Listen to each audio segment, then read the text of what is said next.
I'm going to call this meeting of the Board of Livestock to order. And the first order of business is introductions. Ms. Nina, would you like to start the introductions? Good morning. I'm Nina Bacchus. I'm a cattle representative. And we are getting snow this morning. It's not very much, but by golly, we'll take whatever we get. And for all those out there driving, I would ask you, please turn your lights on and please make sure your tail lights show. I came past Lincoln Interchange this morning and I knew there was a dark object coming on. I knew it. And I knew it was in front of me, and until he turned his blinker on to move over a lane, he had no lights, which was not real good.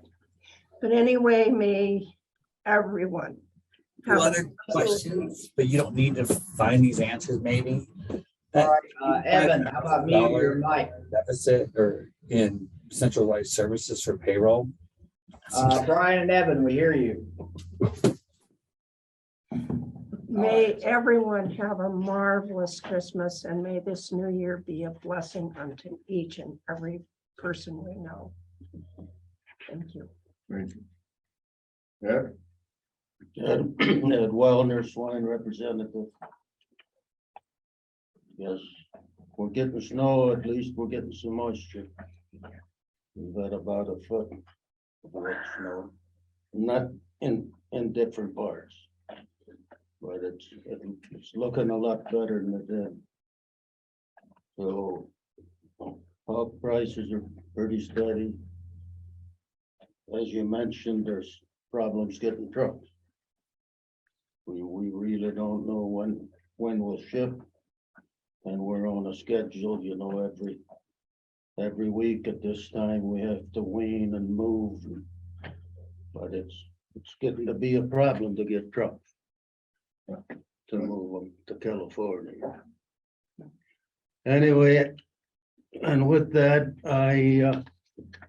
I served on the board for 16 years. And I enjoyed it. There were some tough times, there were some bad times and good times. I remember the first meeting I went to, we were talking about a lab and it's finally come to. I hope that it'll follow clear through and that we'll get a lab to be proud of. I wrote a letter to the governor and told him that I will not serve anymore. Not because of, but it's time to give somebody else a chance. I served for Schweitzer, Bullock, and for King. So with that, I'll stay on the board until he appoints somebody. I'm not gonna walk away from it like some of the board members have when I was on the board.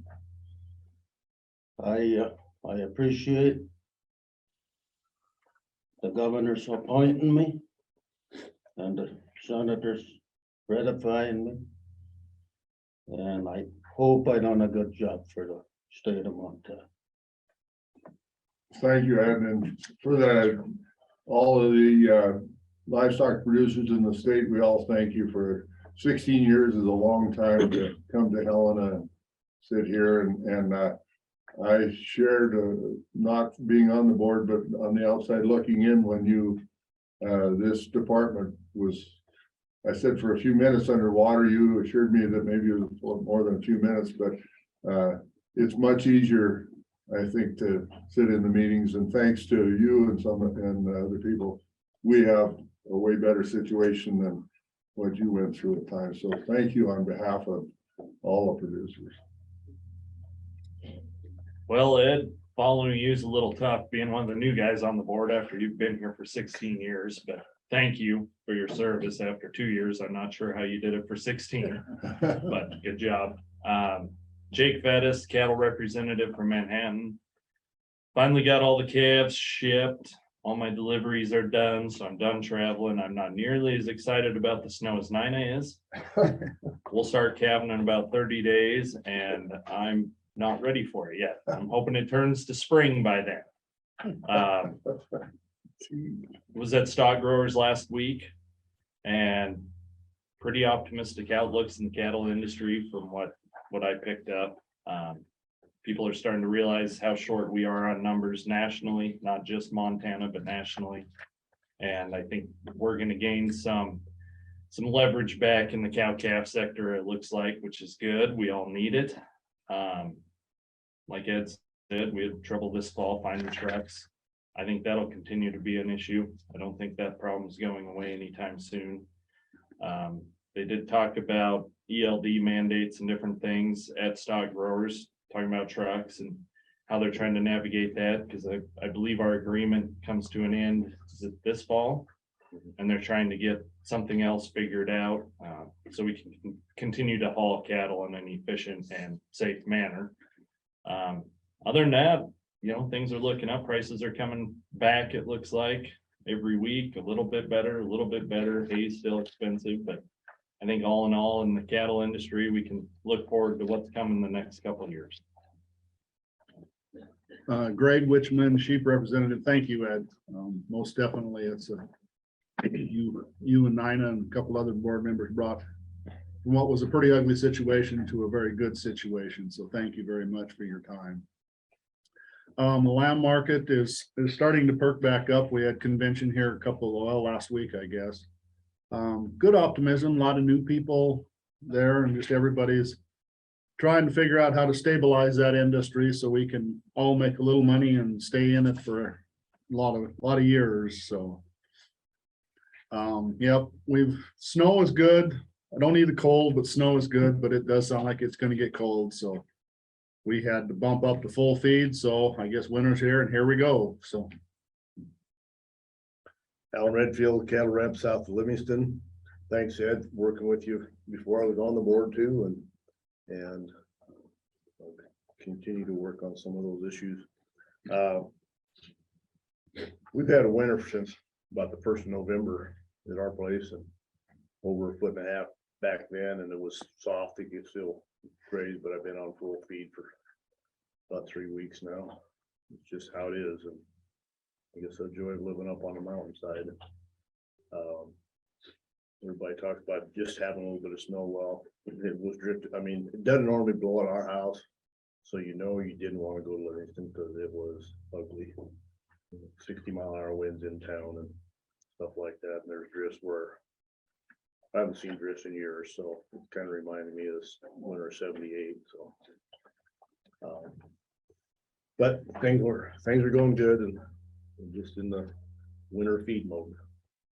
Okay, Gene Curry, cattle rep from Blair, and our area, it's been cold and snowy. We don't have a lot of snow, but we've had snow on the ground for, I don't know, over a month, I think. And we're trying to build onto our feedlot, and just kind of ironic. We had a nice week where we could have, I think, got a lot of work done, but somebody on the crew was hunting the boss. And then he gets back and was complaining about being out welding and screwing on boards when it was down around 0 and the wind blowing. And I'm thinking, I did just say, you know, it was nice last week, and I kind of left it at that. But you know, I was also at Farm Bureau and Stock Growers since our last meeting, and the optimism seems to be universal in the future of the cow-calf industry, at least, and the feeder industry also, I believe. So that's just encouraging, and the weather reports that long range, if you look at them and believe them, it looks like moisture is going to come back to our country. So little higher prices and something to feed the cattle will be a welcome addition to what we've been through. So with that, Merry Christmas to everybody, and travel safe when you're on your way home, and if you do any traveling over the holiday. So with that, I think we're gonna move on. And Sue, is Sue on? I don't know if Sue is on. She said she would try to get on Zoom where she could today. Just so folks know, Sue, Sue's dealing with some family and medical issues, mainly with her husband, and so our thoughts are with Sue as well. I also want to make an announcement this morning before we moved on, just to make sure everybody knew, and also for the record that, today is services for Roy Hall.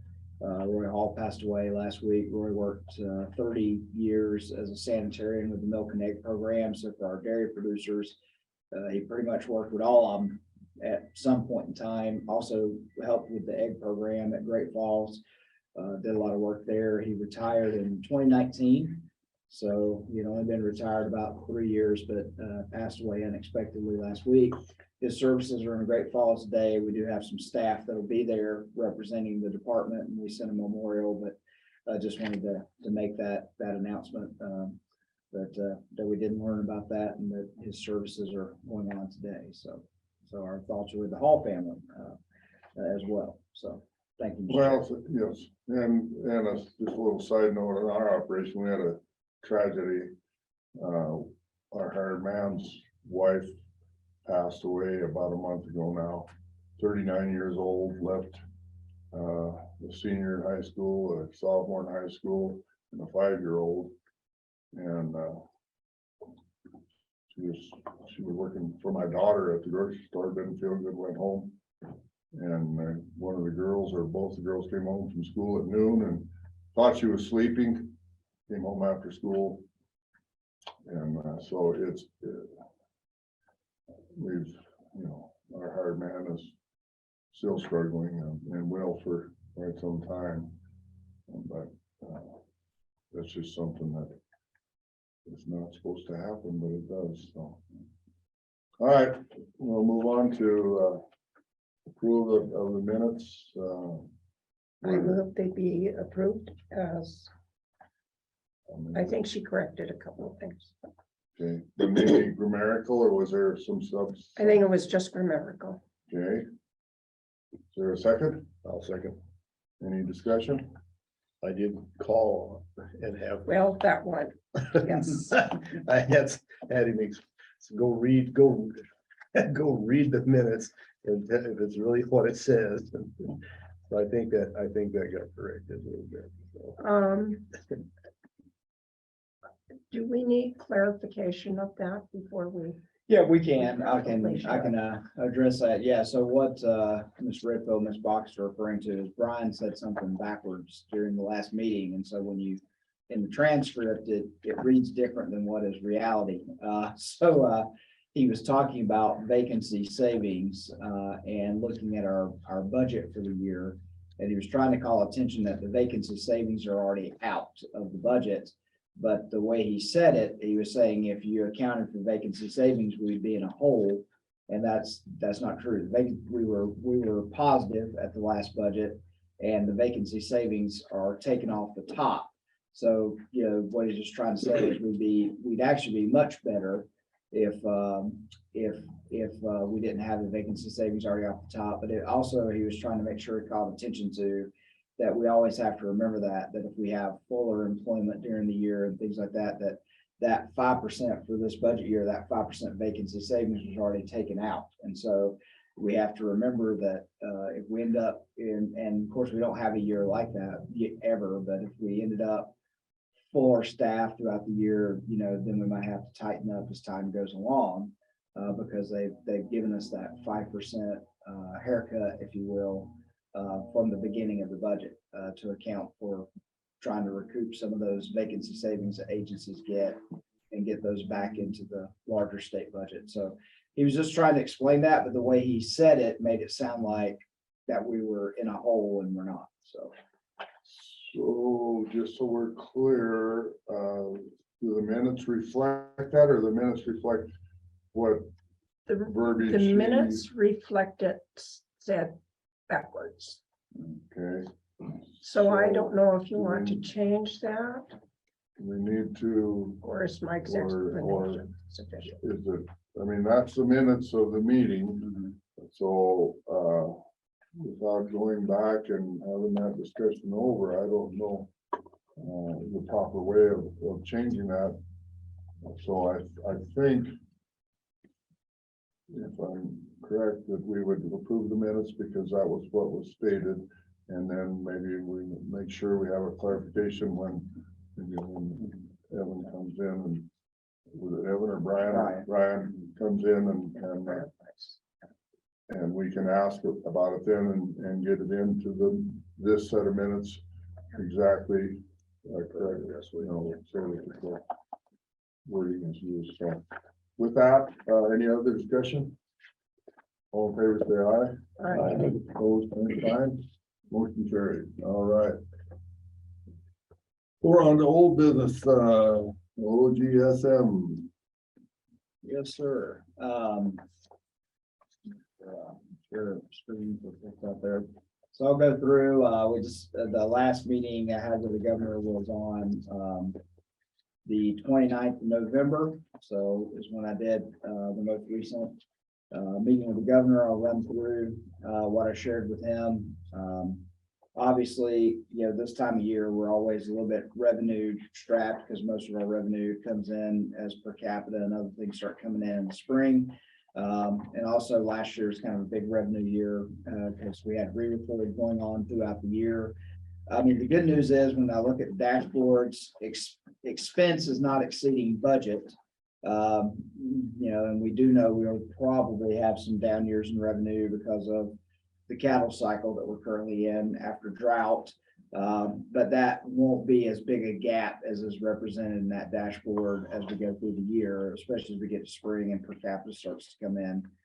Good news on the department vacancies. At the time I reported to the governor, you know, we were pretty full staff across the department, which is good. You know, as you know, at one point during the summer, we had somewhere upwards of 20 vacancies within the department.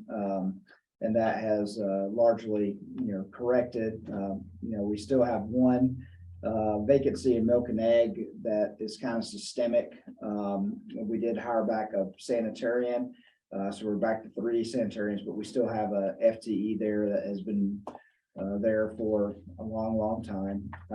You know, meat and poultry, which has been a little bit of a problem. Where I think we're actually a little better there today. I think we may only have one, and we'll see when Mike Spatz comes in and gives us a report later today, or later this morning. We're at one point we were down to 1 inspector position open. So some of our openings now, like we're still trying to backfill Alicia Love, who got promoted to the bureau chief, and we've got our label specialist position is open as well. So it's some of our vacancies are Helena vacancies versus inspection vacancies out in the field. You know, and the brands law enforcement side, you know, we're down to 1 vacancy there, and later today, you guys will approve hiring that, and they've already moved through their process, so we're ready to move forward. So we're in a good spot on vacancies.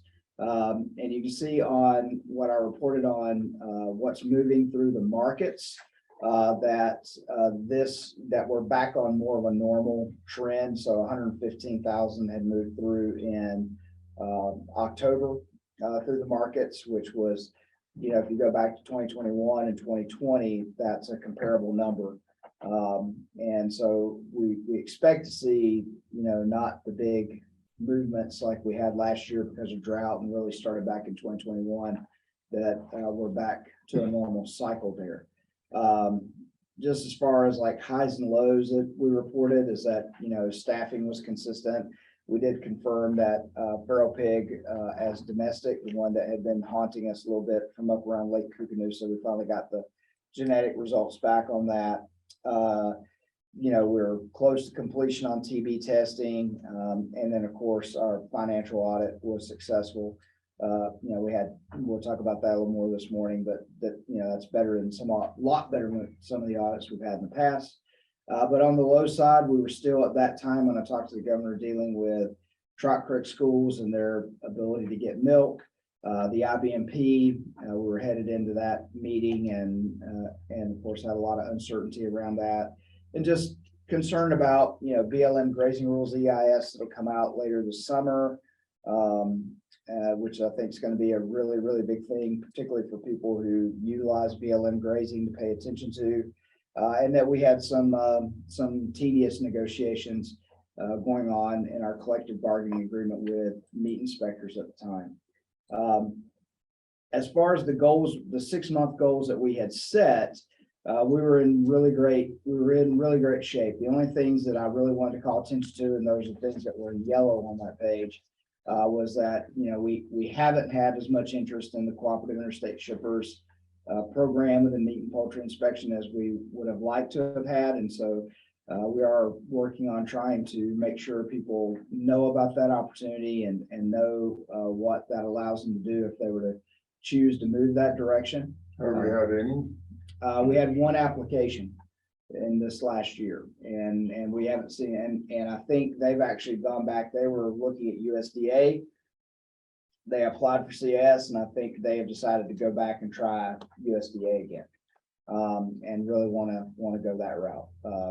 Which again, that's a challenge for us when those types of things happen, because it's in a part of the state where we don't have a lot of staffing, and so we had decided not to hire someone in that part of the state because they were going to go USDA, and then they continued to linger on our plate, and we had not hired somebody, so we were having to cover them. So then when they applied for CIS, we looked at hiring someone for that area because we knew we were going to keep them.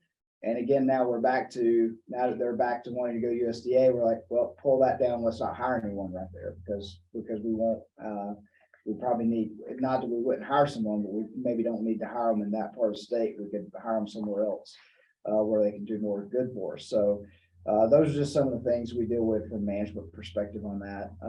But we're still trying to make sure we still think there's a fair bit of confusion about what that is, because as you know, last legislative session, there was a bill with regards to a interstate meat compact, and that you have to have these agreements with other states. And we still think there's some confusion that people don't understand that the cooperative interstate shippers program is different from that. That's a program we can offer, and you will have access to out-of-state markets. So we don't have to have agreements with other states, as that bill talked about. So Yeah. just along that line, there was at stock growers, there still seems to be a fair amount of confusion. Did you feel, Jake? In regards to, CIS and how it really works, and the state inspected program versus USDA inspected plants, and it just seemed like, the buzz was that it had to be a USDA inspected plant in order to ship out of state, and I think it's there's just an confusion. on- education thing, probably. Yeah, I think there's confusion on CIS. I also think there's like that bill that came through last year, and there's some members of stock growers that don't necessarily understand the inspection process and would like everybody to be able to trade with everybody, and it's just not the way it works. Mhm. So some of it's education and some of it's, I don't know if you'd call it a political stance or an ideological stance, that people refuse to understand the necessity of having an inspection program. And so some of it's education, and some of it doesn't matter how much education you do, you're never going to change their mind because that's how they think the world should work. So I think we probably do need to do a little bit better job of education on CIS and explaining what it is and how it works. Because even Dr. Zalewski called me one day and he says, "Do you know how CIS works?" And I said, "Yep." And he said, "Well, there's confusion in the office. They think you don't know how it works." I know how it works. And in reality, it's something my facility has looked at and thrown around, and we've decided not to do it because I can't find enough meat cutters, let alone to hire on 2 more people right now to package boxes and ship it. I mean, I can barely keep carcasses going through our plant at the rate they need to right now with the lack of help, and you can't hire anybody. So I'm not gonna try to add on something else in the environment that we're in, where I'd have to hire more people when I can't keep it staffed the way it is. So Well, that's the reason we haven't decided to do it, because I've talked to Mike and Marty about it over and over and over. I love the idea of it. I think it's great. I think it opens up tons of opportunities for state plants, state inspected facilities that we don't have today. But I mean, in my world, it comes down to labor. So, and we don't need to really belabor the point, but So this plant that was gonna go USDA and then thought about the CIS program and for whatever reason decided to go back to USDA. I guess I don't understand, because if you're already state inspected, is it that rigorous of a application to get into the CIS program? Is that tougher than going back to USDA inspected, or? It's supposed to be same as, I think the advantage you gain by being CIS, if you don't need international markets, is that you continue to work with the same people you've been working with, and the inspectors are from Montana. They're local versus, with USDA, you don't know, sometimes they'll hire on inspectors in the area, but then sometimes they'll bring inspectors from out of state, and it may not be as consistent. I think I reported last time we had one of our employees that left us to go be a federal inspector came back, and one of the reasons they came back is they were spending all their time out of state. They were sending them out of state all the time. And so that became difficult for them to manage personal scheduling. So I think that's the advantage that you get, but it should be same as. So, it's hard to explain sometimes that the state inspector program is a meets or exceeds. So as long as we can meet federal standards, what we're doing, and we can convince them of that, they're okay with it. And that means that sometimes we might do something a little less rigorous, but if we can prove to them that we're achieving the same results, and of course, since that product's staying within the state, the risk is all within Montana, that's more acceptable. But when you move to the CIS, their expectation is the facilities and all that will be same as. I think one of the things that we run into a lot with some of our facilities that want to go USDA is, just a lack of understanding of how long that process might take. And sometimes part of the process is they've got to have an inspector for you. If they don't have anyone that, they can send or hire, so that becomes a holdup. And we've got right now 2 plants here in Montana that have had a stated interest in going to USDA inspection and have been working on it for over a year. And that just makes it difficult for us, because what do you do if the employee who is inspecting one of those plants leaves?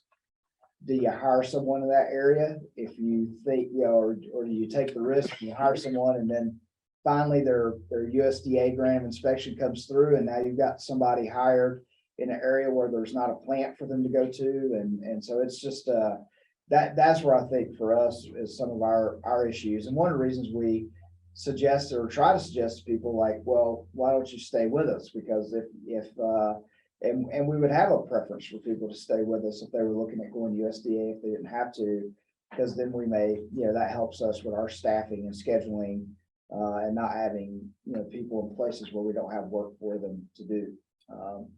But, that was our goal. As we looked at it for this 6 months, we wanted to recruit at least 3, and we've just not been successful in that. And so we're still, making sure we're out there selling the concept, selling the idea.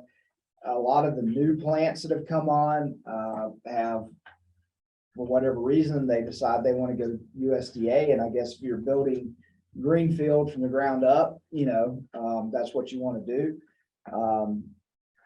And that's not a problem for us, although we want to make sure people understand that, if what you're looking for is out of state markets, that you don't have to go that direction. But for example, I'll use a new plant that opened up near Livingston. I mean, they're wanting to do a lot of business in the school lunch program and do some other things. And if you're wanting to do those types of things, I think USDA inspection makes sense, because it's easier to get your product into those programs if you're USDA inspected.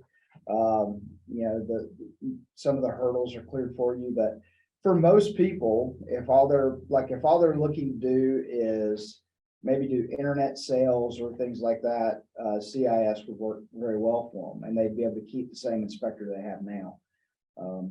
And so but like I said, that's something we're gonna have to continue to work on and educate, because we got that approved during the last legislative cycle. We got funding to do it, and, but it appears that the demand for it was not what people thought it was 2 years ago. All right, Mr. Chairman, Mike, is there a brochure, for lack of a better term, that lays this all out very clearly, that the Department of Ag has for anyone who's applying for money to set up a new kill plant or meat market, as well as any of those that are out there that are saying, well, I want to go this way instead of that way, that there's a very clear-cut brochure that can be handed to them. Read through this first and then come talk to us. Yeah, that's what those are some, and Dr. Zaluski just walked in, and he would know better than I, but I know we've worked on some communication materials, handouts, presentations, different things that we could do, and trying to get in front of different audiences to make sure they understand the different levels. I know recently Alicia was part of a presentation. I think it was in Butte with a group that was talking about marketing of beef. So oftentimes what we get asked to do is, you know, for a local stock growers group or Farm Bureau group, I've done those before, where folks want to understand, okay, I have an interest in marketing my product. How do I do that? And then we have handouts and things that we go through to say, you know, depending on what you want to do, right? If you're wanting to sell halves, wholes, quarters, those things, you can do that through custom exempt. If you're wanting to sell retail, then you have to go through state inspector, federal inspected, and talk about those different levels for what you have to do to be able to market in different ways. And so, you know, so we do have those materials, and we do try to get in front of any audience we can, because one of the things that we're very well aware of, and I'll say today for the record, is usually, I know Marty and I a year ago about this time were asked to do a presentation on this at Stock Growers, and we had a full room, and I think Mr. Fettis may have been there that day, and it was amazing after the meeting. And we usually say it's immunity. You can ask whatever question you want. You know, you're not admitting anything. It's okay. Today's a day to get things cleared up. And it is usually very, very educational, the conversation that happens after the meeting from people who go, well, I didn't know that. I've been getting burger done at the custom exempt plant and taking it to the restaurant. I didn't know I couldn't do that. Like, yeah, and but it's just, there's a lot of education that needs to be done. A lot of education needs to be done about that before, you know, somebody gets caught up in a train wreck somewhere. all right, well. Yeah. Well, I just want to point out, we did call attention to the fact that we are going to work this session along with our other partners on the cost escalation needs we have for the lab to deal with inflation. That's one of the only hurdles left is making sure we true up those numbers, but everything else, design and siding, the land lease, all things are in line for the lab, but that is a very important piece that we need to get done during this legislative session. Pointed out that we did get movement with North Dakota on their brucellosis regulations, but we still, and Dr. Zaluski has talked to Kansas, Texas, some other states that have brucellosis import restrictions against Montana in some way. And also, the fact that at the U.S. Animal Health Association, they were able to push through a resolution among the state veterinarians that there's really not a need for those types of import restrictions because of the mitigations that are being done by Montana, Wyoming, and Idaho to ensure they're not shipping brucellosis out of those states. But there's still work to be done. We still have other states we want to see make those changes. And then, of course, one of the things, because we delayed implementation on our switch over of the brand system to make sure we weren't doing that during fall run, that's why you see a yellow, you can see up on your screen, there's yellow with monitoring permit movement. One of the things we wanted to do was do a better job, and it kind of came out of the board meeting here, of, spot checking compliance on market consignment permits, right? Making sure that, all right, if you get a market consignment permit to go to a specific market, did you show up at that market and consign cattle? And so we've gotten delayed on that because we've been working on our computer system, but maybe after the first year, when we get that implemented, we'll be better able to do that. The thing I would say today, and I'll run through this, is that was through, these were our sort of initiatives through December. So now we need to pick initiatives to go through the next 6 months of the year. So if we don't have to have a big discussion of it today, but I'd say that if the board has ideas of things they think we need to be working on in the next 6 months that should be a part of this document, to let us know, because we will be, the things, our objective obviously stays the same. Our goal, trying to maintain market access for our producers, stays the same. The big four strategies to the side of that, with the way this OGSM project works, stays the same. So yeah, our four big strategies are supporting value-added processing within the state, whether that's meat, milk, eggs, whatever the case might be, effectively monitoring animal health within the state, maintaining the integrity of our livestock identification, marketing, and movement, and then of course improving online and digital services and data collection for the department.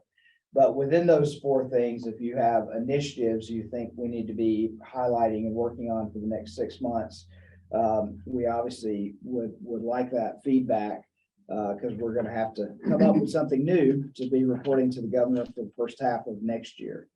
And then before I'll just close this out and then we can have discussion.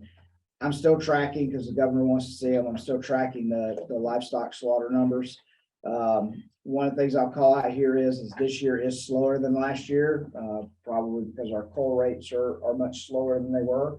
But there's still, if you look at it, and that was only with 1 month of the second quarter of the year done, it does look like we do have some increase in capacity that's systemic. But I think those numbers will outpace pre-cull rates.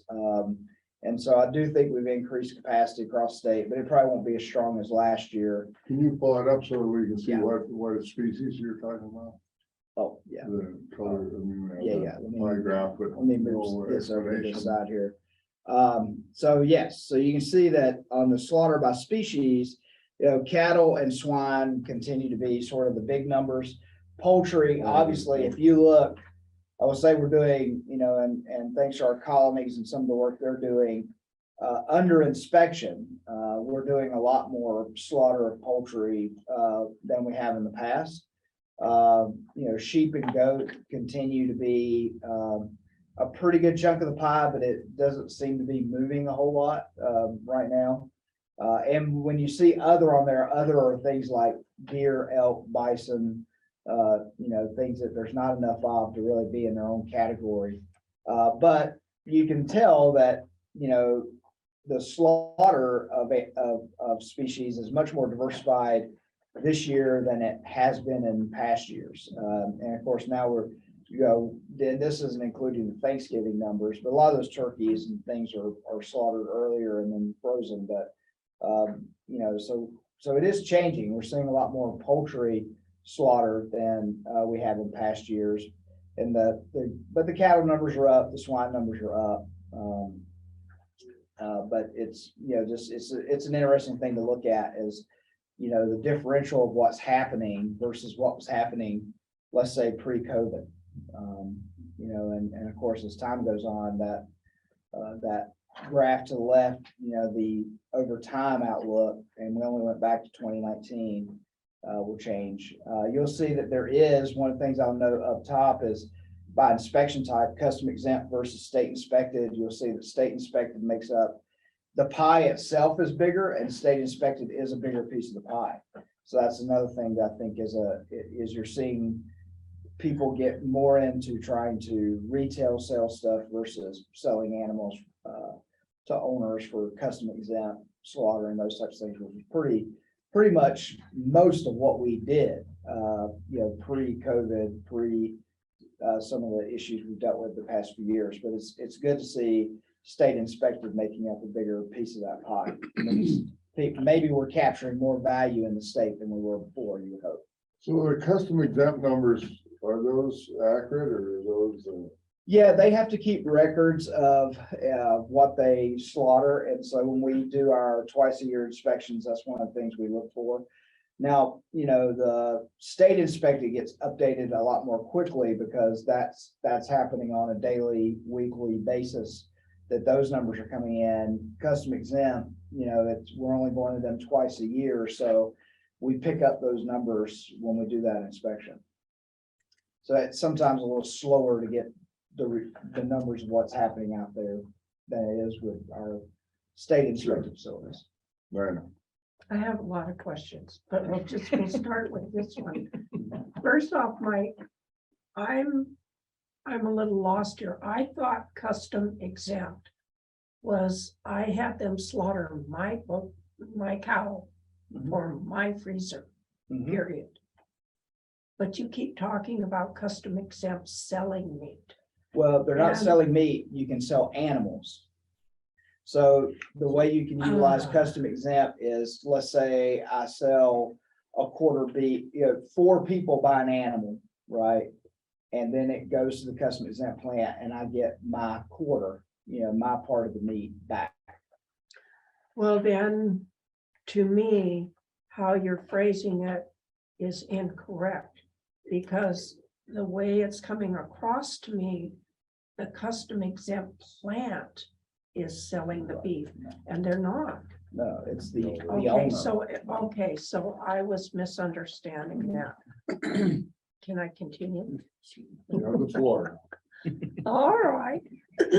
And then in your charts here, how much of that, because it happened at COVID, it was many people brought their animals in to be killed for their freezer. How much of that is showing up here, or are we moving away from that? More to what you're showing as a plant buying animals and then selling the meat to customers. Does Yeah, that make sense? it does make sense. So that top right chart there shows that we are doing more retail sales. So people who are selling the meat. So they're buying animals, slaughtering them, selling the meat like Jake does in his facility. But we also have seen a rise in custom exempt slaughter. And what that comes from, and COVID, I think, you know, made people a little more savvy when the meat shelves were empty and they were looking for outlets. So people have learned how to, you know, access local products better. So I think that's also increased custom exempt, because what you're saying is that it's given the opportunity for people to feed their feeding animals, to sell those to their neighbors, right? And then they have them processed to a custom exempt and they get their meat back. So COVID, we saw a big rise in that because one, some people lost their marketing opportunities and had to hold animals over and then had to look for selling them locally. And so that's where you see the year 2021, I think, reflects that. A lot of that increase was probably COVID influenced. 2022, a lot of the increase was coal because of drought influence and probably still some supply chain issues. But as I said, this year, looking at the numbers, and we'll see as I keep updating this, that systemically it looks like we have increased capacity. We're processing more animals in Montana than we have in the past. And it looks like that's going to be a continuing trend.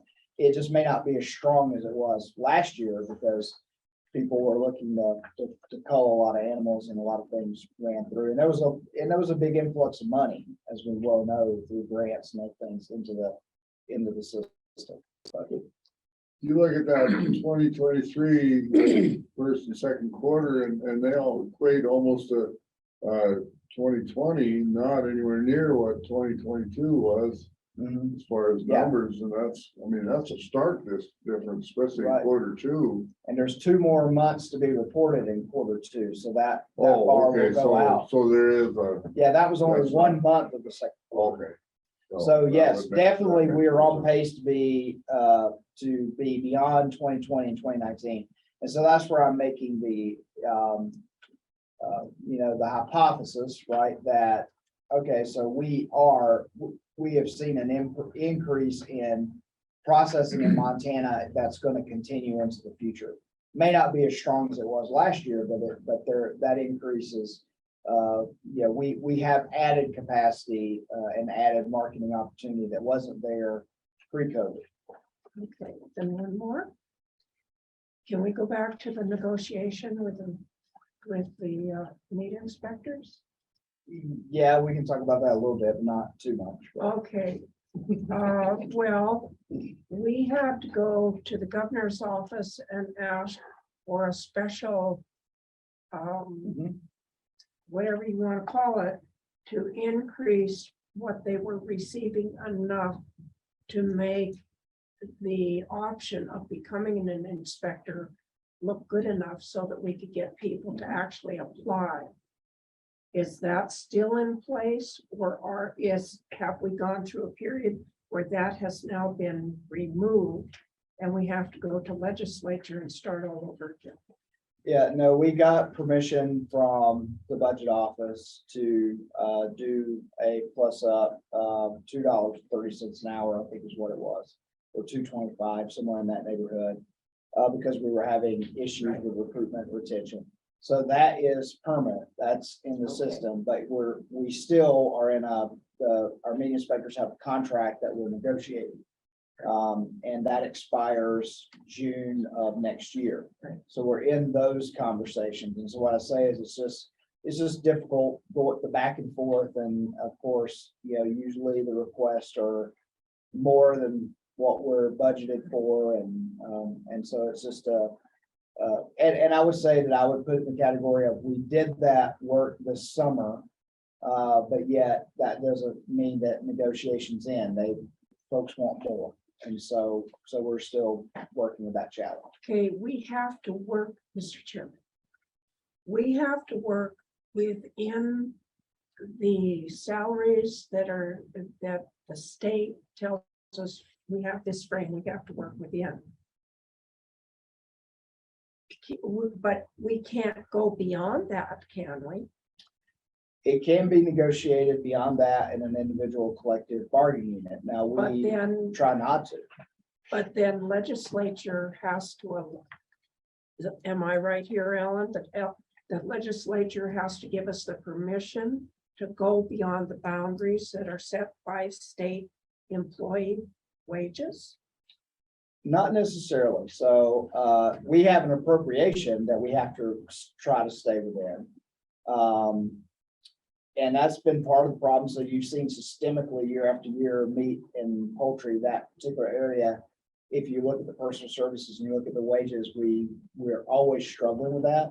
And part of that is because we get an appropriation, but then we go through negotiations.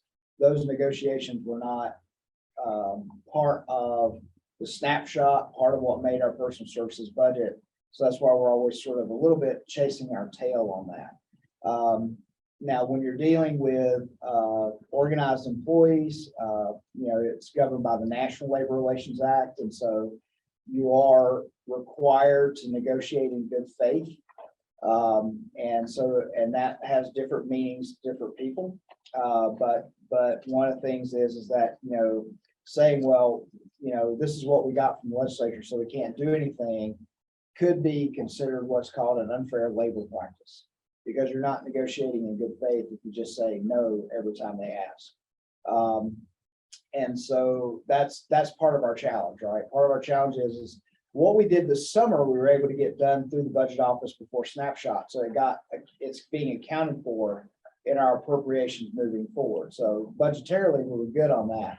But anything we negotiate at this point, we know is not in this budget. And what you just have to do is you have to manage to that, right? You have to, and that's why we end up at year end having those conversations about, okay, we were over budget in meat and poultry, but we've got to find other general fund sources maybe to move in and fill that gap from another area of the budget. because we still have to stay within our appropriations, but any one individual area might go beyond that, but we have to be able to manage and have the resources to fill those gaps. And that, I think that's one of the challenges we have is that, in negotiating, is that trying to figure out, what we can afford or what we can manage. And that's when I say it's tedious, that's where it grows increasingly difficult. And I mean, it's because anything we negotiate at this point is not going to be in our appropriations moving forward. And Mr. Chairman, we probably need to go on, but I need to still have clarification because we'll talk about it when there's more time. yeah, it's a different situation when you're dealing with an organized bargaining unit. So, that I've talked about our IT, we got something the governor's been wanting, an update from every organization on. Don't look at my pie chart. My pie chart got disconnected from my table on the left somehow. We pretty much got everything in progress at this point and working with ServiceNow. But we're just trying to complete and roll out and launch more online applications, applications. When I say applications, I mean services, both internally and externally. So there's two focuses on the IT project. One is about what faces out to you as a customer department and having the ability to deal with the department online and digitally. But then also we're looking at things internally, like here in the department, how do we stop shuffling paper around between offices? So we're working on both of those things. You see, at the time I talked to the governor, we had 10 vacancies. He always likes to see our org chart, mainly because I'll point out, I've probably never explained why he likes to look at org chart, but that's because with agencies, he's looking on, he's really looking closely at the efficiency of the organizations. And if you look at some other departments of state government, their org charts kind of go here, there, all over the place. We've never really had an issue with that because a few years ago, we worked to streamline our organization, and you can see that our organization is streamlined. We have the board of livestock, and you have me, and you have our 3 division administrators and everything underneath that. And there's no side pieces, but as you know, if you looked at DPHHS maybe or some other bigger organizations, their org charts not very, or you might have situations where you've got, one division administrator managing 10 people and another division administrator managing 200 people. So he's been looking at things like that, but we've never been on the radar there because our organization is relatively uncomplicated. When you look at the org chart and how we divide out who's responsible for what. But he looked, that's something that they've always wanted to keep in the slide deck. So the thing that, I've got to do before we get back to doing these meetings next year is really work on this page. So that's where I would say from the board, if we have feedback of initiatives that you would like to see highlighted there that need to be completed in the first 6 months of this next year, that's where I would like, and like I said, we don't have to do that formally. As you think about it, if you just want to say, hey, here's something that I know you need to work on in the next 6 months, and I think it's important enough to be highlighting here within our OGSM. Certainly, I'll be asking staff for their input on that as well as what, and then thinking about things I know that we need to be focused on and get completed in that first half of the year that fit within those categories. But so that'll be what I guess I'm saying is there'll be sort of a final report on that when we have meetings in January, and we'll be needing to highlight what our priorities are for the first half of next year when I meet with them next. Well, I share people, to me, this is a lot like culling your herd. The first 10% is easy. I mean, you can just walk out there and cut 10% off. When you get up and start culling 50% of your herd, you got to do a lot of work. And I think that we're going to get to that point here pretty soon where all of the gravy is picked off, all of the easy changes are picked off, and it's going to be difficult to figure out where we're going to go and still kind of keep making improvements, so it's gonna be a challenge. But Yeah, and certainly the legislature will be a big part of the first half of next year and working through that, but they, always forward, I guess, I'd say. We're always trying to, and like you said, it gets harder to find low hanging fruit to work on, but if you're working on continuous improvement, then you're gonna hopefully continuously improve. yeah, Well, it means one of two things. Maybe we have done such a good job that we're there. that's my theory. Well, Oh, yeah. well, in a smaller department, I mean, you think about the DOT or some Health and Human Services, I mean, there's got to be lots of room for improvement, but in our department, there isn't as much, so. Do you want to get Marty in here? Yeah, I was gonna say, I just want to make sure, if Dr. Szymanski, Dr. Fluski, we were gonna introduce our new veterinarians to the board this morning, and we're running a little ahead of schedule, so if they could, walk down this way if they're Got listening. a quick question while they're walking. Yes. Yeah. Are there any game farms that still sell meat, deer, elk ones that just are in it for meat? Yes, I don't know the exact number. Dr. Zaluski would probably have the number of those operations. There's no new operations, but all those that were permitted at the time, they put the moratorium in place, so the legislature did. They can continue to operate until they no longer exist, but we lose a few here and there, but there's still some that they're around, but I don't know the exact number. That's a good question, I never thought of. I know there's one, at least one out there.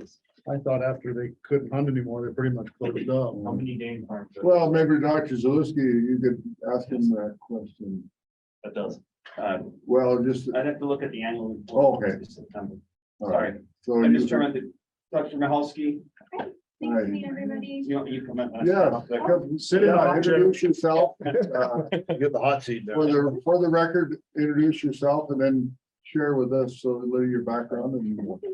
My name is Mary Mahalski. I am the new emergency preparedness veterinarian for the department.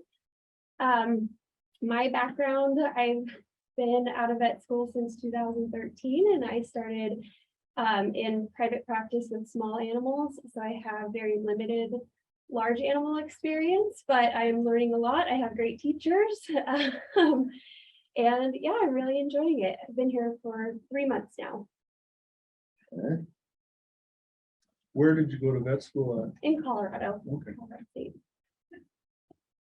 And so are they, maybe not yet, Dr. Zaluski, but are you gonna take her out and maybe have her work with the vet in a market so she can see what that is? And have you done any preg testing yet? And I all haven't- those hands-on things. Yeah, I've gone out and done a lot of the bison testing, the brucellosis testing with the bison. I've gotten to do TB testing, so I've gotten over that. I've been focused more on our Brucella canis program and our high path avian influenza response as well. Okay, and then for those of you who do not get the Helena paper, a week and a half ago, there was a younger person over in Elliston over the hill who died of Creutzfeldt-Jakob disease. Hunter, I would guess, because he was a gunsmith. So I'm guessing a hunter, but that goes back to your comment about game farms. They're healthy though. They're supposed to be healthy, but does that fall under your purvey as well? I don't think so. I'm not sure if that's one of my Or programs. just being aware of, well, do you do anything with CWD? Not yet. Not yet. And again, I'm not And this sure. would fall into that same category. Mhm. I'll let Marty answer that maybe if that is something that I'll be doing later on. Yeah, Potentially. members of the board, Marty Zaluski. Yeah, Dr. Mahalski, I'm gonna say, has really embraced the regulatory medicine side of things, has really done well with in the field, working around the chute, bison, cattle, etc. You know, we've certainly been a little bit more judicious in making sure that she's got some experience in working with us for a few days before we just cut her loose. But she has embraced it, seems to enjoy it, is well received. Regarding the CWD or CJD in people, it's not really our thing. That would be a public health, you know, communication, outreach, CDC, those kinds of things. So it's, you know, and I want to be very clear that so far, we don't think that there is a link between CWD and CJD in people.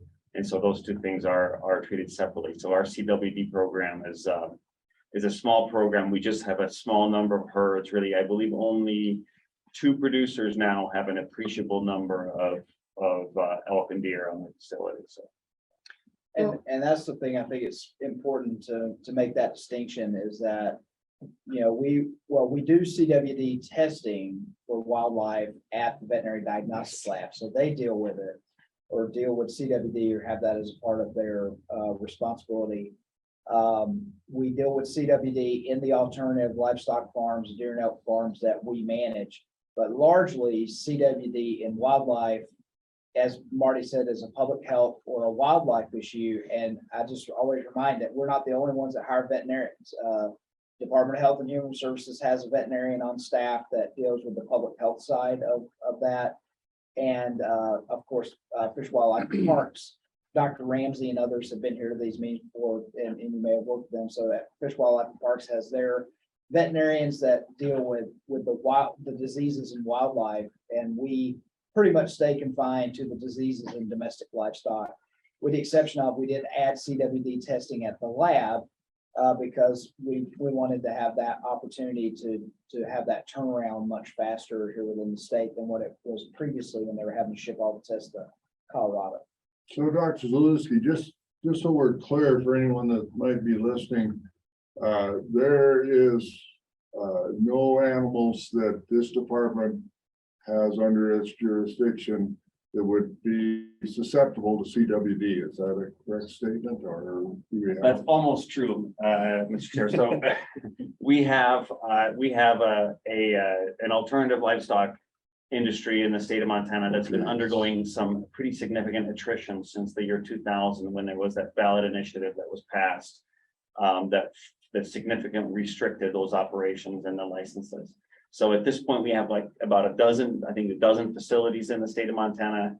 I believe only 2 have, again, appreciable number of elk or deer on their facilities. Those folks are subject to our CWD monitoring requirements, where they have to test all mortalities for CWD. They are 12 months of age and older. So, but that it's a really small sector of our, population at this point of our. I guess I was thinking more just we have hogs, we have dairy, we Correct. have ungulates, but so none of those animals that we would think of as mainstream agriculture in Montana would be susceptible to CW. Just your elk, deer. Mr. Chairman, that's correct. Yeah. All right. Well, thank you and welcome on board, and we look forward to working with you. Thank you. And I guess Dr. DeGroot is not here with us today. Dr. DeGroot is in Colorado. I believe he's on leave, but I believe he's available on Zoom if you want to choose to say hello to him that way. Otherwise, at some future meeting, he would certainly be happy to introduce himself in person. Yeah, if Dr. DeGroot, if you're out there on, let's see, if he's out there on Zoom, we would welcome him to say something at this time, but I don't know if he's there. And maybe, I don't see him. okay, then you will be waiting in anticipation for the next board meeting. Very good. I think that's much better way to meet the first time anyway, is to meet in person and put a face and a name. So again, welcome and thank you. Thank you. Thank you. Thank you, guys. All right, we're gonna move on to officer updates. Yeah, you're gonna hear from me. We'll see. We've given lots of time for this. I'll have, at one point here, Mike Spatz from HR will come in for the, human resources updates. So just so the board knows, with him being new and, decided to, have him sort of get involved with the board meetings and come and give you updates on staffing and other things that are going on, with human resources versus having to hear that from me all the time. But I would just point out that we have not planned really a break. So whenever, Mr. Chair, you're ready for a break, we'll do that. So I just wanted to point that out Okay, as we get started with this long list. in regards to that, we get up and we wander in and out periodically. Donna is stuck at the computer, so I would ask that we keep her comfort in mind. Okay. Well, we've only been. Yeah, we've only been going For an hour, but I just wanted to point out that you don't have to wait till I'm through this whole list, Mr. Okay. Chair, before you. So take a we'll break. kind of watch it, I'll Yeah. kind of watch it in the, when we'll kind of plan somewhere right around the 10 o'clock hour to take a break. Okay. So, did you get your cup of coffee? She's not shaking yet. I'm still asking questions, so I'm probably okay, but if you're gonna let me go get it. I would let you go get a cup of coffee, Vince, that I kind of see a little bit at the start, so. Yeah, and it won't be too bad here going through. I did want to make sure that I gave the board sort of an update on what's going on with legislature. So I'm getting ready. I'm gonna, for those that are watching us on Zoom, I'm gonna be sharing some things on the screen for their benefit, as well as yours here. One of the things that so we got new board members. I know some of you are very familiar with this, some may not be. The legislature, has a pretty good tool for searching bills and tracking, things that I would suggest that you might want to do at home. I just wanted to point out that what I have pulled up here is when you go and do a laws and bill search, you can search by different subject areas. So what I've pulled up, you can see the subject area I've pulled up is livestock. But you also, when you're looking for our things that affect us, you have to look at agriculture, you have to look at taxation for agriculture and livestock sometimes to find everything because it may not get tagged right. Just so you all know, I look at law enforcement, criminal procedures, state government, fish and wildlife, because within all of those subject areas could be bills that in some way affect the department, things that I want to be on top of. But this is if you just today, and I did this just this morning, it's probably changing as we speak. But just pulled up for the subject area of livestock. So what you can see when you look at that page, here are the bills that have been introduced about livestock so far. And the good news is the things that have been introduced are all ours right now. Representative Dooling is carrying our bill about removing the triplicate requirement for paper forms.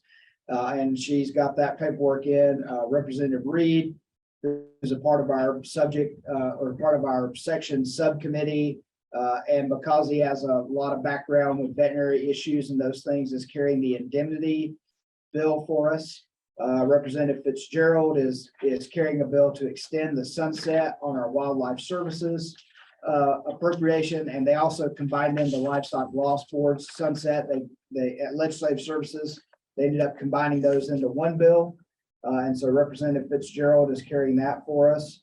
I do want to point out, you'll see Representative Greg Kmetz from out in eastern Montana as a freshman legislator. He's carrying a bill that's showing up here that's actually a Department of Revenue bill. And it's to revise, and of course, the title doesn't actually, it never says what these bills actually do. Revise penalties and interest for livestock per capita fee. What it's actually doing is combining the reporting date and the payment date. So if that bill passes, your livestock report will be due May 1st or March 1st, and your payment will be due March 1st, versus now where your report is due on March 1st and then they bill you and you pay in May. They're going to make those dates the same. So one thing that's good for us is that it actually will, our per capita fee will come in faster. And most people, about 80% of people already do it that way now. When they send their report in, they go ahead and pay. They don't wait to get a bill from the Department of Revenue. So that's something they're doing, but Representative Kometz is carrying that. Representative Walsh is carrying our garbage feeding of swine bill for us and has that introduced. Again, Representative Fitzgerald, he's carrying the one about requiring people to gather their animals for disease testing. Remember, we had a few occasions where folks were like, well, yeah, you can test my animals and they're out there somewhere, go find them. So that piece he's carrying. Representative Beard is carrying the revision of our aerial hunting requirements bill for us. Senator Beard. Senator Beard, well, I didn't know if that's official yet. Is it? Official. Okay, so yeah, and then when I called her, I was like, well, I don't know if you're gonna be introducing it in the House or the Senate, but either way, she was willing to do that for us. She's worked on predator control issues a lot in the past. We actually asked Senator Hertz, because this was an idea he and I actually talked about, and he had a placeholder for a similar bill. So he picked up our revising the meat inspection, non-amenable species, getting rid of rabbits and those types of things from the things we require for meat inspection, because they're not required under the federal act. Senator McCamey is carrying the guard dog bill. Again, she's done a lot of guard dog stuff in the past. It's ground she's walked over being a sheep producer. I figured she'd probably understand that issue or be able to explain that issue a lot better than most. And our milk control policies, we're down to about 2 people left in the legislature that know anything about milk. And one of them is Senator Solomon. And so Senator Solomon is going to carry the changes in the milk control policies. I did get this morning, Representative Kazmaier is going to carry our custom exempt revisions that we need to do to be in line with the Federal Meat Inspection Act. And he's going to also carry our repeal of the Livestock Crime Stoppers board or commission. And so he did send me the forms for those that we'll have to turn in for him. I got those last night. So he's got those into us. Representative Lear is going to carry our livestock markets revisions, cleaning up the satellite video auction, those things. And Representative Nolan is going to carry our change in the chief meat inspector outdated language. And so those have to be in by Thursday at 5 o'clock, but we're doing pretty good to have most of them in our hands already versus being. Mr. Chairman, Representative Kazmaier called me last night and he wanted to know what we wanted on the penalties and fines part. Yes. He's got a spot for it. He's ready to go. We just need to give him specifics. Mhm. And we put that on there to discuss a little bit more in detail here in a bit. And also I should mention Representative Kazmaier and Representative Lear both were part of our brands committee. And they've been talking about if there are things that need to be done on the brand side with some of the things that we talked about wanting to do there to help with conflicts in the future. So that's also open-ended. But just most of that is in rule, not in statute. Right. But we had talked about during the brands committee, I'll give an example, during the brands committee, the concept had come up about limiting or maybe setting a minimum of how long you had to own a brand before you could sell it, things like that, because we do have a lot of people who pick up brands just to try and resell them. And then, but unfortunately, having those brands on the books creates a conflict. Another thing I know we've talked about in the past is the fact that we do have a lot of people who register an active brand who don't own livestock, but they want something to put over the gate at their ranch they just bought here in Montana. And, but with brands being property, if you're going to limit how people can use or obtain property, that needs to be done legislatively, not through a rule or a policy.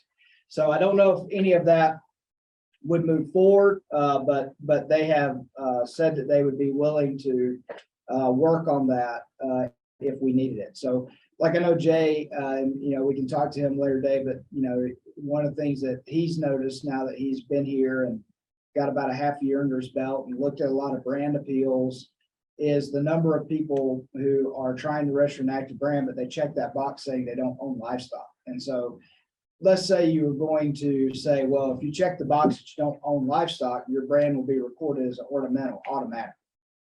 right? Because you don't own livestock and we don't want it to conflict with people who are trying to get brands who need them to put them on livestock. But if you were gonna limit it in that way, that would probably, I don't think that's something we'd want to do in a policy. We'd want to do that legislatively.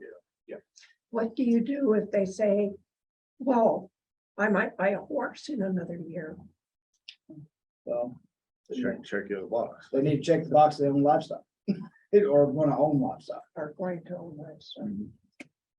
We can discuss that Yeah. further. We get I'm into that, but just thinking. it is, it's, I think, my opinion is, I don't know if we want to go there. Mr. Chairman, we have a brand committee that you chair. That's your job.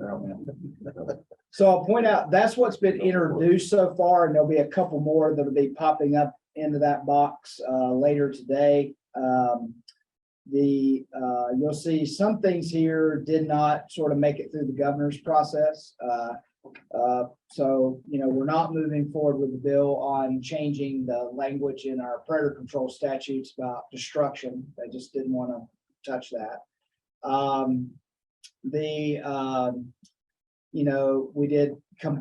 We combined a few bills because that they thought we needed to combine. Trying to see if there was anything else that didn't. We did not move forward anything on open range in her districts as we began talking with other people about it. We just realized we weren't, there's too many questions. We're not ready to move that forward. There's something that needs to be done. But I will point out, there isn't generally revised open range statutes placeholder down here from Fred Anderson. But what's down in the bottom of this, if you do the search for livestock, is these are sort of the placeholders that people have, or specifically what they might want to do come legislature. A lot of these you'll see are generally revised. So I'm just going to tell you my take. Usually when I see generally revised,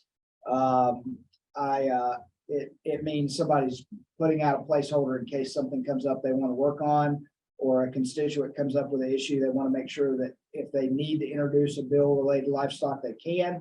Now, some of these people may have specific things they want to do. And you'll see that some of them that are popping in there actually have a more specific title, like the open range. Usually when I see that, that means somebody has an idea they actually want to do something. But if they draft a bill and if they start drafting a bill, we'll start to see, once they publish that, we'll see the published draft, we'll be able to read it. If it gets introduced, we'll be watching it. And I just want to, since we got a lot of new board members that maybe haven't been with us through a legislative session, this is on my list every day. I'm looking at this and what's happening and what's new. And you can also set up on this. I was going to show you, I actually have a preference list I've set up.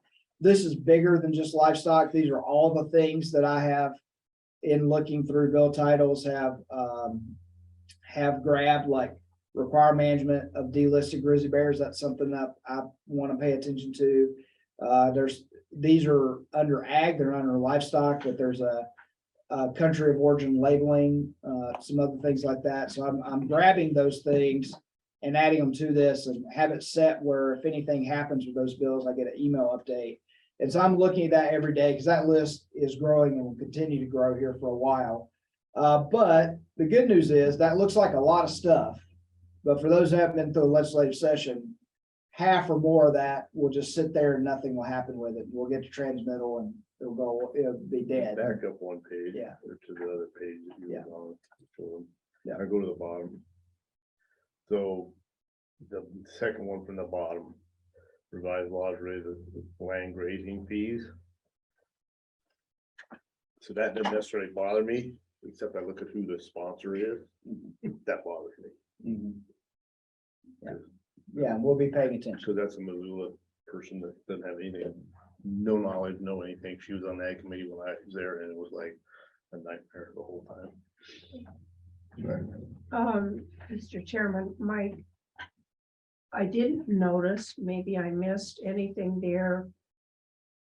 And I don't know if we do it, requiring that there be a fine for those who do not pay their per capita.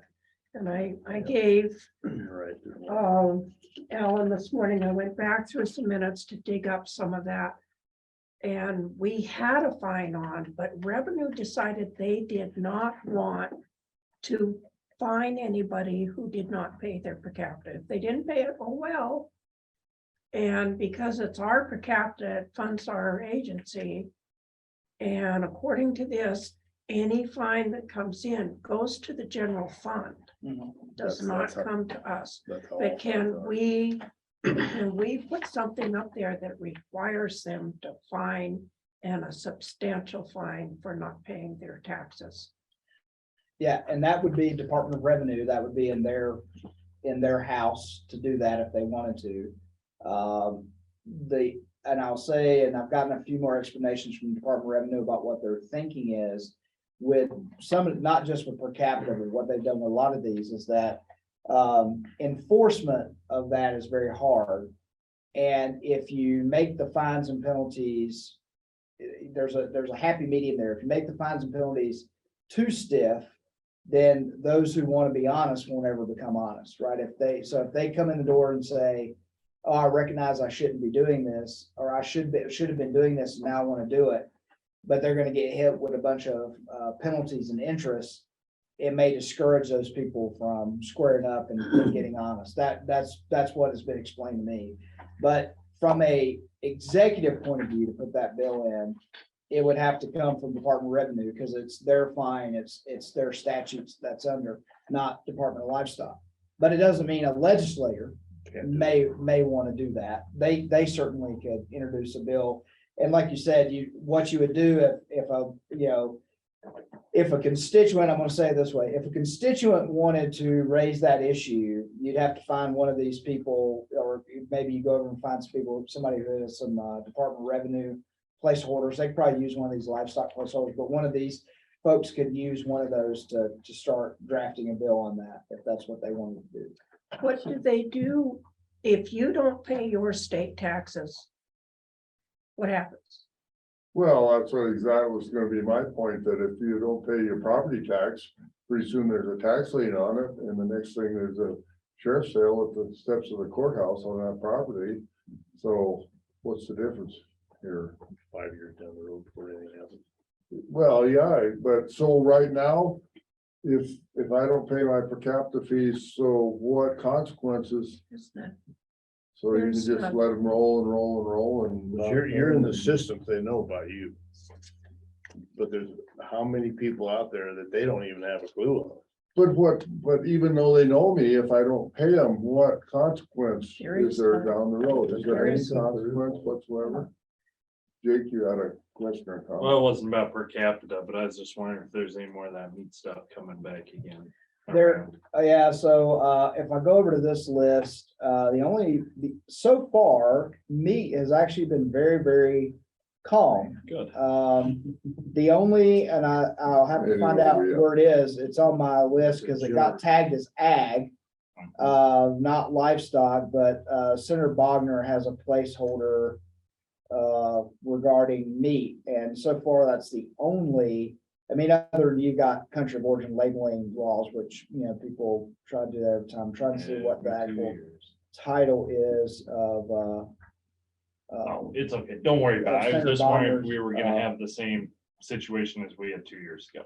yeah, so far it's not a whole lot of talk about that. I think people seem to be pretty happy. Oh, generally revised meat processing laws. It's this one here, and it was a draft request from Senator Bogner. And so it got tagged as agriculture. It didn't get tagged as livestock, but I'm keeping an eye on it. So, okay, I didn't realize maybe you were on a different subject. So let's go back to Diana's question and comment on the capita fees and any way of putting teeth into non-payment of per capita fees. Is that a discussion that you guys want to have, or is that, do we want to leave it as it is, not pursue it? And if we do, I think that it's probably going to end up with a larger discussion than what we could have today, but it's just something that I guess the first thing I would like to know is how many producers that the department knows the Department of Revenue knows own livestock or have in the past and didn't pay. Yeah, So that would be. Yeah. Cause if you're talking about 10 head of livestock who didn't pay their per capita fees, probably not worth doing a lot of work to try and make sure that they get penalized, but if it's thousands of dollars, then yeah, so Well- revenue, and I'll explain for a second what the department, so Department of Revenue, when someone reports, you're in the system, right? Now they know who you are, they know you're a livestock owner.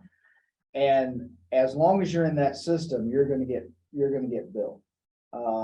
So if I report, 10 head of livestock this year, and I'm now in their system, if I don't report next year, they're still gonna bill me for 10 head of livestock.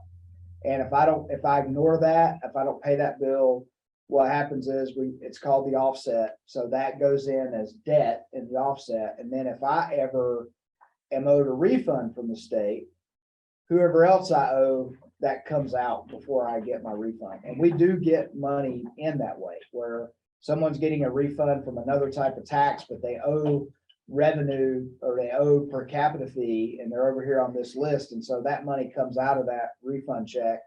Of course, there's order priorities, and I'll say we are below, deadbeat dads and things like that. So, folks who owe child support and all that, those things come first. And then if there's any money left, we're down the list priority. But we do have offset money that comes in throughout the course of the year that comes in that way. It's the livestock owner's responsibility, if they no longer own livestock, to put in a reporting form saying 0 livestock. And then that's the only way to get off that.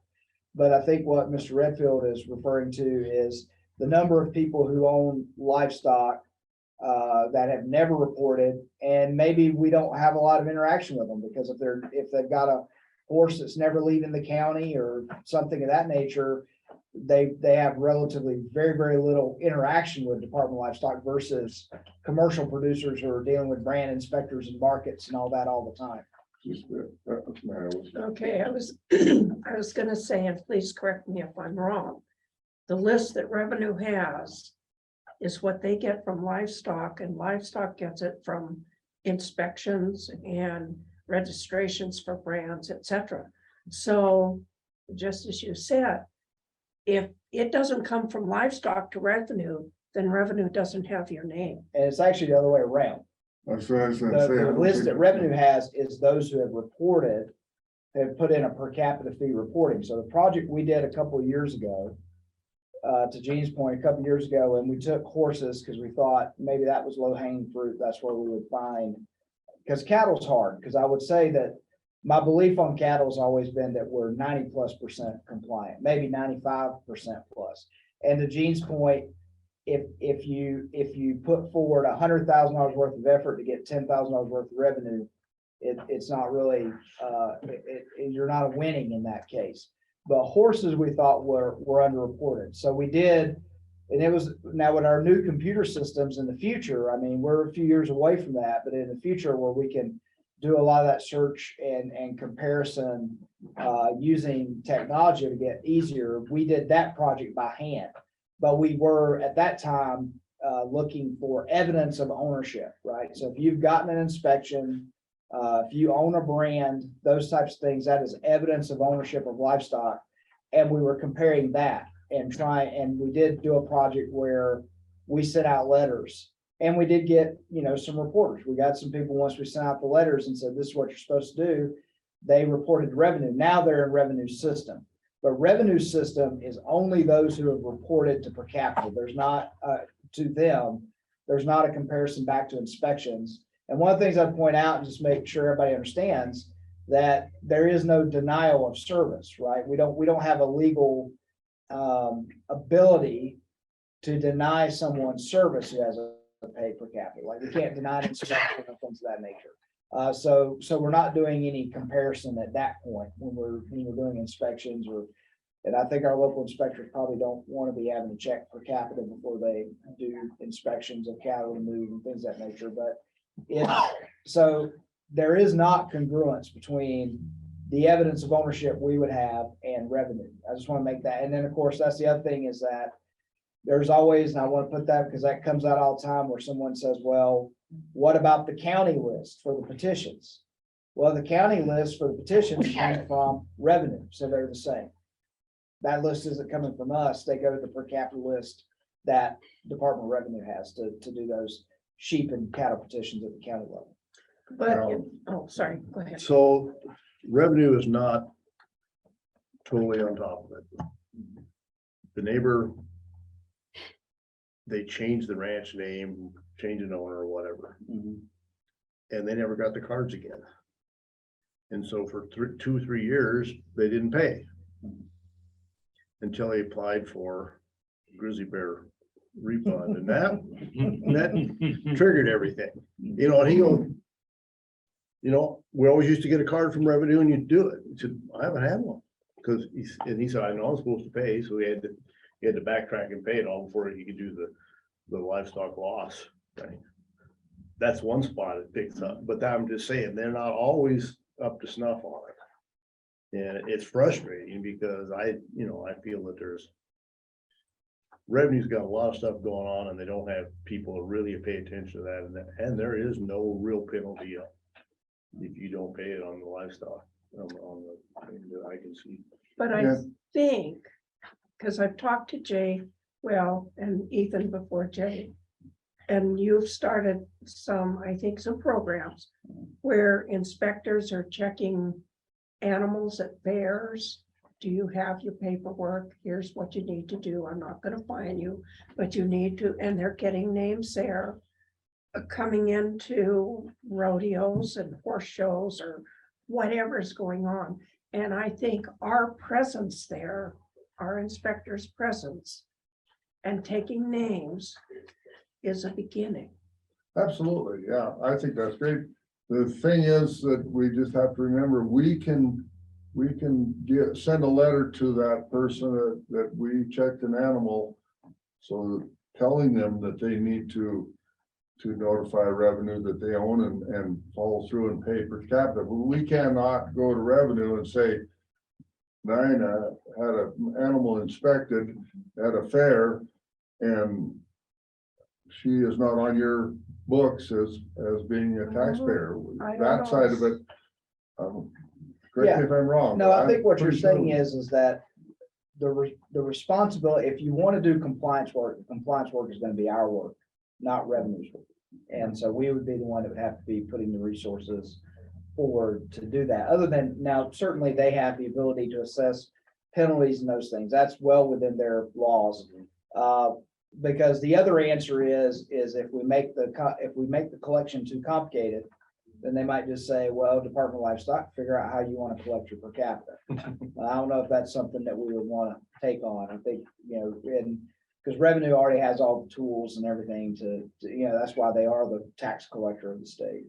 The tool wasn't accurate, but Yes, but they send their drone out and it flies over your place to see if you have any new roofs. And if you do, he shows up. That's true. That's what happens. No.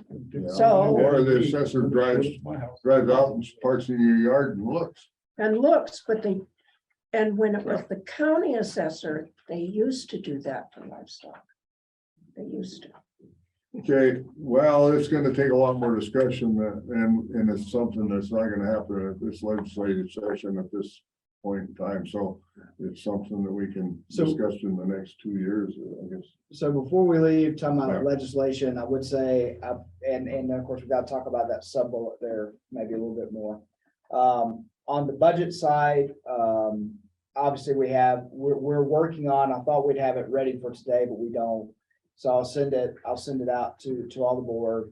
We're working on our big document that we always have that we hand out to legislators that we started it when we were one time only and we just continued it with very, very granular detail about the department on the budget side. So, when you look at that document, it'll break down Miles City, office, things of that nature. But it was something we did when we were one time only and we were having to build the department back in 2017. And we just continued doing that because we thought it was a good tool.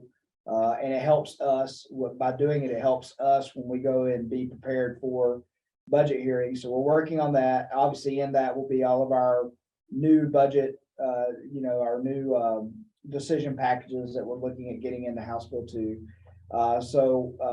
What'll happen for those who weren't around last time we did it is our section, and Mr. Redfield knows this very, very well, but our section subcommittee will be the first to hear that. So they work with the agencies that are in their section, hear their budget, and then sort of move that forward to the full appropriations.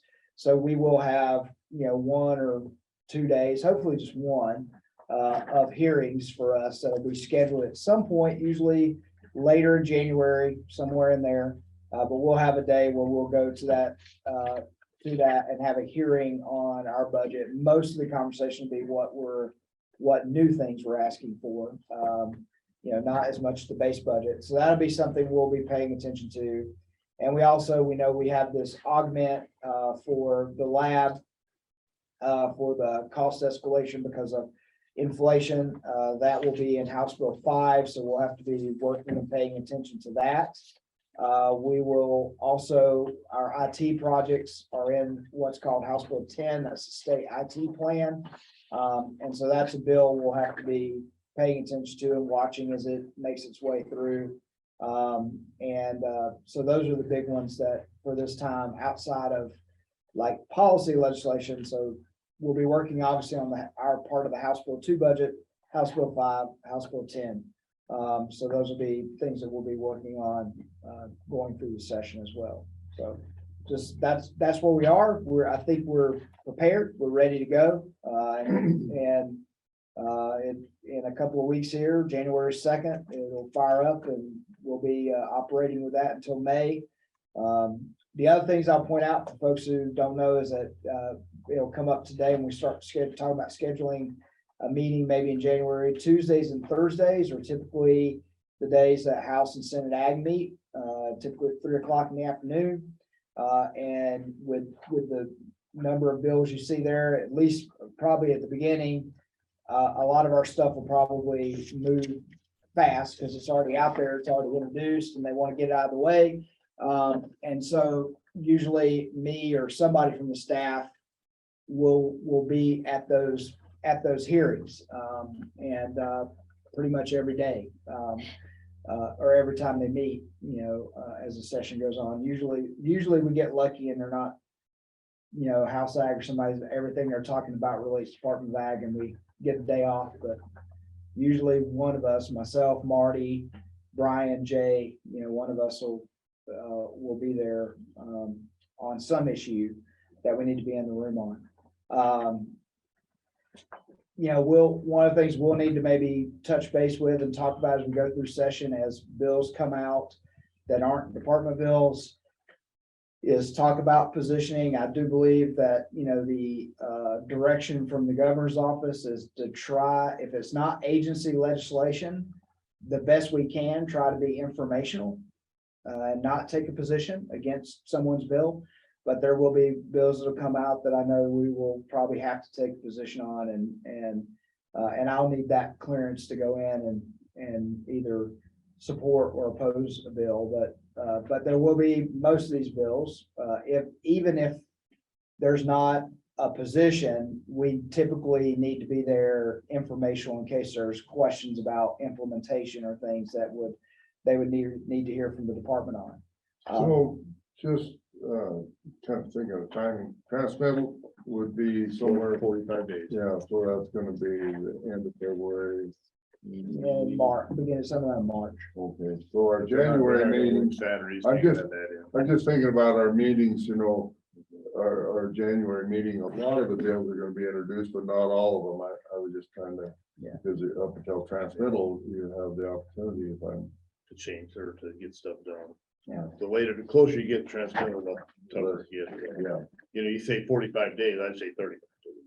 So, And one of the things you'll begin seeing in your reports when they get to January is there'll be a section on legislation, what's going on. So the bills that have been introduced that are, so, pay attention to those emails and what is the next step, right? What's going on with them? So this bill is going to have a hearing on this date. This bill got tabled, this bill got passed out of committee, this bill made it to the floor, it passed. Now it's, now it's moving over to the Senate or moving over to the House. So I'll keep you updated on that and any things that pop out. So that's the other thing too. I guess that's why I'm saying that is just be prepared that something could pop out where we have to say, hey, we need to get together on a Zoom or something and have a conversation. Hopefully there won't be a lot of that, but things like that could happen. So, all right, so we ready to start discussing the families or do you have Yeah, something else? that's all I have. I just wanted that I guess the thing I want to relay today is we feel prepared for session. We're doing everything we can to get ready for it. And I just want to make sure that those who hadn't been through the legislative session on the board understood, yeah, these are the ways we're going to keep you informed and of what's going on. And so there'll be a lot more communication. I mean, because there'll be, we won't be able to skip weeks. You'll be getting communication from me every week, maybe sometimes multiple times a week. So just preparing you for that. All right.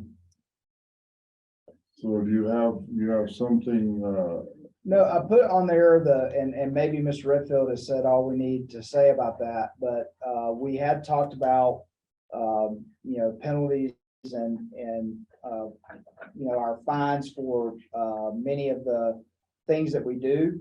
I'll tell you, Ms. Bacchus heard me. I happened to be on the phone with her one day when Donna had done some research, and I found a document that Montana Stock Growers published in 1910, I believe, or I didn't find, Donna found and got a copy of it for me. Because I guess at one time I guess back in the days when people just couldn't go to the internet and find out all the information they wanted, Montana Stock Growers would publish, these are all the stock laws of Montana. They'd publish a document that probably went out to all their members. So she found one of those. It's interesting because at that time they talk about indemnity. That's not a penalty or whatever, but I think it's something you can learn from.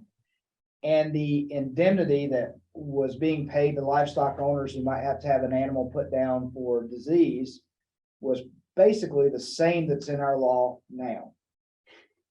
$100, and that was in 1910.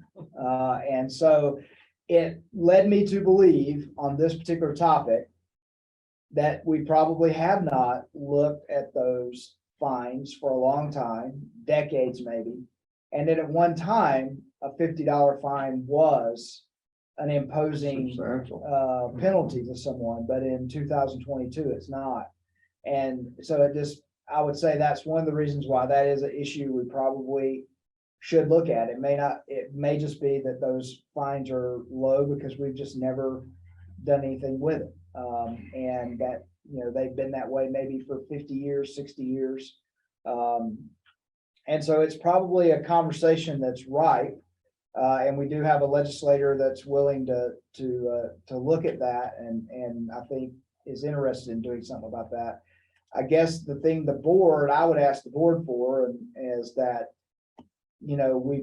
if somebody is wanting to do a bill on that, we probably need to help them and provide them some direction of what we'd like to see, at least to get that on the table. So that's where I think the conversation is. What if a legislator is going to carry a bill and we had the opportunity to tell them what we wanted, we need to know what we want.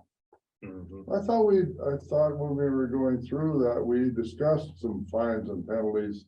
So do we have any record of what we discussed? Because there's no use of redoing Yeah, we that. do. We have that in our minutes from when we were doing red tape review on that topic.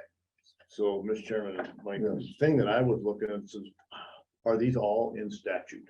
One, if they're not in statute, then it's changeable by rule, which is a lot better. And I'm wondering, maybe there might be some pushback from some of the legislature on, but maybe that's the way to go, is to move it into rule, and then we can do it, because anytime you have a fine or whatever, it's gotta go through the process, goes to Department of Justice, and then they have to print it all out and things like that. So, that process, I'm not trying to step aside, but I'm just saying, maybe we should see if we can do it as part of the rule, do it as a rule, or just say, hey, look, this stuff hasn't been changed since 1910. We need to do the inflationary update on it. And just for the heck, see where we end up. So if it's in statute today, how would we manage to move that into a rule, let's say, fine for killing the neighbor's dog or something? I don't know whether there even is a fine, but if there was, it's in statute. It would have to go through the legislature and have a bill to move it. Move it to, okay, that was my, Because once it's in that was my. Once it's in understanding. statute, you have to go to the legislature to change it. Okay. With that in mind, I think it would be prudent of us to have an inflationary amount, and that we put into rule that we have to review them every 10 years. That we not let it go again, and we do our brands every 10 years, so maybe, I don't know if you want it on the same schedule as the brands, or if it's an off year from the brands, but I think it should be reviewed regularly. All right, so that's a good point.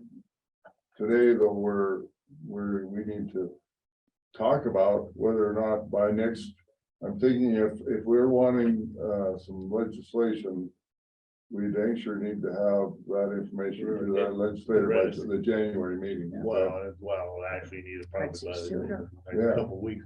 But it has to be really specific what do you want, because you gotta take it to the drafter and the drafter. It'll be Jason Moore on that one, so you just know who's gonna be drafted, so then you know how much discussion you have to have and how far you have to have it laid out. The one thing that my concern was importation, failure to get import.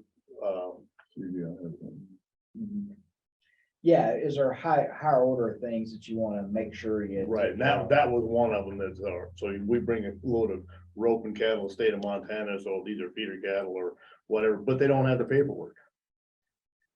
You know, what's the fine? And the last time I looked at one of them, it was the $50 or $500, and I'm going, you can't buy a half a tank of fuel for that, for your truck that you're bringing in, so it's not a big deal, and whether we want to do it, all right, here's the base fine, but then, all right, portion the value of the load. Because, semi-load of fat cattle, way different value than it was 5 years ago, or 10 years ago, or whatever. And So I just No, pulled we're up gonna- for an example, the penalty, just so you guys can look up there, but that particular one, I pulled up what's in statute for that particular penalty. So it's a fine of not more than $500 is what it says in law right now for that specific violation. Jake, So I'd agree with Ellen. I think there's gotta be a hierarchy of penalties, because like this one should be high enough that nobody dares to do it. As a department, if our job is to protect livestock producers of the state of Montana, this should probably be one of our top priorities, biosecurity. I know we've talked about several times over the last 18 months or 2 years. But we just had TV. We've got other things coming. They're talking about foot and mouth again. How do we protect livestock producers? You make this fine big enough that nobody's gonna dare to do it. Because it potentially puts them out of business.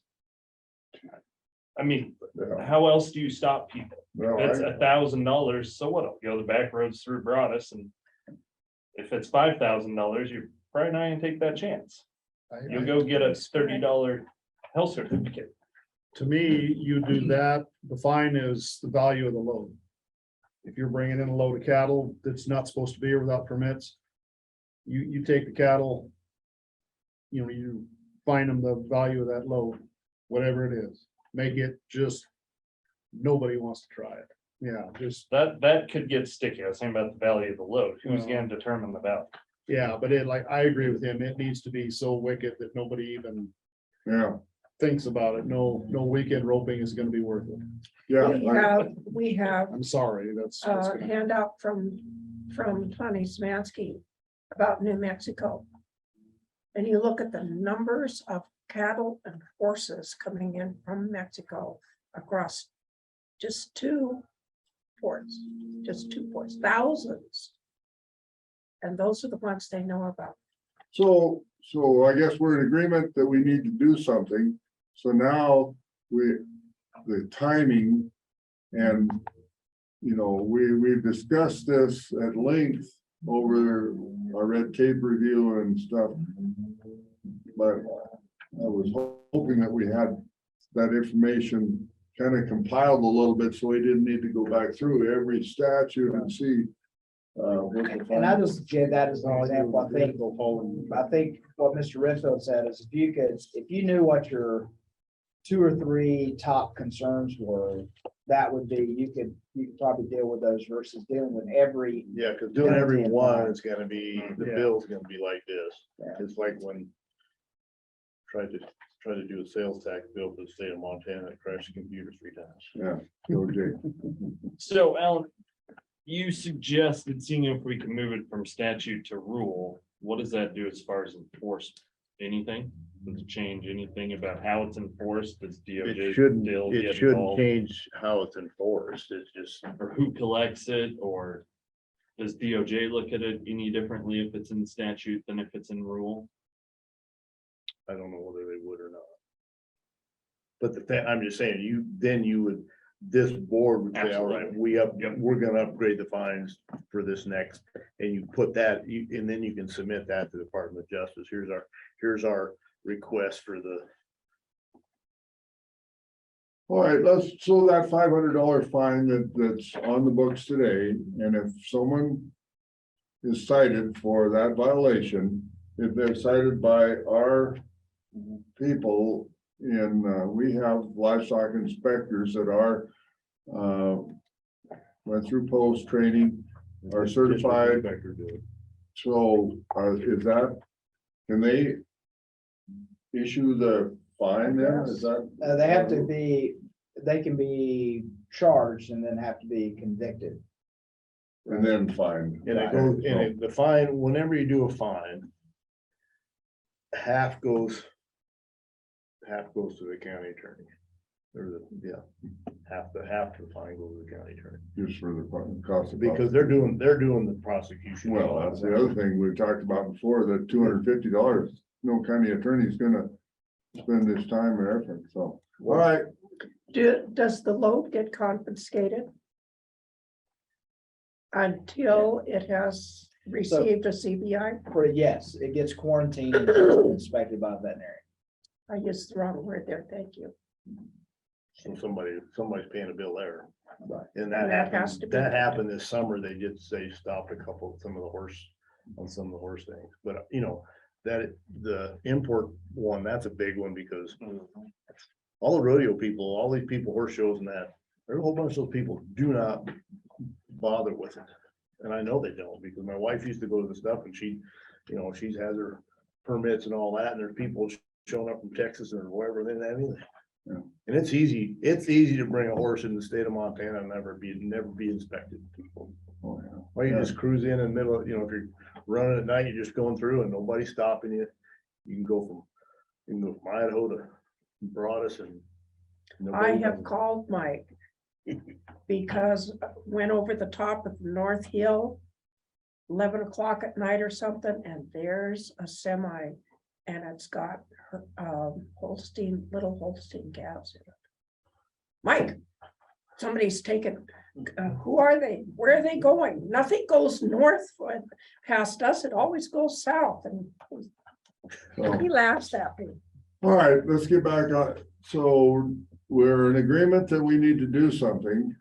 And we're also kind of under the gun. So how do we want to proceed here? Do you have some of the identified areas that we need to really look at? And let's identify what areas and move on, because otherwise we're I gonna mean, get it bogged seems down. the big topic of conversation has been about certificates of veterinary inspection, right? Because of the risk that, someone bringing disease into the state poses. And that's easily defendable. I mean, when you go and testify, it's like, well, just cut and dry, boom, boom, boom, boom. This is what happened. Yeah. This is how much money we spend on tuberculosis testing. This is how much we're spending on this. That's easy. All right, so there was the one, Mike, you want to pull that statute back up in the penalty? And let's just talk about that one. So where do we want to go? Is $5,000? I'm opening the floor to suggestions. Mr. Chairman. Yes. Alan, how hard is it to get that moved from statute to rule so that we can? Well, that's one of the things I wrote down is whether I don't know if civil and criminal penalties can be in rule. I'd have to. That's something, that's a question. Okay, so So let's say it can't. say, Yeah, let's assume that it can't for now. Because So then we we'll can just go that way and then. be specific. Yeah. my thought process is you do something like immediate impoundment or. You know, you take the animals and so much an animal, whether it be 300 an animal, if you bring 20 head of rope and steers in it, we're gonna fine you $500 a head if you don't have your vet inspection. I guess my comment on that is, I understand. But then I go the other way, someone that brings one horse in that has a disease that could affect the state of Montana. You know, I want them to make sure they think about it too. So if you start putting it by animal, the big loads, you know, it's gonna cost more, so I can understand that, but I also worry that person with one animal or 5 head of roping steers that come out of Mexico that have, I mean, heaven forbid, foot and mouth. And it's only 5 head, so they snuck them in because they thought, well, it's only so much a head. So that's my caution on You have that. to have a minimum or Okay. so much head, whichever is more. Yeah, now that's a solution that would cover. So, all right, any other discussion? And, you know, we need to talk about a number, then the next thing that we, Well, I think the truck stops. And the grapevine will be helpful. yeah, absolutely. Yeah, but we still need to, if we're gonna propose legislation, we gotta get fairly specific, I mean, we gotta get. You have specific. this. We need to put a number. So say it's, shall be fined $5,000 or a percentage, or per head, whichever is greater or less, or however you want to word that. Yeah, Okay. I'd say $5,000 or $500 per head, whichever is greater. Yeah, so Is that enough, $500 a head? Well, you get 10, whichever is greater. Yeah, no, I So know. you have 10, it's 5,000. 5,000, If you have 5, it's still gonna be 5,000. no. If that's you've right. got a truckload of 5 weight calves, you've got 120 of them on there. That's a $60,000 fine. They'll make it think. Okay. I don't think they're gonna chance it. Would you like to make that in a motion? Yes, I would like to make a motion that we make the fine for bringing cattle in without a CVI or Livestock. livestock in general without a CVI is a minimum fine of $5,000 or $500 per head, whichever is greater. second, Okay, discussion. Discussion. All right, hearing none, all in favor, say aye. Aye. Opposed, same sign, motion carried, all right. okay, question. Yes, We also look at poultry that's brought in illegally. And I don't know if we deal with that with this one as well, or if that's something totally separate. No, this is for all livestock that require import certificates and health certificates, which poultry do. Does that include shelter dogs and cats? Yeah, they're subject to that. Okay. If they're being imported in the state, they're required to have a. Well, because it really covers, because that's getting to be an issue. Yes. Shelter dog would be an Yes. issue. We may want to put in there, as when they do the bill, they have the introduction of the bill and list out what it really is. Include that definition of livestock, shelter animal, it needs to be in the title. And the So if it's in reason the I title, then ask, that's the intent and it's gonna be there. Yeah, so you can see here, the definitions for that part of our statutes is when it talks about animal, which is the word it uses, it means livestock, which is our definition of livestock, but it also includes dogs, cats, rabbits, rodents, game animals, fur-bearing and wild animals, and poultry and other birds. Okay, the reason I asked that question, I know a man who had some bantam chickens out of Belgium or France or someplace. And it was illegal to bring them in without a certificate. And there was a lady from the Kalispell area went over and she had a special piece of underwear made and she brought it back in with little eggs carefully wrapped to bring them in so that nobody could tell she was bringing them in. And that's why I asked the question. Okay, so, yeah. But Tawny talks about that stuff and how stuff can come in. Well, that's it. And this, to me, this is our step as a department to do our job. Yep. And to have our people be able to do their job and be effective. Okay, so the motion as stated, you feel we can fit that Yeah, into. that gives me this direction code. of how to talk to a legislator on Okay. what the highest priority is and what the board would like to see done about that priority. Okay, any other discussion? All in favor, say aye. Aye. Opposed, same sign. All right, now let's, I think we passed that motion twice now that I think about it. Because that discussion came up It's important. afterwards. It was just such an important motion, Gene, we had to do it twice. So, all right, now, any other fines or penalties that we want to address this legislative session that come to mind? Right, Mike, do you think of anything or? No, I mean, that's the one that keeps coming up as the biggest risk, right? And the one that we, that the board has expressed, and I think even we as staff has had the most concern about. I mean, do we deal with people removing, already if you remove cattle from the state without the owner's permission, that's a felony. And then if you're removing animals from a county without the right paperwork, that's a misdemeanor.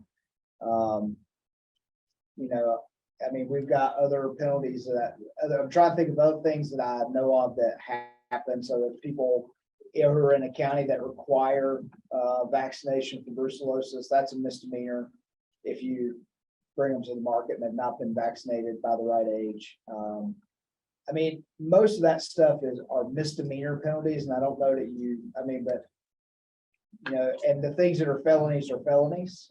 And so obviously you get convicted of a felony, that's a pretty, you would hope that having a felony on your record would be what would deter somebody more so than a fine.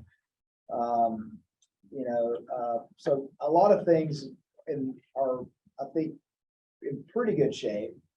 I guess, Unless there's, but I'd leave it to the board if there's, like concern about on the brand side, people, because like I said, misbranding is a felony. The only thing I think of in the branch world is really about county line movement inspections or grazing permits, those types of things, but those right now are misdemeanors, so I don't know how much you want to mess with that. But. well, and I don't know that it's a big problem in one case and then a problem that has high risk to the industry. And that was a point I think that Jake brought up that I think is very important, that when we're very cognizant of the risk to the industry. So, well, I guess, if you have time and still have some of your notes from when we went through the red tape, maybe go back and look at some of those statutes that we looked at and see if there's something that comes up. And then if there is, get a hold of Mike and he can share it with everyone. And if we need to get on a Zoom to have a vote, to put something else forward, but it needs to be done here in the next week, 10 days, I would say. Do we simply say we want all the rest brought up to the point of whatever the inflation was from the time they were set until now, so that they, Because this one, the last time it was done was 81. okay, So it but doesn't mean it changed it. It didn't maybe it didn't change it, but that was the last time something happened on that bill. there are a pile of them in there, like you said, 1910. Well, there's some There was- 1947, so a Yeah, whole bunch of them in that whole area. bunch. And should they be brought up, what's the word I want? Could you, According well, I to think you're wanting a inflation. blanket Yeah, for all the for rest of all them. of the penalties, and is that a feasible option? And you have, On the list? I was gonna show you another example I looked at, that this was like, when we were talking and went over to this one because we started talking about that area, but I was looking at what was that? You know, containment of livestock, so like, there's a whole bunch, so like, just in this one on animals running at large, for all of these, dealing with open range and other things, there's a penalty, but the problem is that's where you got to get specific, because they're not all the same, right? So in this particular area, the penalty says they're guilty of misdemeanor punishable as provided in Title 46. If you go over that, what is that? It says, well, when there is no penalty specified, this is the penalty that applies. And so so not all of them even have, as the department established a value, it's referring to a criminal procedure minimum that's set up. And in this case, it's $500 and 6 months in jail. So. But that's not specific to department. Right, and that's what I'm saying is Statute. that what you're gonna get into, I guess my suggestion is that you're gonna have to sort of, you're gonna have to pick these apart little by little, because if you try to do a blanket thing, as Alan says, Yeah, you would end up with a bill that's gonna be, this thick, because of all the different places you're gonna have to make that one change. And every one of those would have to be specified in the bill. So if you said that every penalty statute we have would be in that bill with that one little change in it. And I do think you have to consider then, you throw I know he's not in the legislature anymore, but I know a legislator that used to say a lot of times, he'd say, well, I'm not going to support that because it's more than 3 pages. I don't vote for anything that's more than 3 pages. And so that's what I've had people say that's what you're going to run into, right? well, and And- I'm sure that there's some in there right now that would be that same exact spot. Yeah, So I guess just to keep moving on, there's 7 of us sitting at this table. And this is the one area this that is the was one we need to worry important to us. If there were, none of us remember anything else specific, I just, if you happen to think of it or something, get in touch with Mike, but I think we just need to move on, so let's start. are we ready to take a break since it's, Yes, Yeah. yes, thank you. I was. we got to the 10 o'clock hour where you wanted to. All right, so we're gonna take a break until 20 minutes after 10. Next order is biennial legislative financial audit. Did everyone get a copy of that? Yes. Yes, I think they Okay. mailed everybody a copy, and so I'm wanting to close the door on that the meeting was Friday. Brian attended, and I don't think he got any questions about the audit. You can see that we had two recommendations in the financial audit, and both were around depositing money in the right account at year end. And so one account's overstated, one account's understated.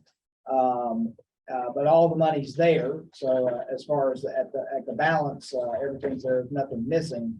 But what we've got to do there in response to that, and what we've committed to do is, again, just improve our internal controls, our check sheets that we use at the end of the year to check for those types of issues and to make sure everything's been deposited where it's supposed to be deposited.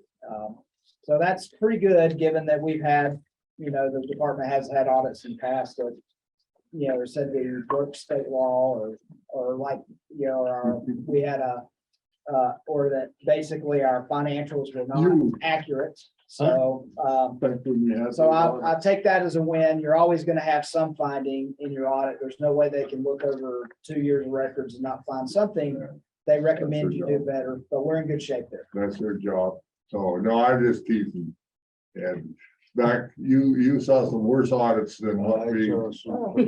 Pretty weird. So, do we need a motion to? No, there's nothing. No. I want to make sure that just we, on the informational. record, have discussed that we've gotten the audit. Those are the findings. And so They're satisfied that we're gonna work to correct any deficiencies, and it was fitting in, it was, very benign. They just, talked about, you need to do this different, basically, it was just basically an error, and which fund the money went, we just didn't get right place, and they picked it up, so, and I think we'd already corrected part of it.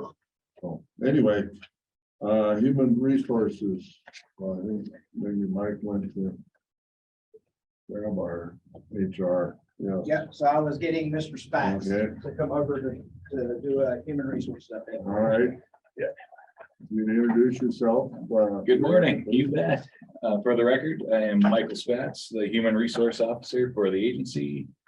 And in true HR fashion, I have some paperwork to hand out. Don't mind taking one and passing her down. Staying on this side, thank you. So you're just gonna turn it over? Right. All right, members of the board, Mr. Chairman, appreciate the time to go over some important HR stuff that's happening in the agency. First topic that we had on the agenda, diving into it, was just updating on telework. What's going on? The last time we spoke, we had discussed the statewide assessment that had happened, and that we did have positions that were eligible to telework in the agency. We also discussed that our total eligible numbers were very small. So currently where we're at, a majority or all of our managers should have provided eligible staff information regarding their telework status. In other words, just letting them know that they can telework.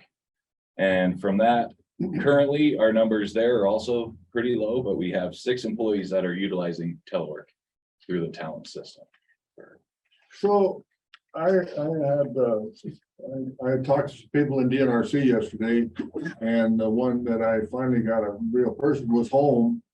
And because she was sick, but also she was doing telework. And so is there a provision for other employees that wouldn't necessarily maybe be fit the criteria that they could work telework, but if they're sick or have a sick child, or what's the? So within that, so if, we should remain flexible. If it's not a consistent schedule that's happening, then that's not true telework. If it's something that's just gonna happen for a day or something like that, or 2 days, kind of random, then we can be as accommodating as we can to allow that. And then that's management side, though, is to make sure if that the actual work that's getting done is appropriate. If there's a sick kid, are you actually able to put in 8 hours? Maybe it's only 5 hours or something like that. So, yeah. Yeah, usually, and I'll give my example. As you know, I've got 2 little ones at home. And if they're sick and not able to go to school, what these guys are used to me saying is I'll say, I'm gonna be home with the kids and I'm gonna be available, but I know there's no way to care for 2 kids and put in a full day of work. You work around that. And so if you only work 4 hours, your time sheet should reflect that. You only work 4 hours that day and the other 4 hours for sick time or whatever, whatever you have. I think I should also point out about telework that none of our employees are eligible for 5 days, like full-time telework. We don't have anyone who is rated that. But what Mike's talking about is someone who says maybe they're eligible for 2 days of telework by what the state worked up.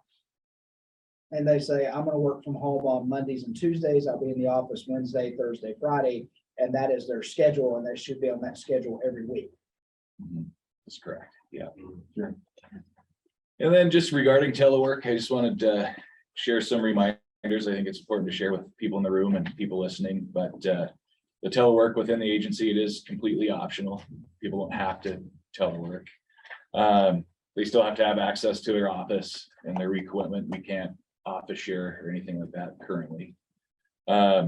State supplies only the laptop for a teleworker. Any other equipment that they might need to do their job is provided by the employee. If they can't perform their jobs efficiently while teleworking, then management can require them to stay in the office to complete work. As Mike just discussed, but knowing the agency is permitted to work 5 days per week, I think our numbers within the agency range from 1 to 3.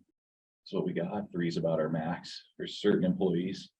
And then to be able to telework, you have to fill out a telework request that gets reviewed and approved by management. And that's tracked through what's called the talent system. And then there are resources out there and training materials for managers to discuss telework with employees and to help them manage employees that are working remotely. So any questions on the telework? So if they have to be registered, Yes, what we were talking about is sick days. right. How's that gonna work? So if they're not able to work on a telework day, they would still have to utilize appropriate sick leave for that time. I know that's, So they're not registered to be a teleworker. yes. Oh, yeah, yes. If they're not registered, they shouldn't be telework at all. So, Right. Mr. Chairman, Mike, how do you audit? When you do an employee audit? Okay. How do you audit telework? Or a teleworker? as far as if they're And I teleworking. might be using the wrong word. As far as, okay, Performance management. performance, yeah, performance there. How do Sure. you, how do you? How do you do that? What managers should be reading is some of the materials, but my own personal belief is, is the work getting done?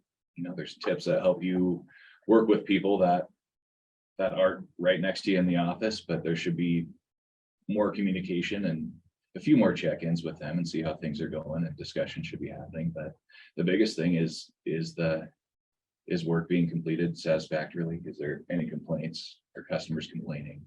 Things like that. If not, then in my mind, employees are performing the work. Yeah.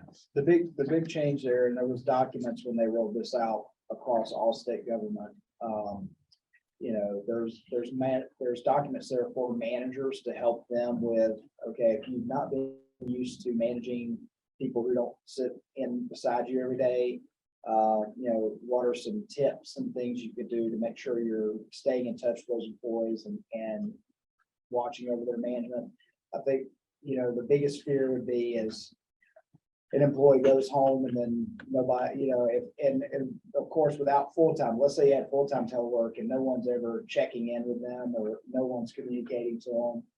But the state did have that in mind when they rolled this out, and there's documents for managers to understand how to work with those remote employees if they're not accustomed to that. And as Mike said, checking in with those people a little more often, conversations, monitoring work, those types of things. And then, of course, hearing what the customer complaints are. So if someone is teleworking 2 days a week and the feedback is that person never answers the phone in those 2 days, that's a problem. And so you have to just work through that like you would any other disciplinary issue.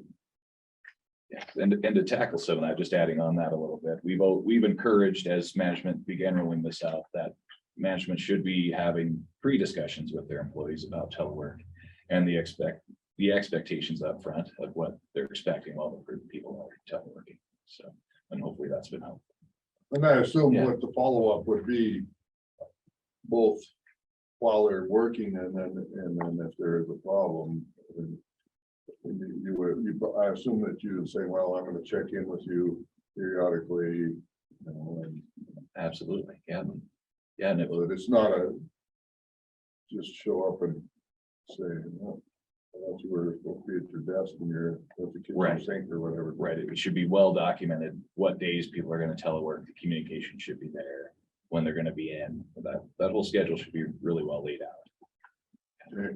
All right.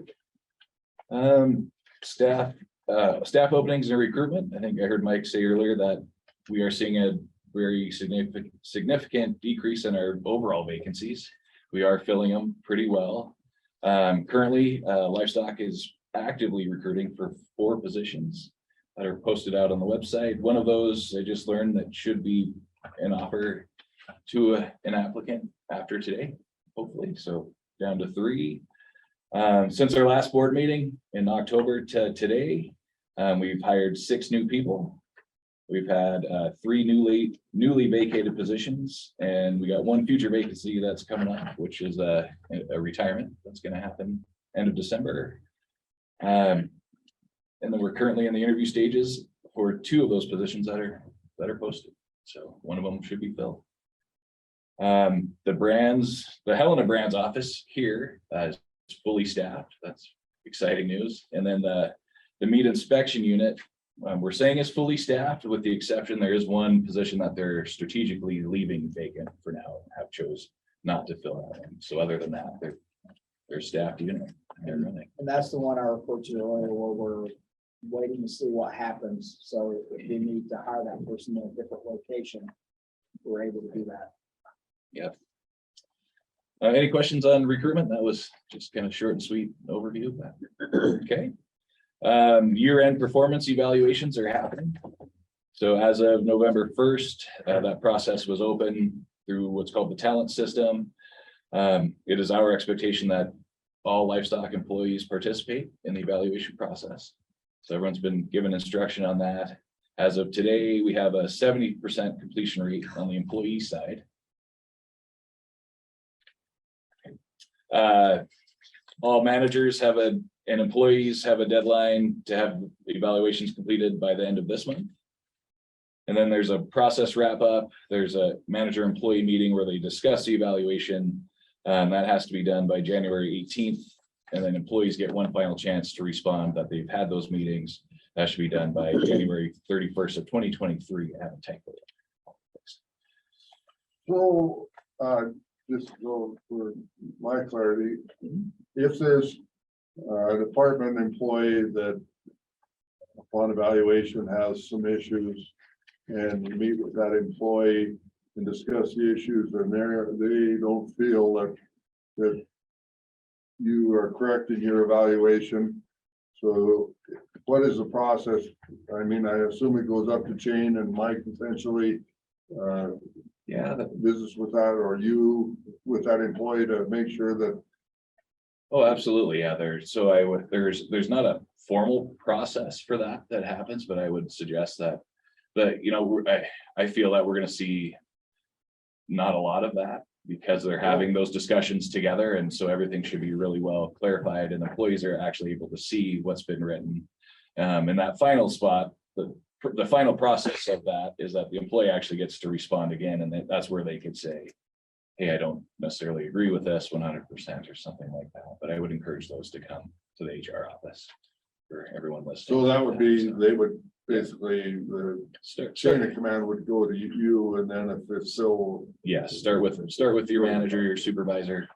If that doesn't work, come to HR. If we need to go up one more step, then we sure will. But we want those to be accurate and fair and realistic. So that's our hope. And then we're going to move forward into 2023. We're also going to ask employees to create work-related goals for their positions. So more messaging will be coming out with that here at the beginning of the year. Yeah.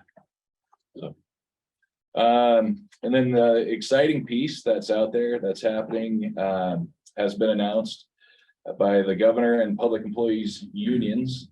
They have reached a proposal for the state pay plan, which will cover the 24-25 biennium, covers wages, health benefits, and a couple other one-time payments that are coming out.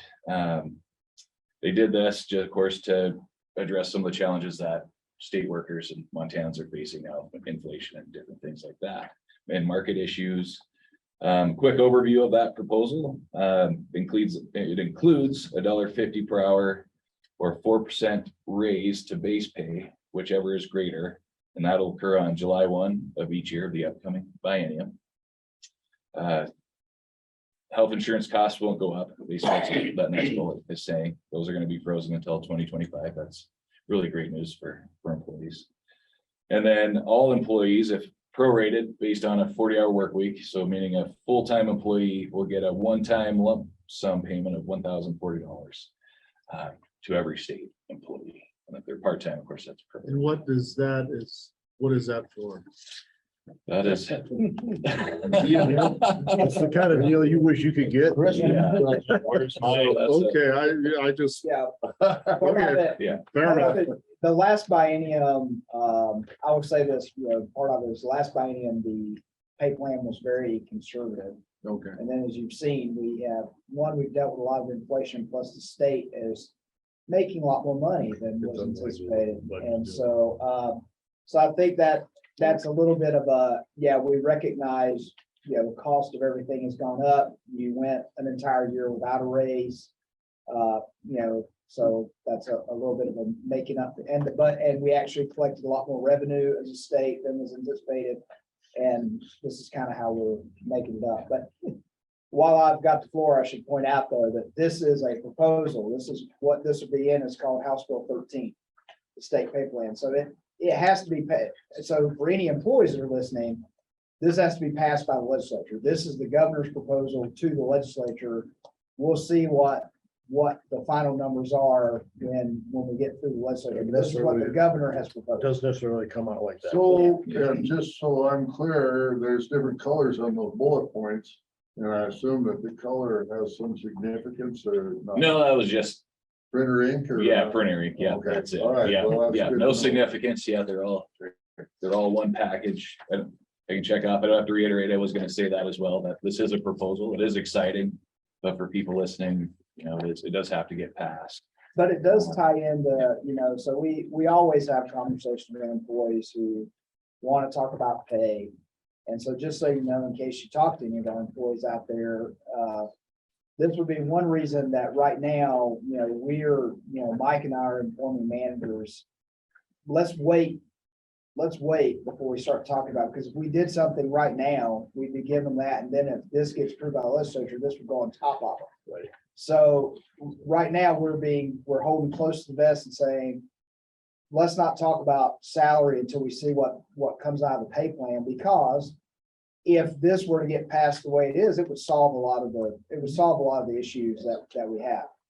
It also plays into Nina was asking the other day about negotiations. It's also made because we are in negotiations with one bargaining unit, and if whatever we negotiate today, if this gets passed and goes into effect, they'll get this on top of that, right? And so we're trying to say, look, let's be conservative here and wait and see what comes out of the legislature, and then whatever issues we have, if we have people that are below market, if we have whatever, we can deal with those issues then, but we don't want to double dip ourselves.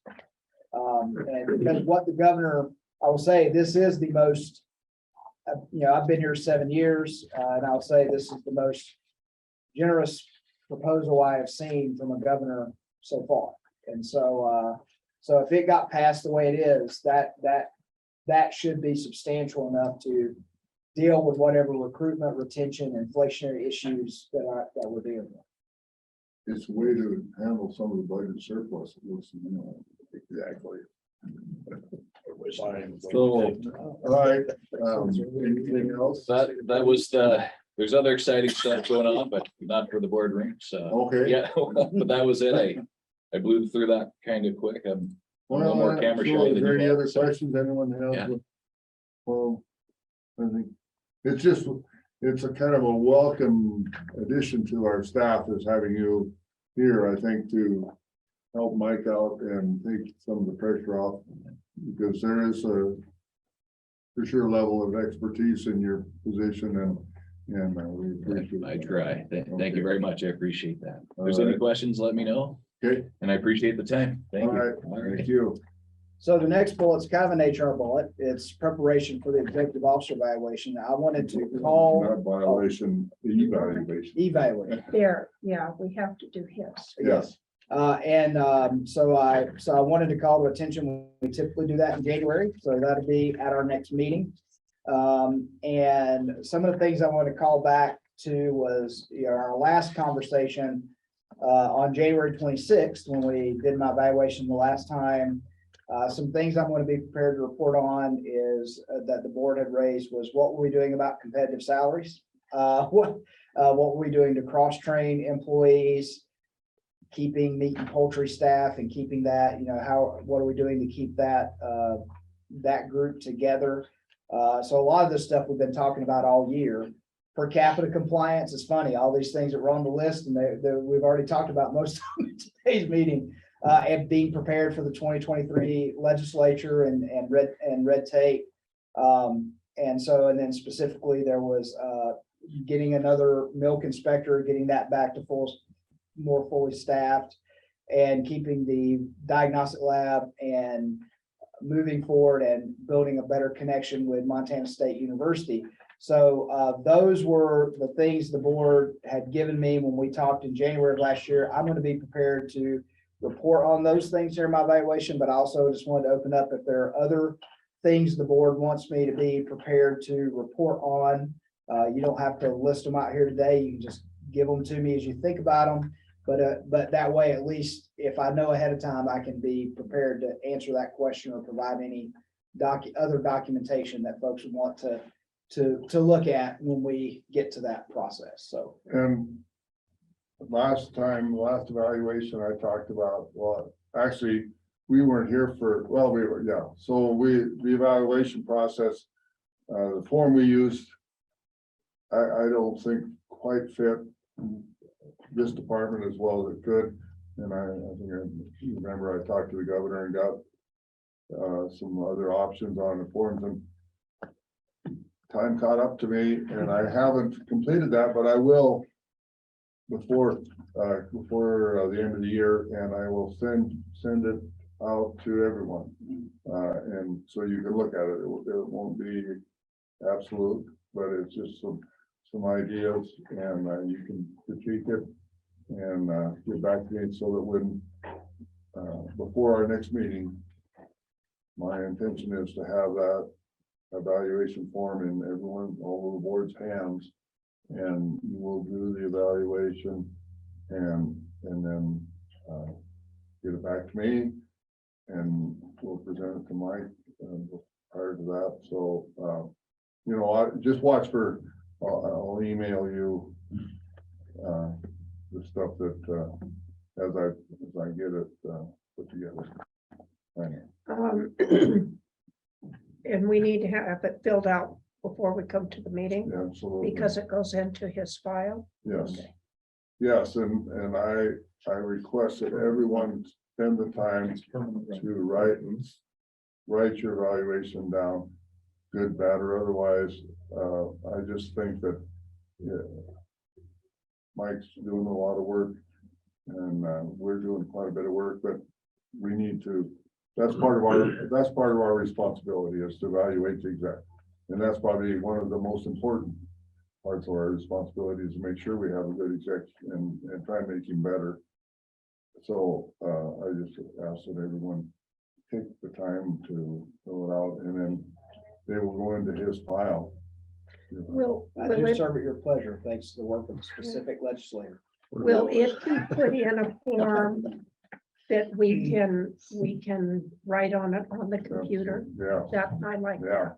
yeah, that's where I will try and generate what I would like to see in it, and then probably submit it to Mike, so he can take it to IT to make sure that it's one of those Yeah. auto-fill That works good. forms. It's easy to do. Yes, Jake. You should have some free Saturdays to work on this now. I probably will, Yeah. although I have a son played for the Bobcats, you remember, and a grandson, and went to school. We know where your heart is, though, and you don't have to watch them, so. I root for Montana schools and Montana kids. So, all right. Yep. So IBM. Yeah, the last thing is to make sure I've talked to you guys on the record about the interagency bison management plan.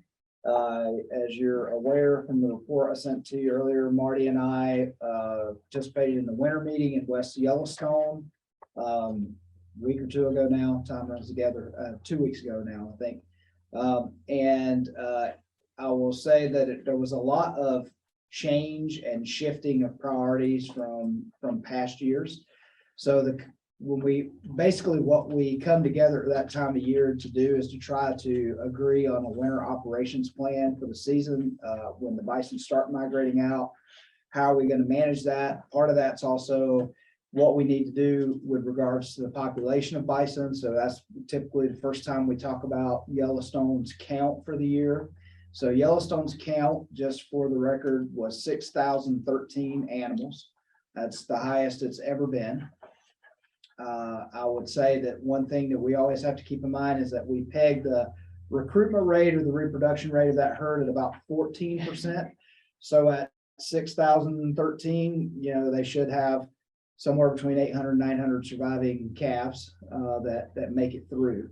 That would add to the population in the next year. So obviously, one thing that changed this year was Yellowstone did not want to commit to a specific removal target. One of the reasons for that is that we always fail on the target. And when you do have a set number, so there is some logic behind not having a set number. If you set the number to 1,100 and only, like we did last year, we had a target of 1,100 and only 50 ever got outside the park. So obviously you could not, that was an unachievable number. But the other side of that is if you set the number at 800 and you have 1,200 outside the park, there are groups that would press upon Yellowstone that when they get to 800, they stop, even though there's more opportunity. So what they had proposed was to say they believe they could cull up to 25% of the herd without doing genetic viability damage to the herd and its behavior. And of course, I wanted some language if they were not going to set a target and they were just going to set an upper limit, that there needed to be some language about maximizing the opportunity, right? So I wanted some skin in the game there. If that's what you're going to set, then okay, if the opportunity is there to remove 25%, which would be 1,500, we're going to do that. And I don't, methodologies of hunting, trapping, ship to slaughter, all that, just whatever methods get 1,500 out of the population. We had another partner, Nez Perce tribe, that did not like I wanted to add some language. I was okay with maybe the 25% with some language that said we're going to maximize the opportunity. But the Nez Perce tribe wanted to cut that number down to, I think the first suggestion they had was 10% as a max. Well, immediately knowing the recruitment rate, so given that information, I pointed out that that would be managing for an increasing population, which is something we've never done. And then the conversation turned. And every other partner expressed their wishes to increase the population. And the state of Montana, both Fish, Wildlife and Parks and Department of Livestock were the only two partners saying that we still felt we should be managing for a decreasing population and taking that opportunity. So that's really the crux of the disagreement right now. Everything else aside, there was all kinds of other things that were wrong with the operations plan. We've expressed that. We actually spent so much time on that. We never got there during the day. We never got past the first paragraph because our answer was no. And folks decided they were going to spend 4 hours trying to convince us something else, and that didn't work. But there's a lot of language being added in from the Forest Service that we were uncomfortable with. So for example, I'll give you two examples of things Forest Service wanted to document that Marty and I were very uncomfortable with. One is when it comes to hazing bison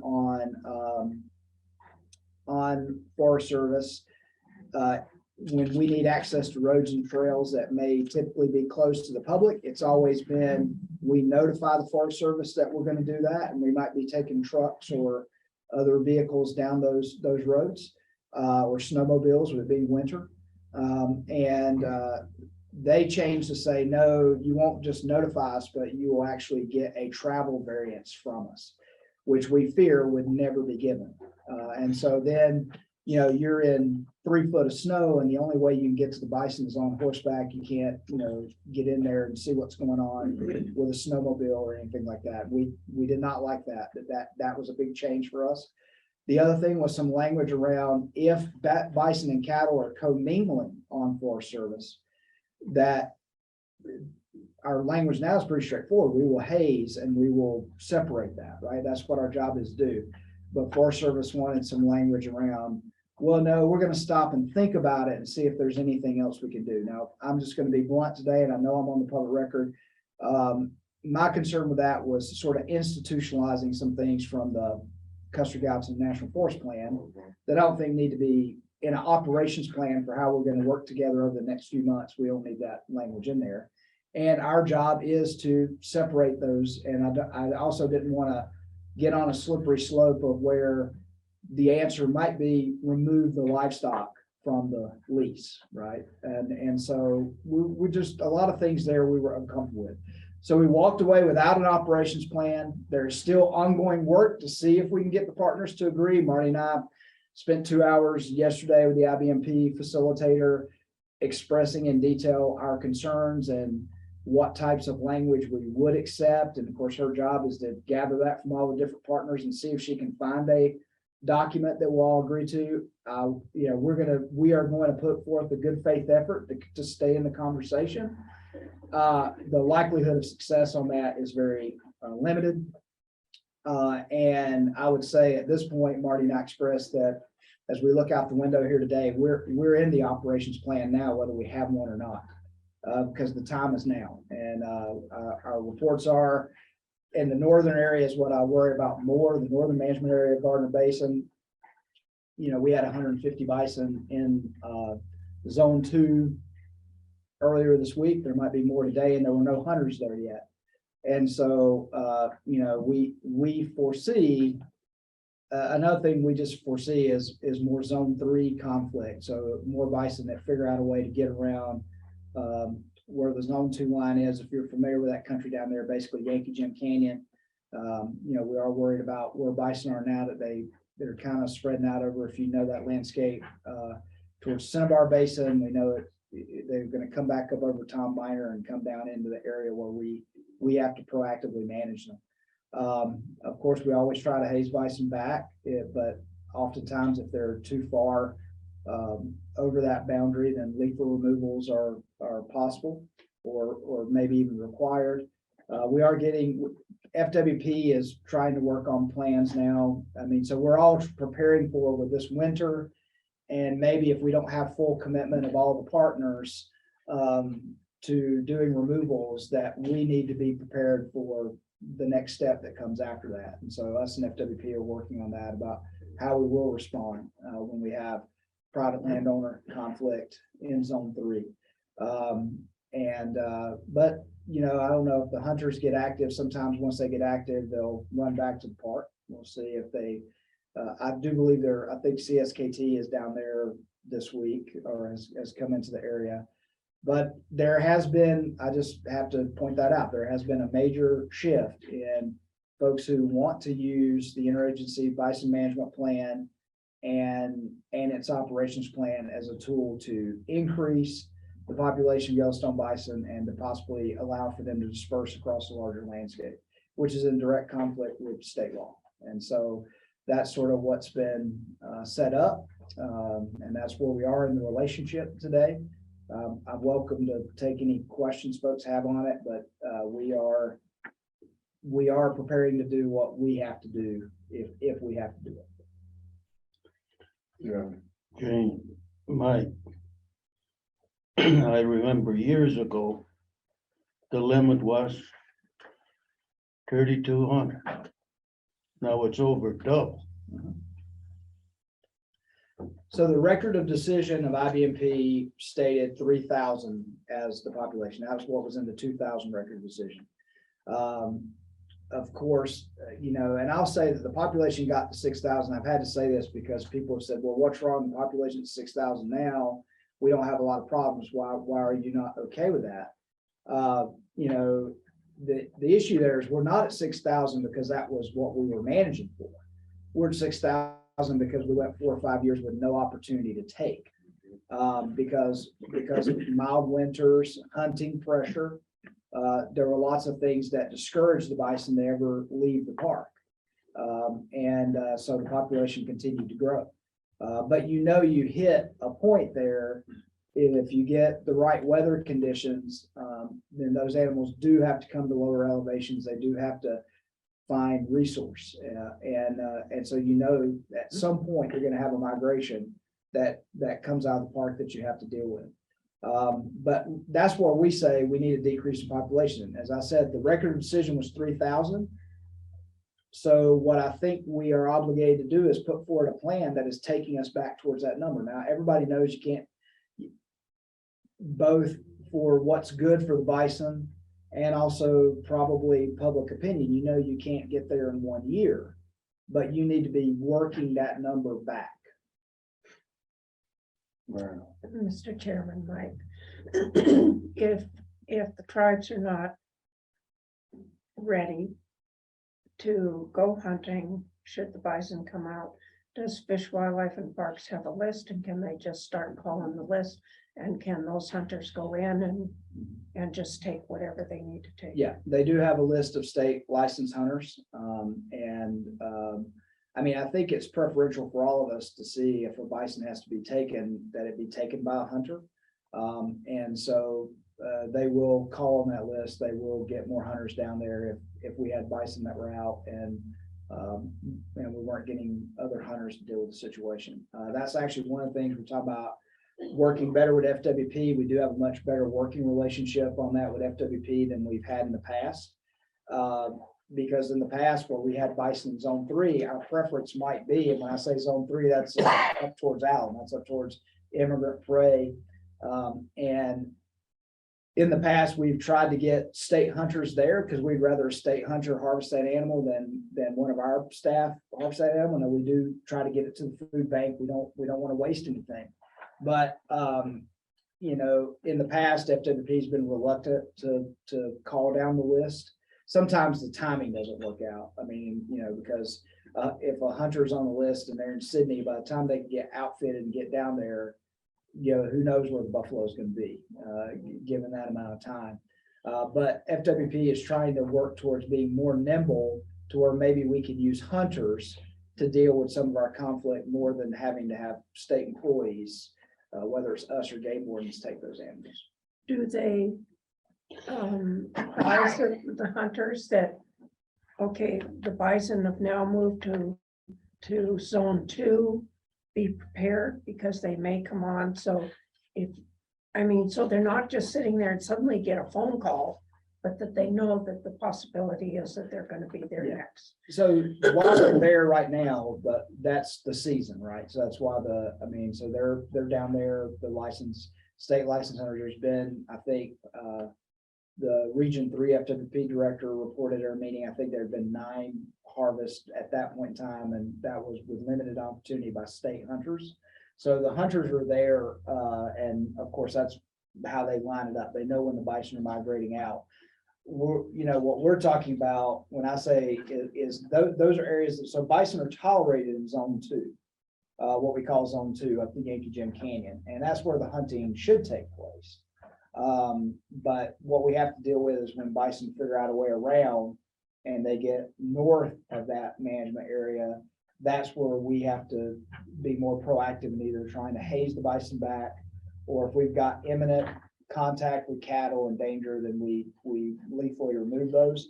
So when I talk about where we're working with FWP on maybe something that's new, is how they can be more nimble when we've got a bison in zone 3, and to get hunters there. And that's for FWP, but some of the things, like for instance, some of the things we've run into in the past is they'd say, well, our season is over, we're not going to allow hunting past this date, and it's June and we have bison that are out, and they say, well, no, our season closed down in March, and so we're not going to issue it. Or if we could get them to think about it, they'd say, okay, we will, but the next person on the list is in Libby, and so they're not going to be able to get here in time. And then we would ask questions like, well, why do you have to go to the next person on the list, or can you go and find, because maybe 4 down is somebody that's in Livingston who could conceivably get it done that day. And they would say, no, we have to go in order of our list. So those are things we're getting a little bit more cooperation from FWP on those things than we did previously. So what about the trapping and slaughter that the Park Service participated in? Yeah, so the trap is operating. The only challenge with the Stevens Creek trap is the concept of it's a chicken and an egg debate. What comes first, trapping or hunting? So tribal treaty tribes who hunt on the boundary of the park don't want to see them begin operations of the trap until they've had their opportunity to hunt. The problem is the bison now walk past the trap and they may not walk back by it, right? And so you may, and if they don't and if they don't take them, then we miss that opportunity. The park does have plans to, they want to put 200, they want to get 250 qualified animals into their quarantine program. And because of the brucellosis infection rate, if you're gonna have 250 come out the other end, you've got to trap 500 or 600. So they do plan, and the balance of those, the ones that test brucellosis positive, will go to slaughter. So they have a plan to trap 600 for that purpose. And I'm pretty sure they'll hit that goal because they want to hit that goal. The question is whether they would trap more than that for what they call, I call an administrative harvest, they call ship to slaughter. But CSKT typically participate in that, where they consign the animals to a slaughter to CSKT, they go to a slaughter facility, and then CSKT distributes the meat to the tribe. I don't know whether the park does not have much appetite to participate in that, but it's still one of our methods. And we, as I said, whatever methods we need to use to get the take that we need to take. I mean, I have, and I've always said that in meetings. Hey, if, in talking with Tom McDonald, who used to be the fish and game manager for CSKT and now is the tribal chairman, he believes they've never maximized their hunting opportunity. And he believes that tribes could take up to 600 or 700 to a hunt. I'm fine with that. We just got to get that done. We can't, I think one of the things that's a challenge for us is seeing the trap not be in use and seeing the bison walk out, and the opportunity there is to take 700, and for whatever reason, management, whatever, they only get 100. But if they can get 700 through hunting, I'm all for that. But sometimes that's because you got a mismatch of different tribes coming down. Maybe they're not there on the right day. And so sometimes it's been very difficult to maximize that, to see the tribes maximize their hunting opportunity. Of course, the last few years, you'd go down there and Alan lives in that country, so he's seen it like I've seen it. You'd see the bison standing on one side of the boundary, and you'd see tribal hunters on the other side of the boundary, and they'd just be looking at each other. And those bison have gotten very smart to know where to stop. And so anyway. Yes. So was there any discussion about getting rid of the gut piles if they have a big hunt? And, because that's a very big issue to the residents there. And I mean, the last time it was that they had that, the county came in and cleaned them up, hauled it to the landfill or whatever, which you have a landfill, we have to go to Logan now, but and charged, I don't know who they charged. It wasn't the department, I don't think, but they charged somebody. Most of that was, so the Greater Yellowstone Coalition and Bear Creek Council, and some of those groups were helping with that. We've talked about, I know FWP has put some bear proof disposal places down there, and they encourage the tribes to pick them up and get them there, because that's really the visual of the gut piles is a problem. The other problem is people live there, and that becomes a really big bear attractant. Well, it's like from here into the hall. Right. And so there are other public safety concerns with that. And so there's been efforts to try to say, we've got to get those gut piles up. They put FWP, Greater Yellowstone Council, different groups have coordinated to get places for them to dispose, but then you're relying on people to actually do that, to get them cleaned up off that. And then you can go and pick them up from there and get them to Logan or wherever you're going to dispose of them, and get them off the landscape so that they're not out there visually on the landscape. And also, so you're not training grizzly bears to just keep coming in on that area at the same time every year. Well, I'm sure that, I'll take the board. Does the tribe, or do they have a quota, or are they unlimited? They're unlimited, because they have their treaties give them rights to wildlife from Yellowstone. So there's not a cap. The cap is what is really based on what the opportunity is. And I say management, right? Because if 50 bison walk out and nobody's there to hunt them, and then they walk back, they lose that opportunity. They got to be there when the opportunity is there.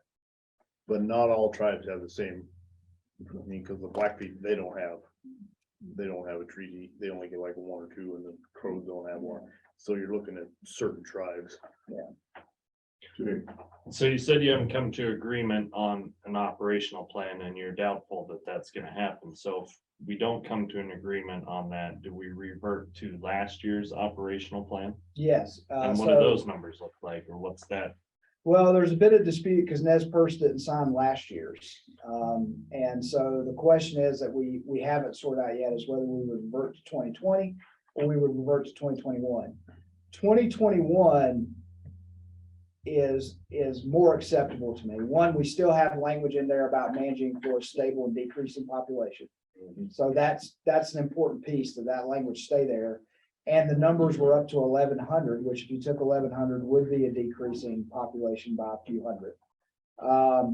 If you go back to 2020, that one's not as good because it's 500 to 700.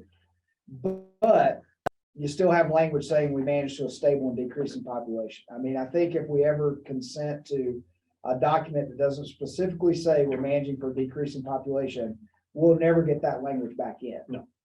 So that's why we can't. I mean, so that's why, I guess there's a risk to reverting to a prior year's plan, because obviously they could say, well, the cap's 700, then that's all we're going to take. But if we ever give up that language, we'll never get it back in the document ever again. Because they want to increase to 12,000 head. 12,000? In one of the proposals was to go to 12,000. You know, one I heard was 10,000, but it's whatever, a lot. So we're gonna be, I'm sure this subject is gonna come up. Yeah, thank you. Every meeting from now until the guys go back into the park next summer. So, we need to move on. And I need to find Dr. Well- Davis' slides for him here real quick. Considering everything that Mike has spoken about this morning, I go back to the document that Tani gave us that came out of New Mexico. And if you have 600 gut piles out there, all of them potentially infected with brucellosis, does that pull animal health in to deal with that contaminant? And this is not probably the time to talk about it, but I think it's something that maybe is. Because Animal you're just health looking needs at to the look. liability this department Oh, might yeah. have if that was. It's the our case. responsibility, won't it? It's our responsibility, yes. And so how those gut piles are disposed of is something we need to be in discussion about. So it's- Yeah, Dr. Judah is out there. He's joining us early today because he's got another commitment this afternoon. So we put him up earlier on the agenda than normal. I believe last time I checked, he was out there and I put his slides up. So Dr. Judah, if you're there, we're ready for you. All right, can you hear me, Mike? Yes, we hear you. Awesome. Let me know if it's too soft. I can always adjust. Mr. Chairman, members of the board, the first thing that I wanted to bring you up to speed on was just a kind of a recap of our. Just a minute, Dr. Duda, for the record, introduce yourself, Oh, please. yeah, sorry, Mr. Chairman. For the record, my name is Greg Judah. I'm the director of the Montana Veterinary Diagnostic Lab, which is a bureau of the Department of Livestock, and we operate at a Bozeman on MSU's campus. So snowy day here today.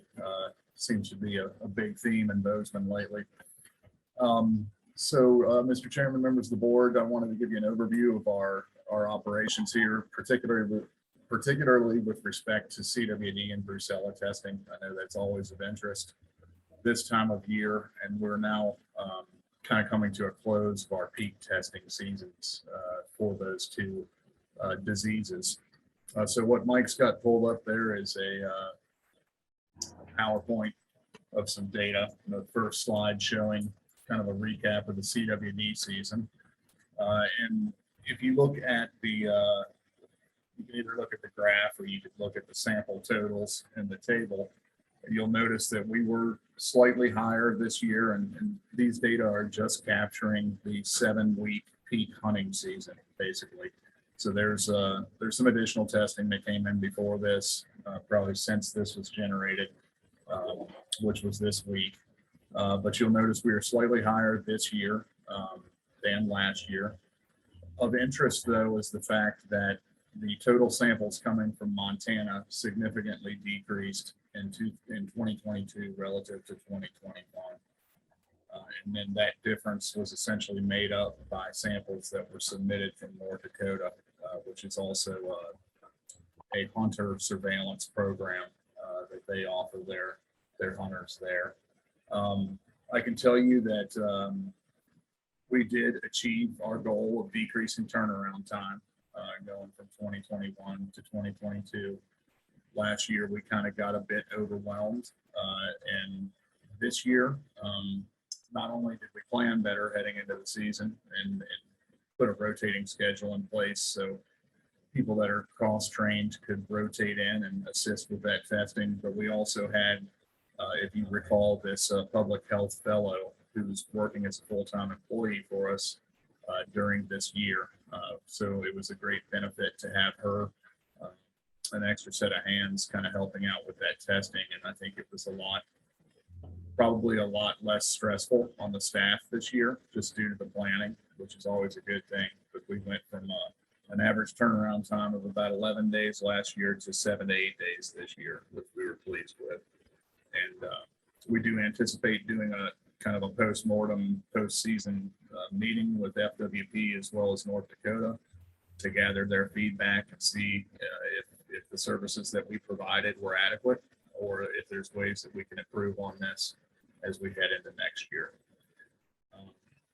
I also reported the percent positive for Montana, which is just over 3%, in case you're curious. I do know that we'll have some additional shoulder seasons coming, as well as special hunts in certain areas like the Ruby Valley, where there tends to be a propensity of CWD in the whitetail population. And I also heard from FWP that there is a muzzle loading season that kind of extends past the general hunting season this year. So we expect to continue to get samples trickling in over the next several weeks to months. So I'd be happy to answer any questions you have. Dr. Judah, this is Gene Curry. Couple of questions. So my simple math puts the number at somewhere 2021 positive elk. Is that kind of been the past numbers? And then did we identify any new areas? Or is that information that Fish, Wildlife and Parks collects? I think that information is available on their dashboard that they make available on their website. I don't have a breakdown in this data set in terms of elk versus mule deer versus whitetail. I can tell you typically we've seen the highest numbers of positives in whitetail deer. And that's been the last 3 years, basically. But I'd be happy to send that link to Mike as part of the weekly update this week, and he could pass that along to you guys. And I think it's a great data source to take a look at, comparative years, cumulative tests, things of the like, if that would be of interest. Yeah, there was actually even, last time I looked at that dashboard, there was a few positive moose even on that dashboard. Nina. Dr. Judah, this is Nina Bacchus. Does Fish, Wildlife and Park only give you samples from hunting season, or do they give you samples of roadkills as well throughout the year? Ms. Bacchus, members of the board, I believe that they do occasionally submit roadkill if there is a questionable reason, if there's clinical signs, they want to have those data available. But primarily, I would say the vast majority are hunter submitted samples that they collect with field necropsies. We don't receive any, intact animals, so to speak. We're just receiving lymph nodes. If someone shows up to our door, if a hunter were to walk up to the door of the MVDL, we would direct them across the street to the Region 3 headquarters. Thank you. All right, you can proceed. Okay, so the next slide, moving on to Brucella test numbers. Interestingly, we're seeing reduced numbers so far for the season. Year to date, we ran these actually yesterday, and this is the number of samples we've actually resulted through December 13th in 2021 as well, or sorry, fiscal 22 and fiscal 23. So we are off about, a little less than 12,000 in terms of the testing volumes from the year prior. Marty and I kind of spoke about this yesterday to kind of come up with some hypothesis for why this may be the case. It was our general feeling that it's reasonable to speculate that you had, greater sell-offs of herds last year due to the drought and the shortage of hay, and probably had some people that were reluctant to build their herds back up this year, not knowing what the conditions would be in terms of the availability of water and hay, coming into this season. So that's kind of our explanation at the moment. So if anyone has any questions on that front, I'd be happy to entertain them and attempt to answer them. Yeah, and I would say, Dr. Julius is Mike, if you look at the drop off, that's pretty consistent with what we feel like we contracted the herd, and it'll probably be several years before you'll get back to those high numbers that we had, the high numbers of cattle we had several years ago. And particularly, I think might even show up more here because one of our areas that probably experienced drought a little longer than other areas has been, over in Beaverhead County, in that area, which is where a lot of our testing would come from.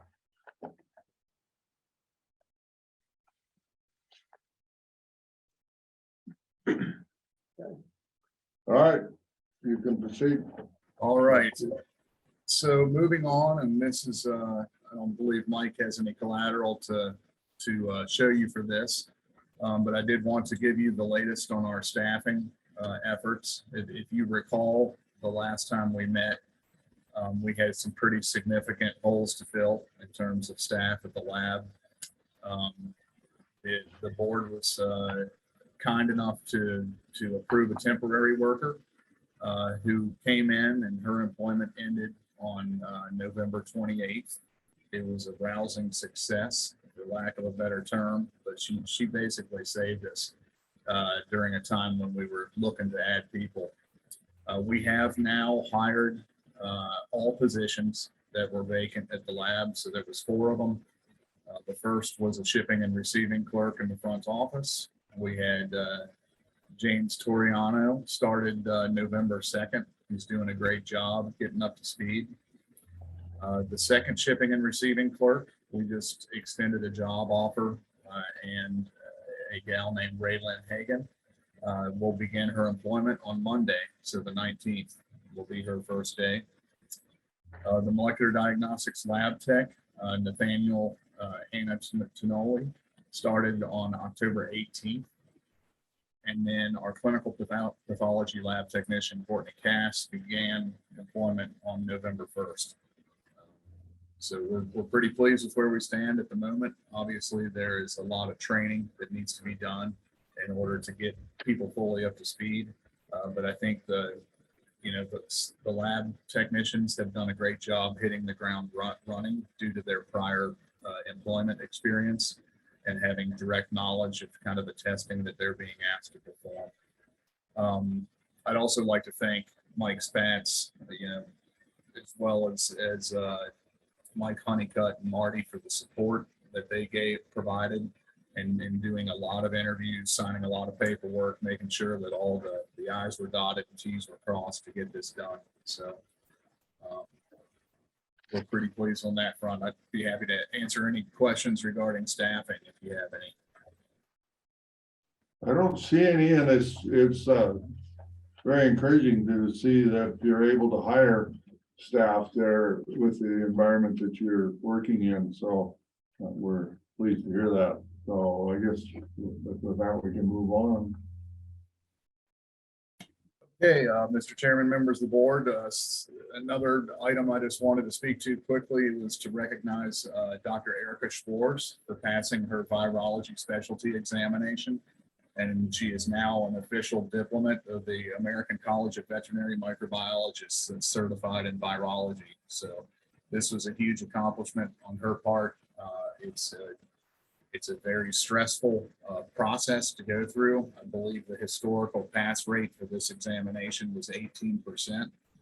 And this was the second exam that she had to pass to become, as they would call, fully board certified. She did pass her general micro examination in the year prior, and took on the virology this year, and did a great job. I believe she blew the curve out of the water. So congratulations to her. Yes. And then just another item, Mr. Chairman, members of the board, that just wanted to bring to your attention.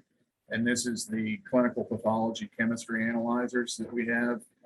Two of them, they're both manufactured by Siemens Healthineers. One of them we call the Dimension, the other one called an Emulite.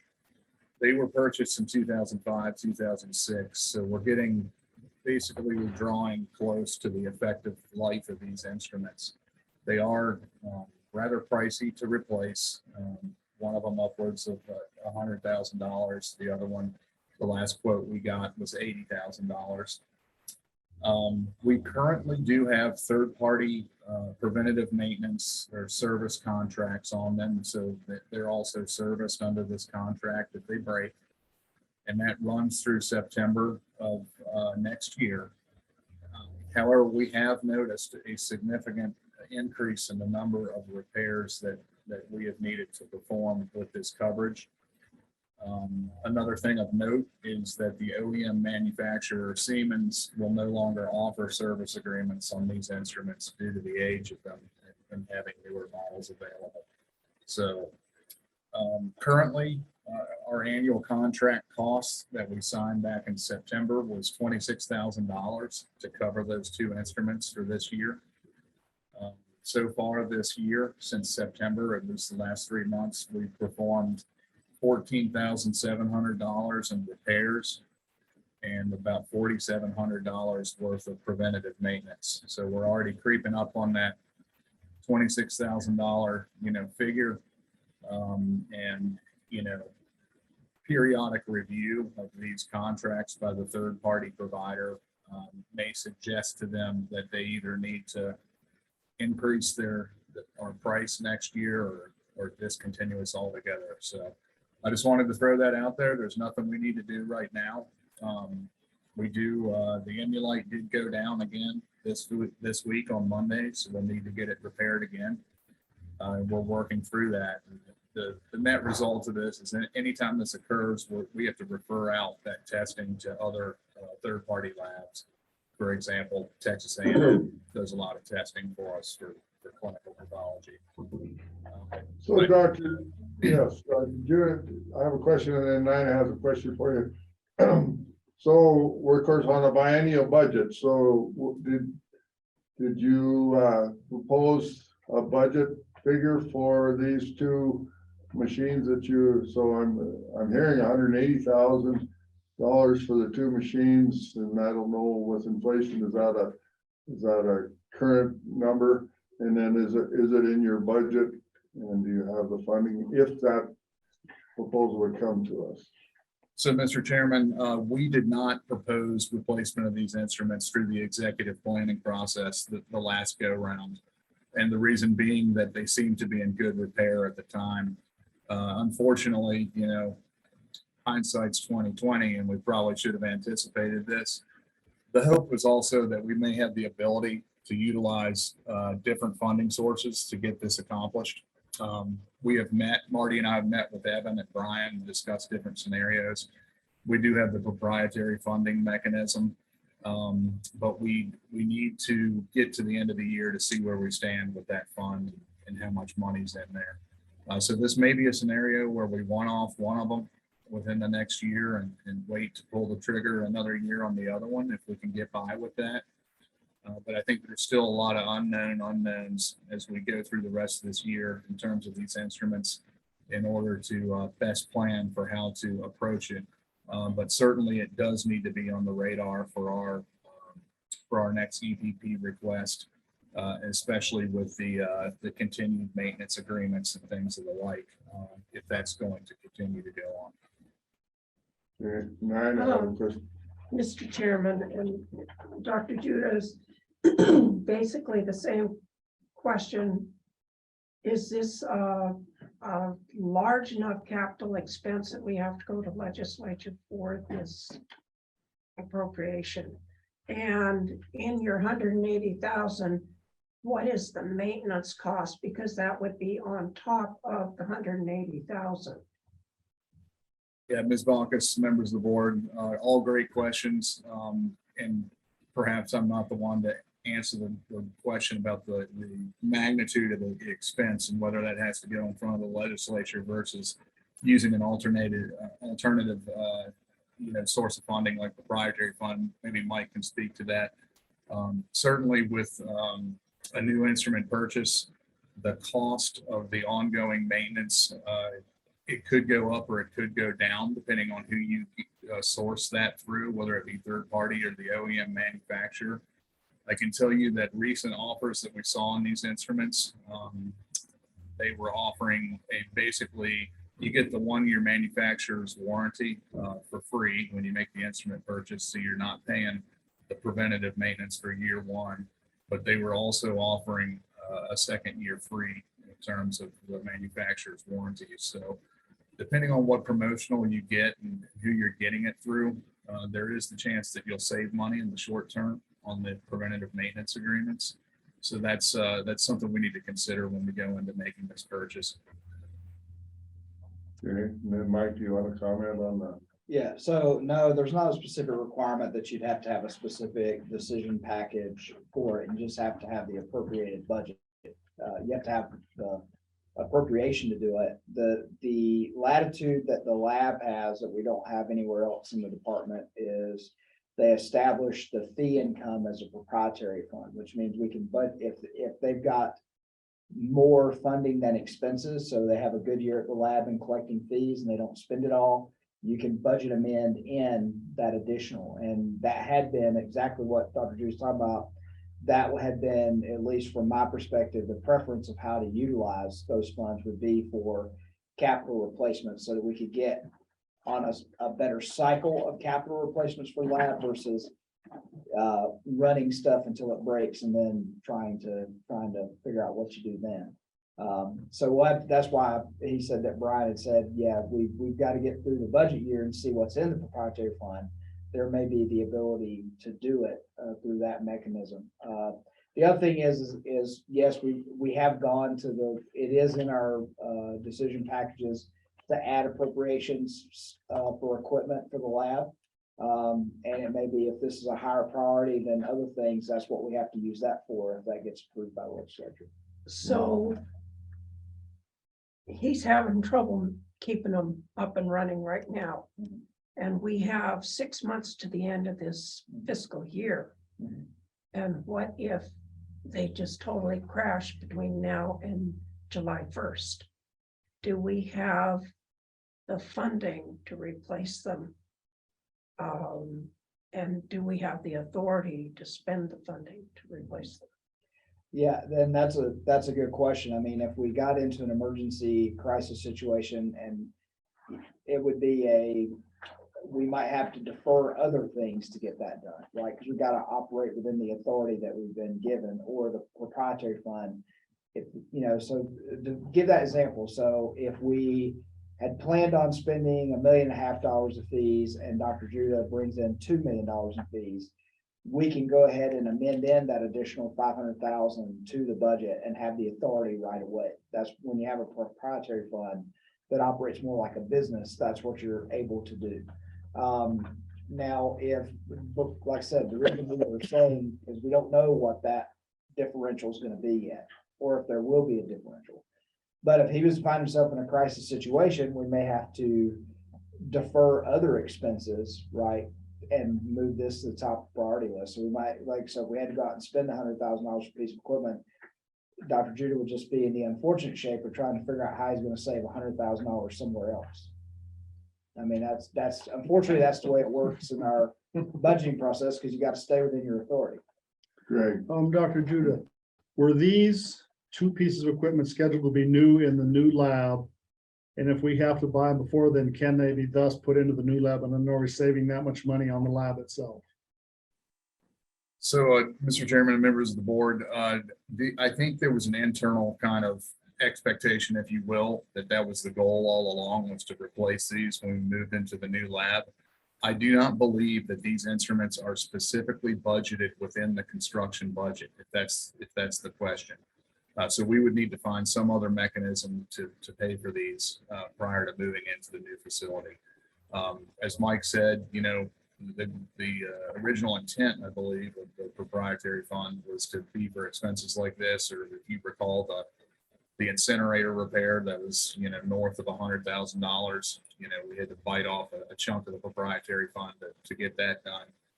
So I think it's just going to require a bit more planning.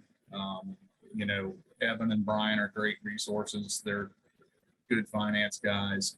You know, we will likely find a way to do this if needed, you know, even if it's an emergency situation. Even if I don't know the path to what that looks like right now, but I think it's something that needs to be on our radar.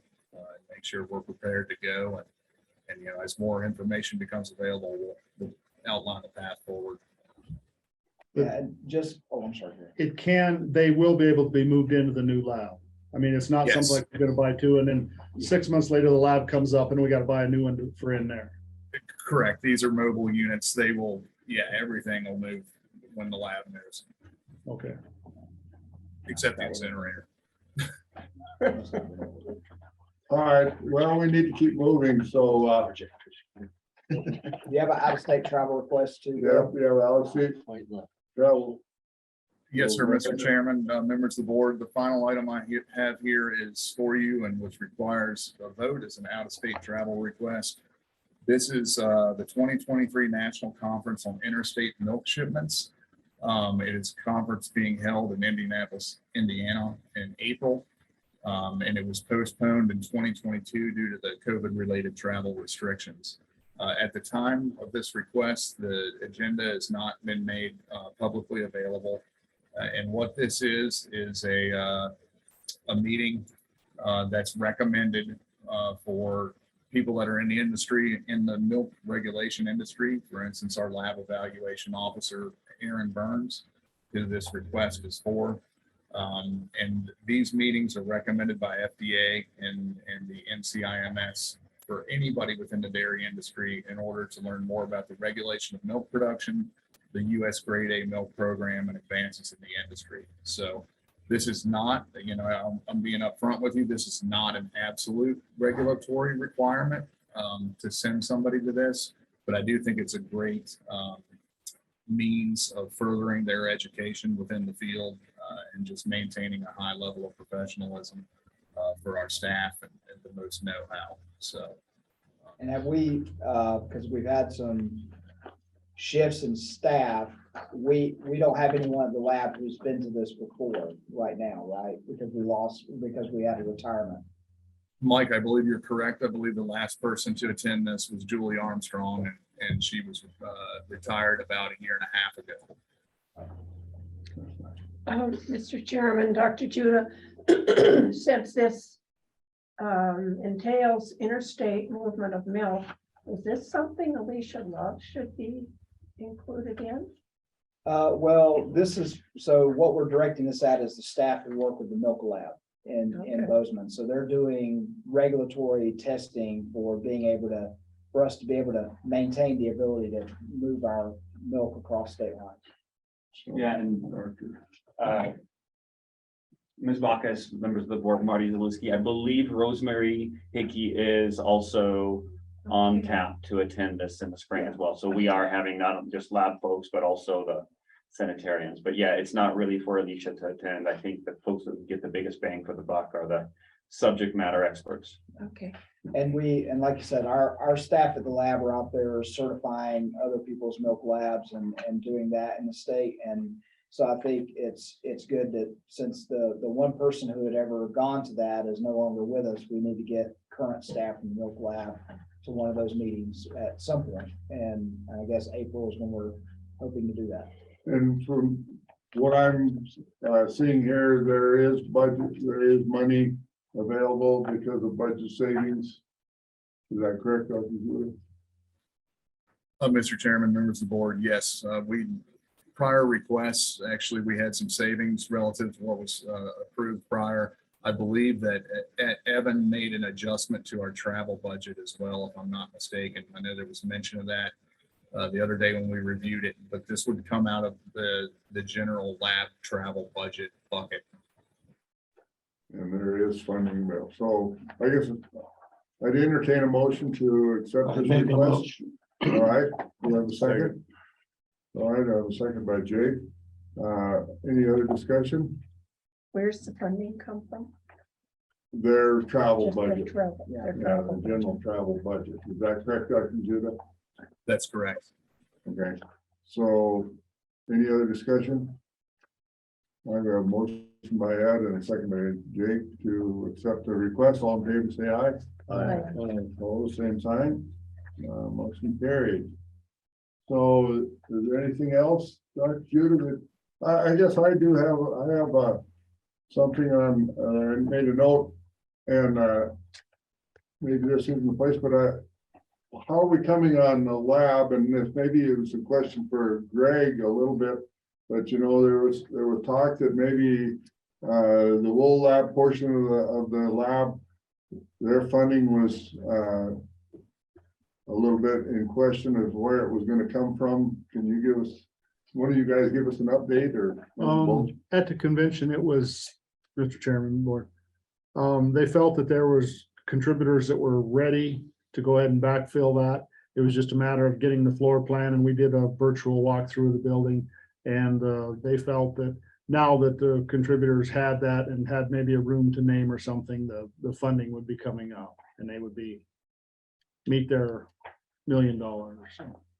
That, you know, that's the concern I have. The biggest concern about getting this project, keep it moving is if one section of that lab doesn't have the money, what happens to the lab? Does it jeopardize the whole lab facility? And so I guess that's encouraging.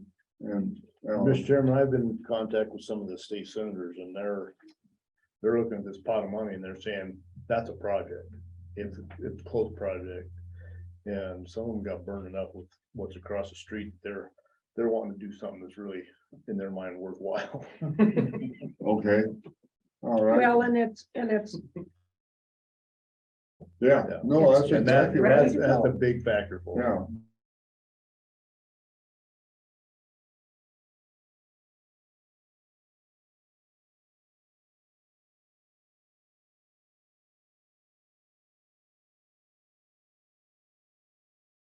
Lakes Lab and the MVDL up and going.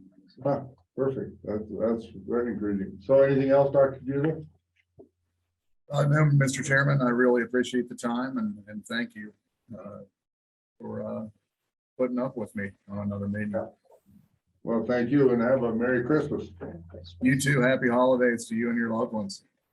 So, all right, we're gonna move on and we do not have Darren here. No, so Mr. Tidwell has submitted a written report that's in your packet. He's on leave this week.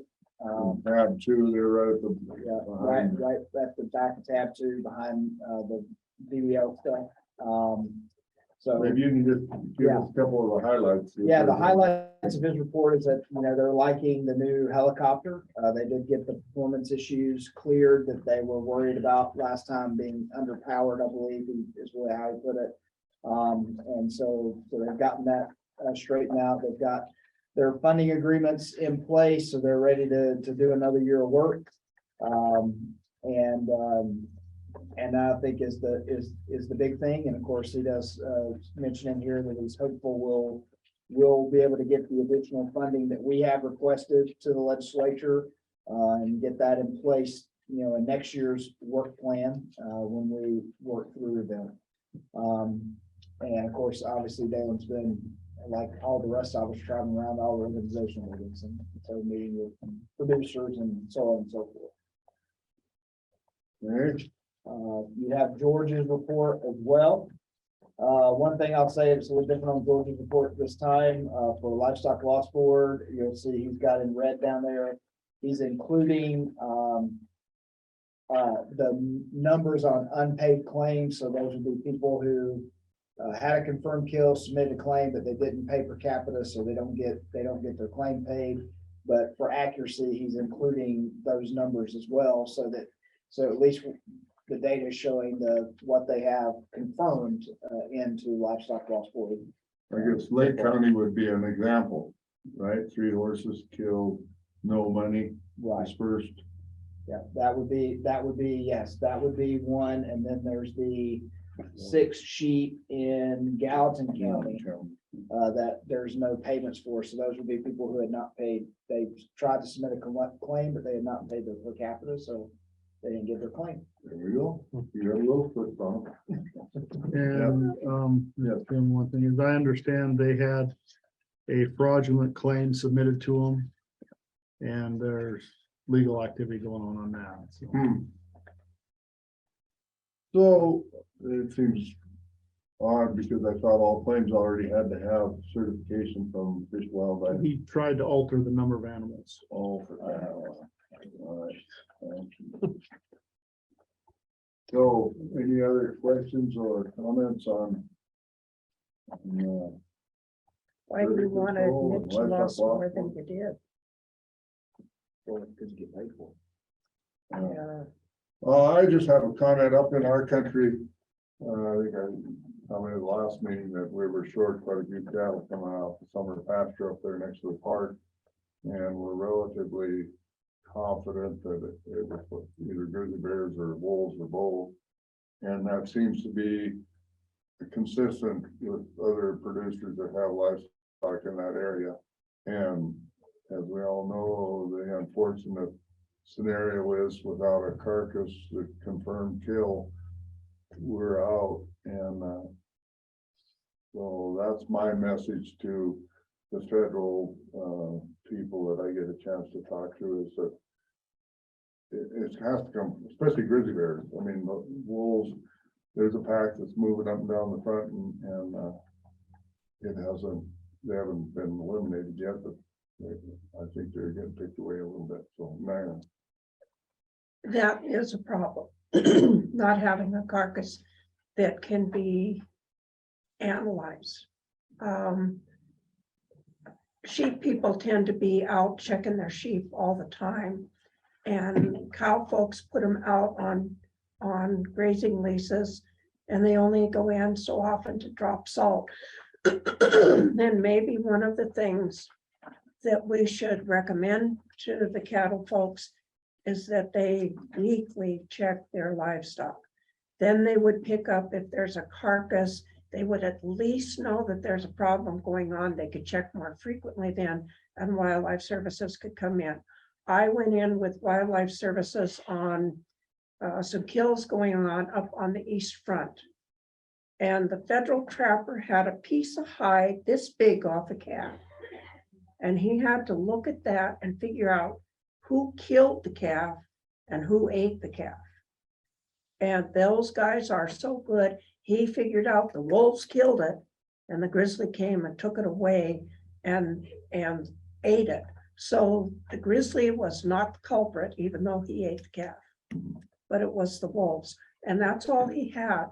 But maybe that's something we throw out to the cattle people, that you gotta check more often. there is there on the front off the reservation, they hired some and it's with some cooperative funding, but they hired a range rider. In our case, the guy that usually is up there riding got injured, he broke his neck. And so he was not there all summer. So our losses are greater this year than they have been in the past. But like I mentioned before, one day my son and granddaughter and one of the hired men were up there, ran eight bears in one day, 6 grizzlies and 2 blacks. And then there's the pack of wolves. So it's just a problem, and I don't know what the solution is, because some people say, well, you got the brand inspection going in, you got a brand inspection coming out, maybe you could use that. Well, that's going to be a very tough sell. Mr. Chairman, you know, some of the other states have multipliers. I think that's something we need to look at. If you got 5 confirmed, that means you have 8. They give you Mhm. extras just because you're not gonna find those. That's something we're gonna have to look at, is start adding multipliers for those missing animals. And that would, you know, when the budget comes up for, the predation claims, livestock loss board, you know, that would be the opportunity to bring that to the legislature and see if there's extra money. You know, everybody wants to get their hands on any extra money, but when there's no extra money, then the sell is really tough, so.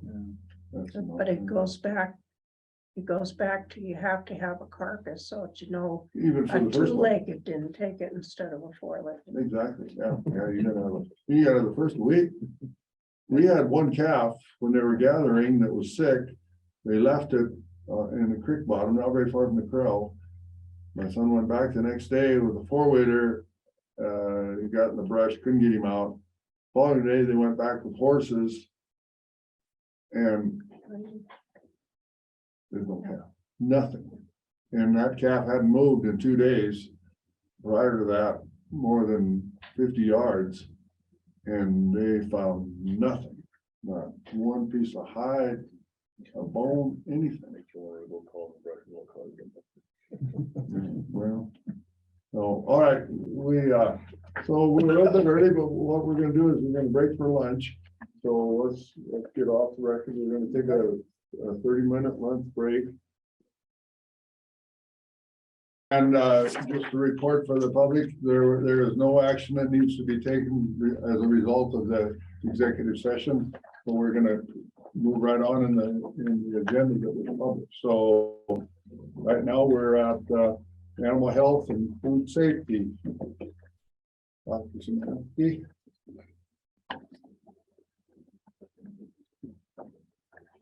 Good afternoon, board. Tanya Szymanski, Animal Health Bureau. Got a couple items for you today. The first one is a request to hire a compliance technician. This position was vacated after the Bruce Lewis's compliance position was filled from an internal candidate. The compliance technicians handle answering the phones. There are primary folks on the call center. They also deal with import and export CVIs and checking compliance on those for additional follow-up as needed. So I entertain a motion to accept the request to hire. All right. Motion by Alan, second by Greg. Any discussion?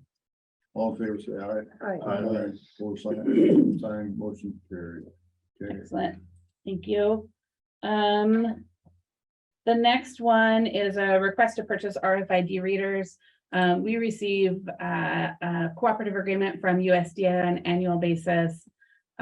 We try to use a portion of that money to purchase hardware that can either go out in the field with our veterinarians on staff, that can go out with brand inspectors as needed, or we'll even loan them out to private veterinarians just to help with electronic capture of data so that we don't have to do any hand entering. Some of the wands that we have been using, the Allflex RS420, are being retired. And so we're moving over into the next generation of RFID readers. So we'd like to purchase some of the newer models.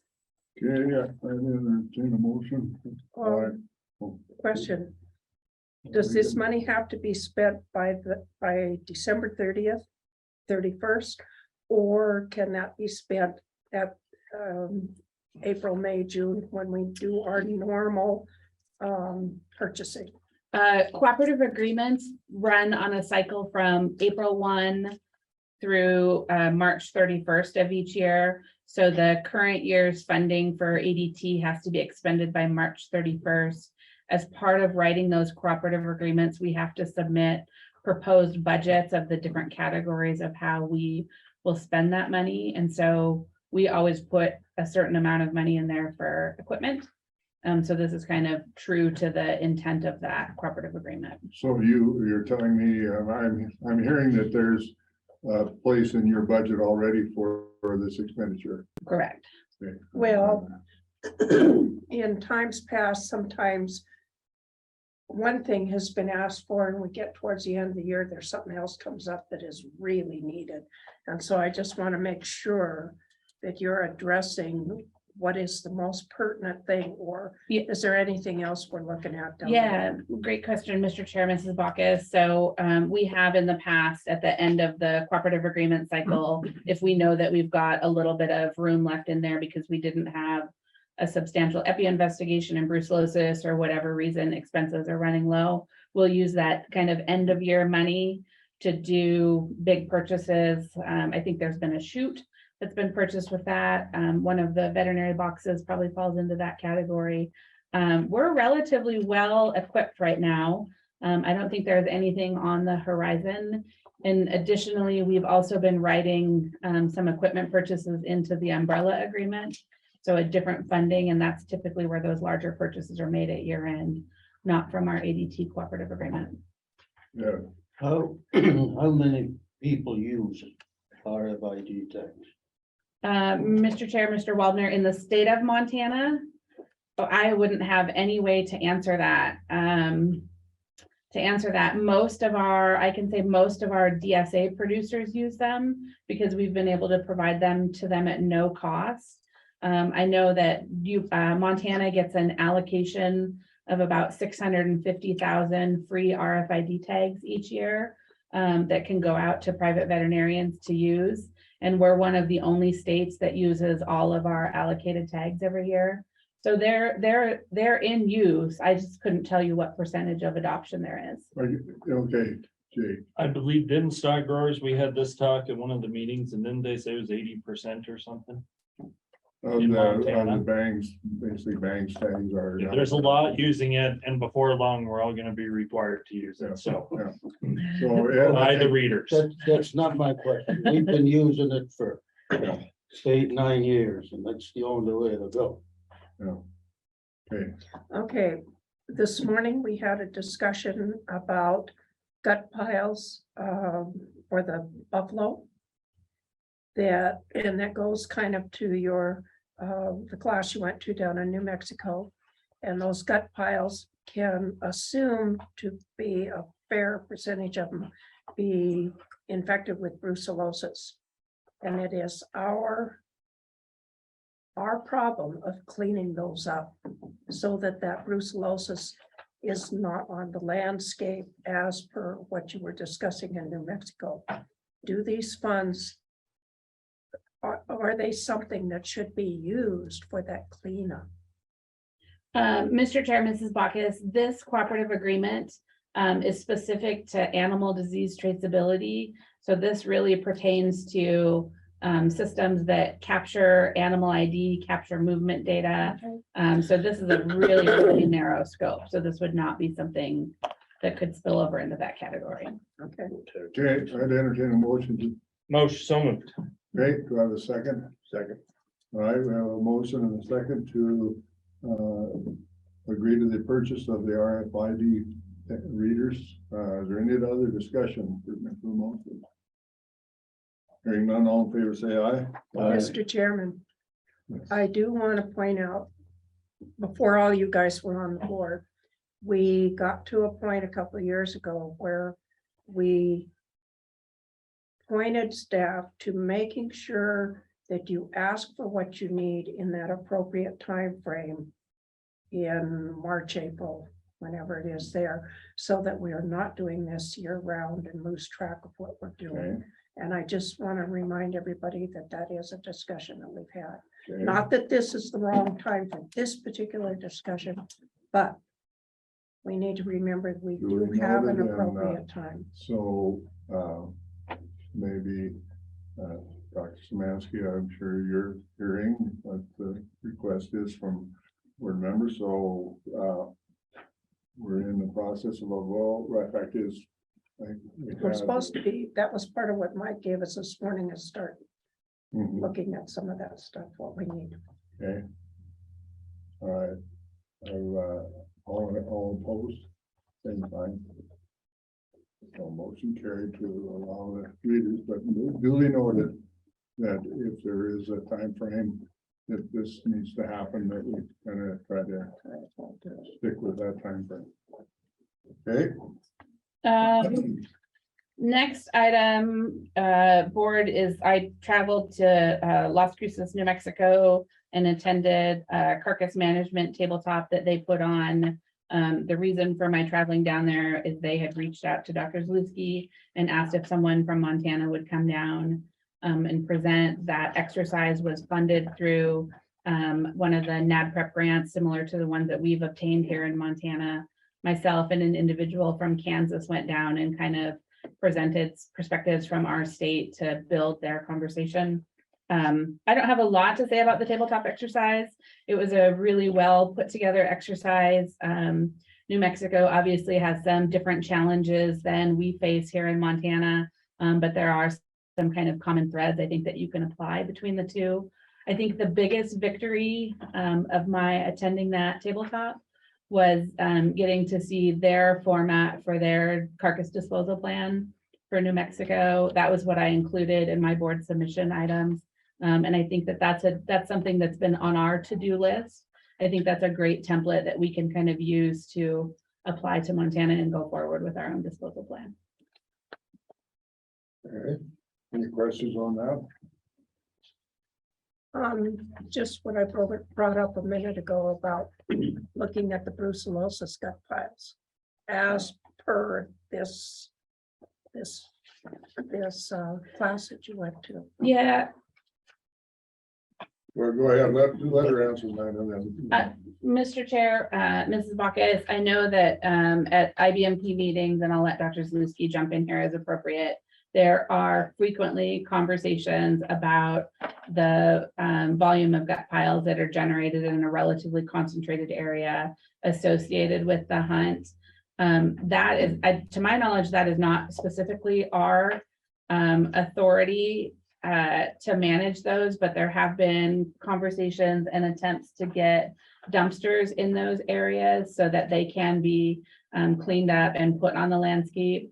I would say it's also no different than just general season hunting in anywhere in the designated surveillance area, anywhere that an elk is harvested, you would potentially have a gut pile on the landscape that would contain brucella in it.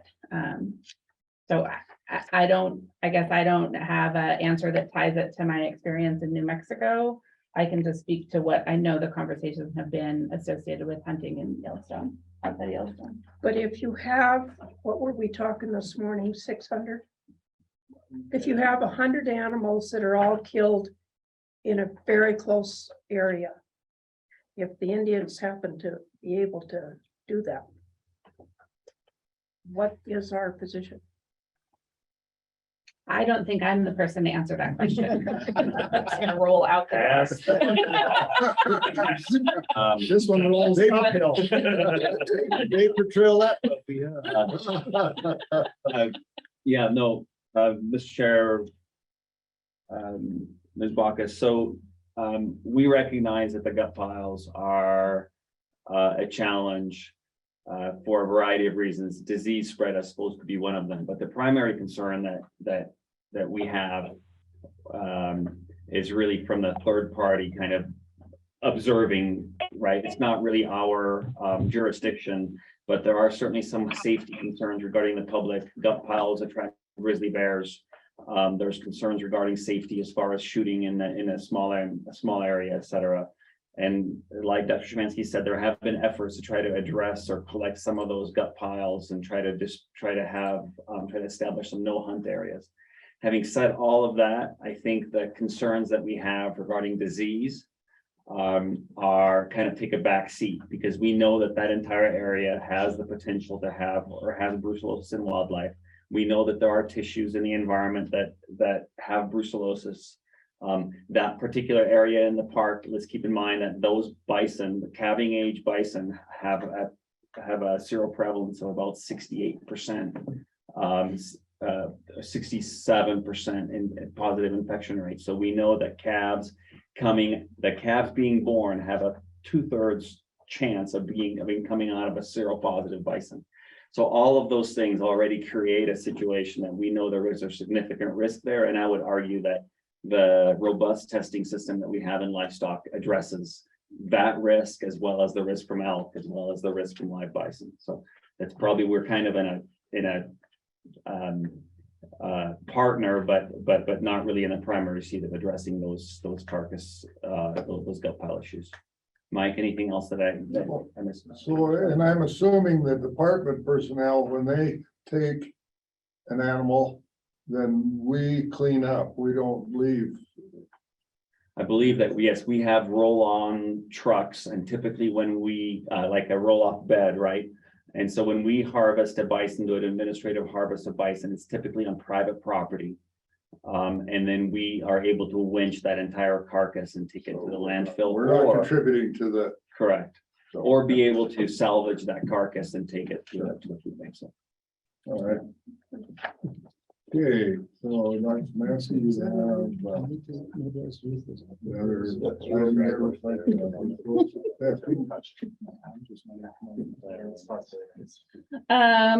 Board, the next item that I had was something that you asked us to come back with additional information for discussion in regards to the reimbursement rate for veterinarians at livestock market. Hopefully Dr. Reedy, who's the livestock market down in, or the veterinarian at the market down in Dillon, I think is on the call and would like an opportunity to make comments. So I'll just give a little bit of background and then I can answer questions, or we can give Dr. Reedy an opportunity to make comments. The reimbursement rate there, that tan box, shows what the current rates are for veterinarians in different settings, and you can see that there's a scale to it. So veterinarians that are testing larger groups of animals, 51 animals or more, get the lowest rate, and then smaller groups, 1 to 10, get the highest rate. And the rationale there was that we thought there was an efficiency of scale, right? The setup and breakdown is relatively consistent for all of those groups, but as you put more animals through, you become more efficient. When the value is set for the livestock market, our assumption was somewhat that those animals are already at the market, they're presented for you, that there would be some inherent efficiency there. So the rate was set essentially similar to what veterinarians doing 51 or more animals was, so $6 per head. And then we added a $1 per head shoot fee to that. And then depending on the relationship between the veterinarian and the commission company, the veterinarian might keep all of that $7, which happens at some of our yards, or the veterinarian may give $1 of that to the commission company if they're providing personnel or whatever it may be to accomplish that testing. Since that time, we have received feedback from livestock market veterinarians that it isn't such an efficient process. It isn't grabbing a large group of, say if they have 250 head to test, they don't bring all 250 in one group. They have to bring them in very small batches because they're penned back by consignor. So they have to maintain that separation. All of the animals don't check into the sale at the same time. So they may do some the day before, some the day of. There's some inefficiencies there. And I think that's pretty valid feedback. And so I guess the department would be on board, or we would be supportive of adjusting the rate for the livestock market testing. And down below in my content, I put kind of what the amounts would be. So we run approximately 12,000 market tests on an annual basis. Right now, the cost of reimbursement for that is about $85,000. Total reimbursements in the state of Montana is about $656,000. So it's about 15% of our total cost. Our proposal, I guess a thought process would be that we could move market veterinarians to that middle category where they would receive $8.50 per head tested at the yard. And then also create a reimbursement for the commission company itself, where they would be eligible to get $1 per head for animals that are run through at the market. One of the other things that we've heard feedback on, or there's at least one and maybe more markets that charge a shoot fee for DSA animals that have to run through and be tested, and we were hoping that might compel some of the markets to do away with that chute fee, as we've been trying to kind of minimize ultimately the impact to producers associated with this program. When was this $7 number set? I think the original reimbursement amounts were set in 2009.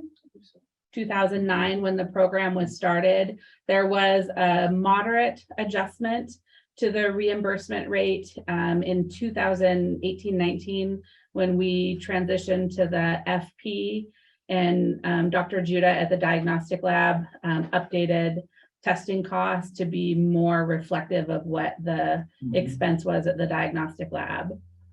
So we did a small adjustment to the reimbursement rate and absorbed the cost of the test at the lab into our budget. So the net change for veterinarians was negligible, but the cost of the program grew because we added that lab expense to our budget, if that makes sense. Okay, so is. Yeah, we've got, Gentlemen on from- yeah, we've got someone out there, I think, Does the funding? Doug Reedy would be on the phone. Doug Reedy, and I want to say it's. I am here. Yeah, that's who I thought you were. Yes, sir. Okay. Okay. All right, introduce Thank you yourself for for the your record, please. My name is Dr. Doug Reedy, and I practice in Southwest Montana out of Twin Bridges. My practice is also responsible for the Dillon sale barn. Thanks for your time. A couple of points. Tawny touched on one of them already, that the pace of sale barn work is substantially slower, and that has to do with the logistics of getting animals to and from pens, and that dramatically decreases the speed of getting animals tested and through the chute. Another point is that we have to schedule time not knowing if we're going to get 20 head or 250 head. And I can't schedule other work during that time frame. I have to have that blocked out in case we do get a large amount. But as you can imagine, if you're only bleeding 20 head and you have the afternoon marked out for that, that's very unprofitable. The other thing to keep in mind is that these animals, most of them are card tested at the yard. So after we run them through the chute and bleed what they have in front of us, with others trickling in, sometimes we have to run a card test, which is time consuming. You centrifuge the blood and do an antigen test to see if we have a positive at the yard. And then the last point is that, you know, it's pretty labor intensive. This requires a vet tech to be with me, gathering data and the tag numbers and or putting tags in at the front. And so again, I have to schedule that and have them with me, not knowing how many are coming. And then the last point I wanted to briefly make was going back to what Tawny said about this adjustment in fees. It's been probably close to a decade since there's been any adjusting in the ranch bleeding fees. So for, 8 to 10 years, the veterinarians have been asked to perform this task on ranches for the same dollar amount, even though inflation has made that less profitable every year. And those were the points I wish to make. Thanks again for your time.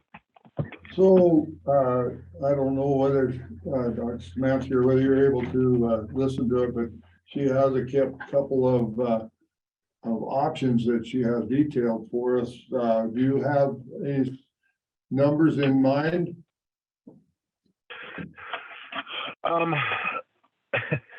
Even the highest number, I think I spoke with her about, $10 a head or something like that. It still is not, doesn't compensate for how much slower it is.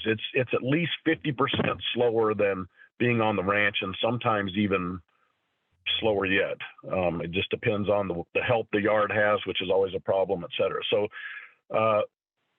currently, I think at this yard, the producer gets charged a chute fee. And if that went away and, through compensation to the yard itself, I think that would be worthwhile.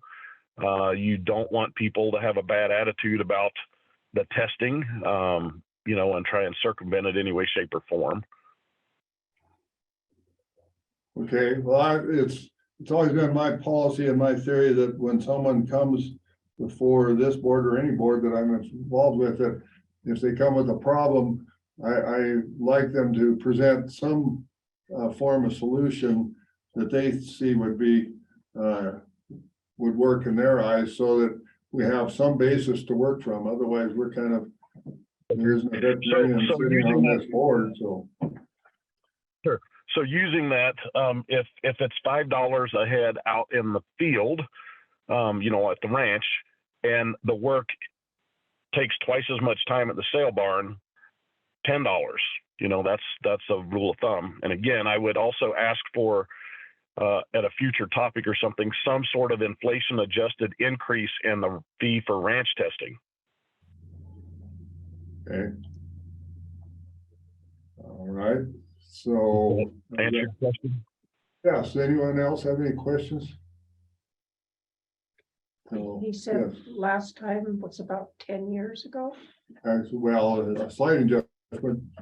My math says about 18 years ago when this fee was set. The original fee was set then. Original fee was set in 2009, and then with the change to fees at the diagnostic lab, with the transition to the FP and us absorbing the cost of the test instead of the veterinarian having to pay it out of that reimbursement, there was an adjustment about 3-4 years ago, and it really ended up with a negligible change in the total amount that veterinarians received. But it did prevent them from having to absorb the additional cost at the diagnostic lab with the fees going up. But just so we're clear, they still have some fees that they pay. What is the requirement of the veterinarian from the time he is asked to test an animal? What are his expenses other than his time? Are there other expenses? Mr. Chair, so everything that happens at the diagnostic lab, the Animal Health Bureau pays for directly. So they do not have to pay any money to the diagnostic lab down in Bozeman. Their expenses would be their time and then their materials to collect the sample. Okay. Per diem. We do not pay a per diem for veterinarians, So, for private Would I veterinarians. be able to comment on that? Yes. To give you an idea of what it takes in detail, we have to prepare tubes, so numbered tubes that we purchase, putting needles on them, paying a tech to do that. We bleed the animal. I pay for a technician to be with the veterinarian at all times, collecting data and putting in tags, which is part of maintaining this, the animal's ID, official ID. And then those tubes then have to be processed, whereby they are readied for shipment to the diagnostic lab, and then they are shipped in large coolers to the diagnostic lab. So when So you're, time and material. okay, yeah. All right, and so one other question, and then I'm gonna open the floor. He talked about the rate that the vet receives on ranch, and we don't have those numbers. So what is the reimbursement to a veterinarian that comes to my ranch and tests? Mr. Chair, Mike, if you would scroll back Oh, up. this one is 1050 is? Yeah, so the first three there, the veterinarians 1 to 10, veterinarians 11 to 50, and veterinarians Okay, that is- 51, that's on ranch. And then that $7 per head is specific to at the market. Okay, I'm sorry, because the Yeah, number he no. presented was, he talked about $5 and twice. So, can you speak a little more, along those lines?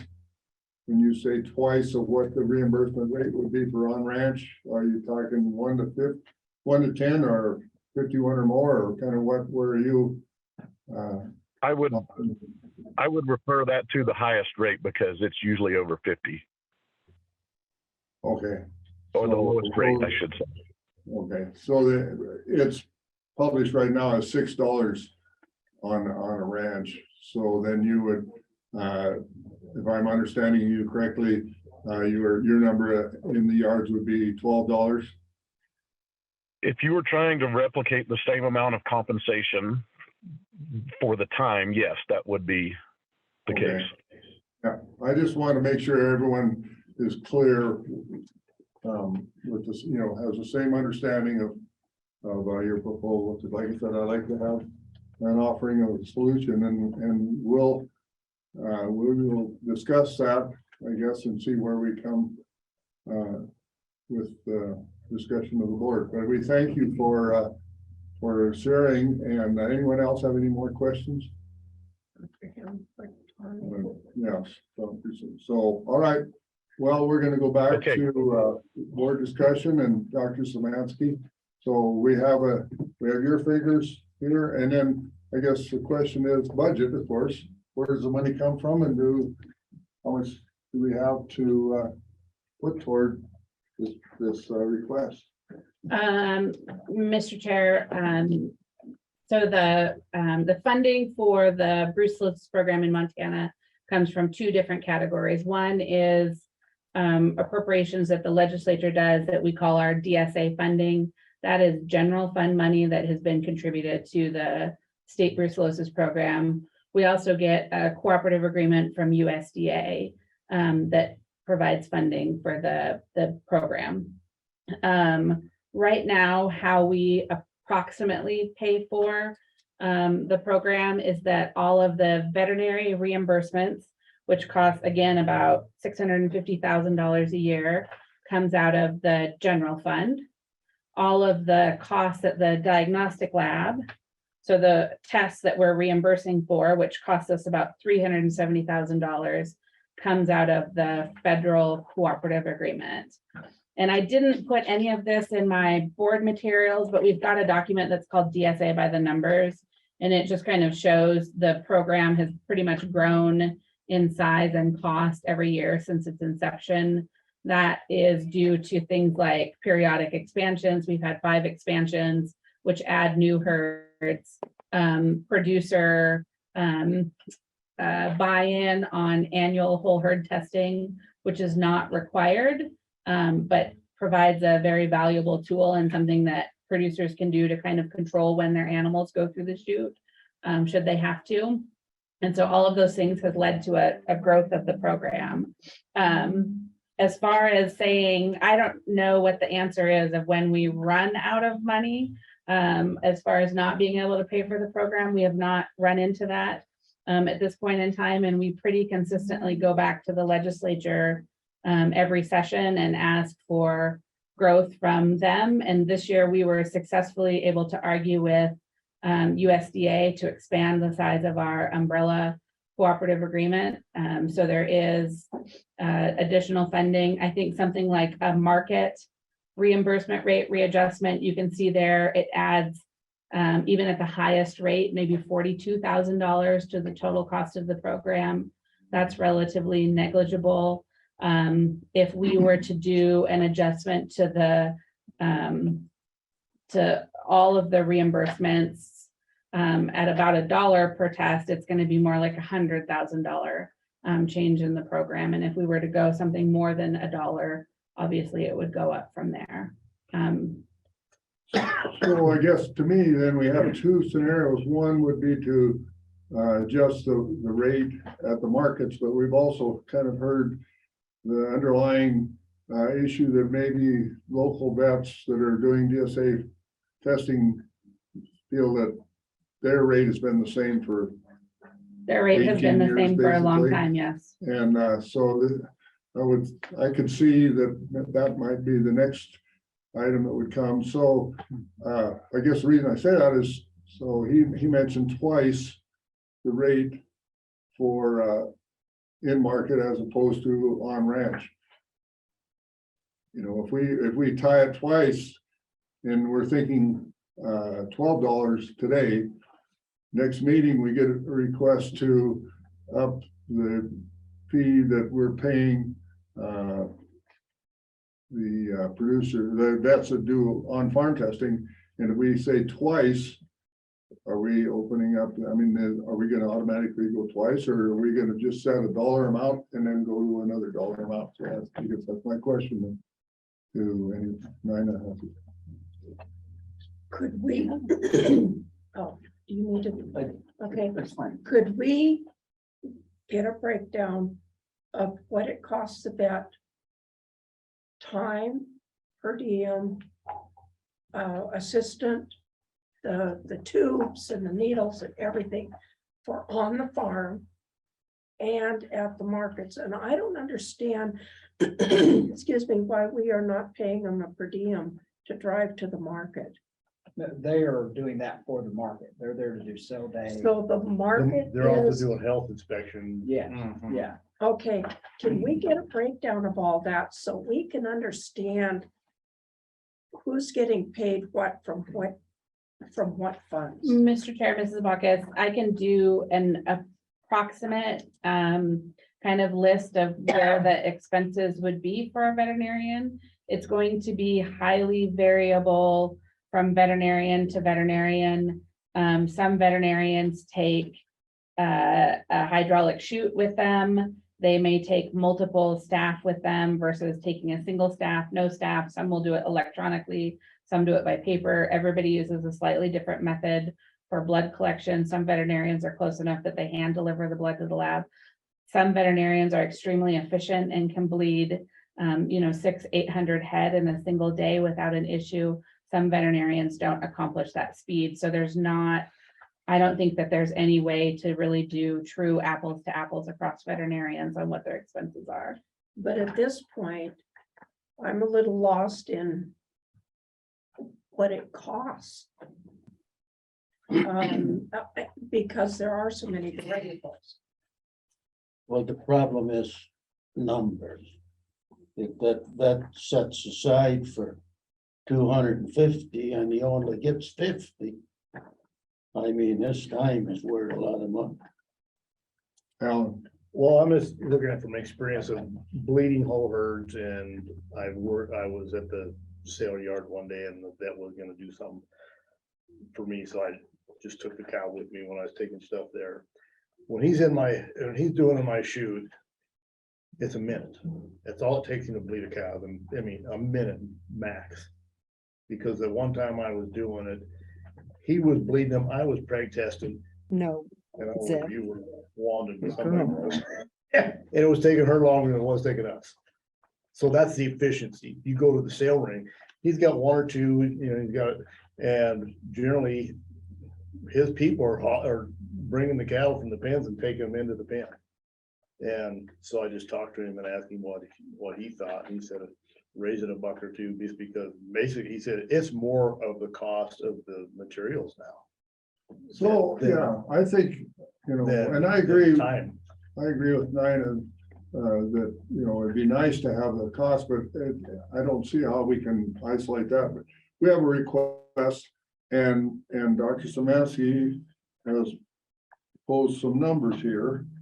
And we also have a number from a livestock market veterinarian, so we're a part ways on those numbers, but I think our job today is to, if we're gonna adjust, pick a number where we're gonna do, because it's not all associated to costs in his eyes, it's time and inconvenience or whatever. So Dr. Yeah, Mr. Chairman, Marty Zalewski, just, I want to kind of build off what you said earlier, which is I think there's two conversations here. I think what we're making a recommendation to the board is to adjust the market fee that we basically, I would just say, we used some wrong assumptions, some overly optimistic assumptions about how smoothly animals flow through the market to be available for testing. I think I would like to suggest that I think you also said that's one conversation. The second conversation is we set these fees in 2009 and we haven't updated them really for 13 years. And I think probably is a separate conversation to say, okay, is there a adjustment, a more broad scale adjustment that needs to be done? And in that regard, we could potentially, try to get a cost per testing. But I think the way to do that is you would submit that to a veterinarian and say, what are your costs? Because some veterinarians, like Dr. Szymanski said, are going to bring the hydraulic chute, which costs money, are going to bring staff, which costs money, and they're going to test a lot of animals in a single day, versus some veterinarians that might say, well, I'm just going to have fewer expenses, but the number of animals that I test will also be smaller. And so they're kind of making those kind of calculations. on their own that I don't think we can put ourselves in those shoes unless we hear from them about what their cost of testing is. That's probably a second conversation that probably does need to happen as well. Okay, so let's get back to the conversation. And so it's market. Your proposal is to adjust the fees that we reimburse to the veterinarians that work in the markets. So, and you heard the comments from the market veterinarian, all of you. So what is do we have a motion to set a number? Let's set a number rather than twice or whatever, you know, I think a number. Mr. Chairman, I move we raise it to $8.50. Okay, second, all right, Dr. Szymanski, you had a comment. Mr. Chair, just to your comments a few minutes ago about if we make a change to the market reimbursement now, and then we come back at a later time and change everybody else's, are we going to revisit that? And I guess I would just say, what if we're going to, let's marry the market reimbursement rate to one of the 3 veterinarian categories. So then if we adjust the field veterinarian cost at a later date, the market one would stay with that, if that makes sense. So if we're saying $8.50, that's veterinarians at 11 to 50 animals. So any change that's made to that will also happen to the market veterinarian at that time. Down the road. Down the road. So, okay, and this comment maybe isn't quite as fitting, but I'm just looking at going down the road on the ranch portion of the reimbursement, and we go to 51 animals. What if we made some more categories? Because as we know, when things get rolling and you've got, some people can do 600 head a day. Once they're set up and going and they've allocated that day to work, I would think that maybe the 50 head threshold maybe could be raised or another category added, not necessarily raised, but another category added for reimbursement. So what's the cost difference in the tubes and needles today versus what it was when these prices were set? Mr. Chair, Mr. Fettis, that's a great question. At the time that these values were set, we were using the old, they were like the squeeze tube depth, and we frequently provided those to veterinarians. They took 3 times as many of them because they didn't work very good. Oh gosh, they were terrible. Now, kind of the Cadillac collection method is to use what they call, it's a Sarsted bleeder. It's something that can, you collect the blood into the syringe, but the syringe also serves as the vessel that you can transport it to the diagnostic lab in. So they're really convenient. They're nice to work with. So what do they cost? I think they're about $1.40, $1.14 per bleeder. They're expensive. So we've That was my point. Yeah. At $8.50, they're still getting paid $7. So we can do a friendly amendment to Alan's motion, or we can vote on it and see where it goes, or we You mean can. to tie it to the 11 to 50 animal? Well, I'm talking about the actual number of $8.50. I think Jake's point was that $8.50 doesn't give them a raise for their work, basically. Mr. Chair, Jake's point was spot on, but it also applies to all veterinarians that do DSA testing. Oh, yeah, no, that's right. I didn't mean to isolate this thing, but that's the conversation we're having right now is for the yard sales. So, Mr. Chairman, one of the things, I've got a former student that does embryo work. He quite often will have a vet come out and test one. Because because their cattle are coming in and leaving in the DSA. If he was on the other side of the interstate, which is 100 yards away, he wouldn't even have that. So it's one of those, it doesn't pay for that vet to do it at all, but it's one of the requirements. So. Sorry, not to interrupt, Mr. Chair. I think that if we accounted for the inefficiencies that exist in the livestock market and made the adjustment there, I can come back at a future meeting with more information about all of the reimbursement rates, try and capture some cost estimates from veterinarians, and some impact as far as what would cost the program as a whole. And we could talk about making an adjustment to the entire reimbursement program to account for the fact that we're 10 years in and inflation and the cost of equipment has gone up.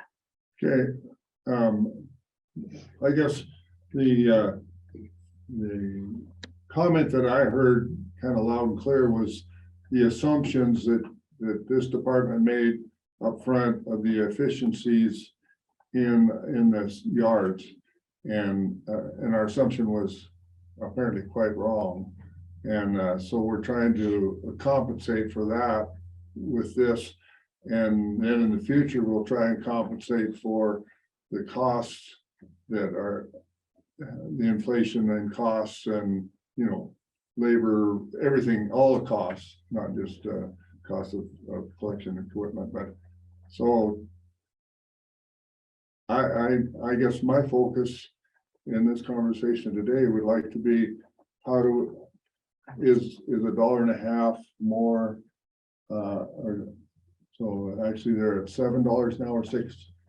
They're at And $7 they're at now. $7, and we would raise them to $8.50. So is that enough compensation to compensate for the inefficiencies that we thought were there? I mean, the inefficiencies that turned out are there that we didn't think were there. So, and Nina, you had a question. Well, to Mike, I'm thinking we need to figure out a total number here because you may have to take that to legislature. Is that correct? As an No, this increase. is something that, well, we have an increase already in for DSA for, Is as it, we do every session. is it sufficient for what we're discussing here? I think so, because you're talking about even at the $10.50 high rate, which is what I heard Dr. Reedy say he would advocate for. You're looking at about a 5% net change, which we should be able to manage within the authority we have. Jake. All right, so I've had conversations with numerous vets around us and most of them don't want to do the markets anymore. You want to do the market? Nope, because it doesn't pay. They're losing money. They can make more money in appointments in their business and they can't go into the market. So my question is, if you have a market and no vet decides to pick that market up, what is that? Is the state required to send a state vet there? Or does that market shut down because they can't get a vet to cover it? Or how does that work? So within the laws regarding livestock markets, I'm speaking off the top of my head, but I believe that is one of the requirements is that they would have, They have to have a they have to have a veterinarian. veterinarian to be a licensed livestock market. So they're paying them some anyway.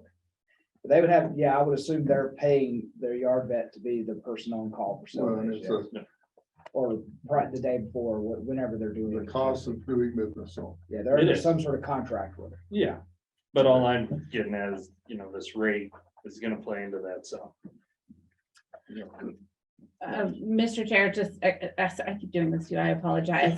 But that's part of a larger conversation in that it isn't specific to veterinarians that serve at markets that do DSA testing. That would apply to our Sydney, to our Chinook, to our Great Falls, where they very rarely test animals for brucellosis. It's not a profitable venture for most veterinarians. Most of them do it somewhat out of a local obligation or a sense of giving back to having that business in their community. But it's not profitable, but it is a requirement. But in many of their markets, the most outside DSA, they're just basically generating documents for out-of-state movement, right? Which They would be a lot of different work than Craig actually testing, dating. reading tattoos, and then processing animals for interstate movement. So if we can afford it, do we do the 1050? Like I said, I mean, I think, Dr. Szymanski gave you two options. I think we could do the 1050. I think that was the pleasure of the board to do that. We could. We do have, just remember, I'm doing a point of order for chair. We do have a motion that's on the Yes. floor, so. Well, If that's we're why gonna we're do, so having I have to do an discussions at amendment this or point. withdraw a motion or something at some Yeah, point if we want to do something. And the values are up there, what it would cost to go to 850 for just the testing, it would be an additional 18,000. To go to 1050, it would be an additional $42,000 per year for the program. And the DSA by itself, the general funded portion of DSA is roughly, I mean, for brass tacks, $1 million.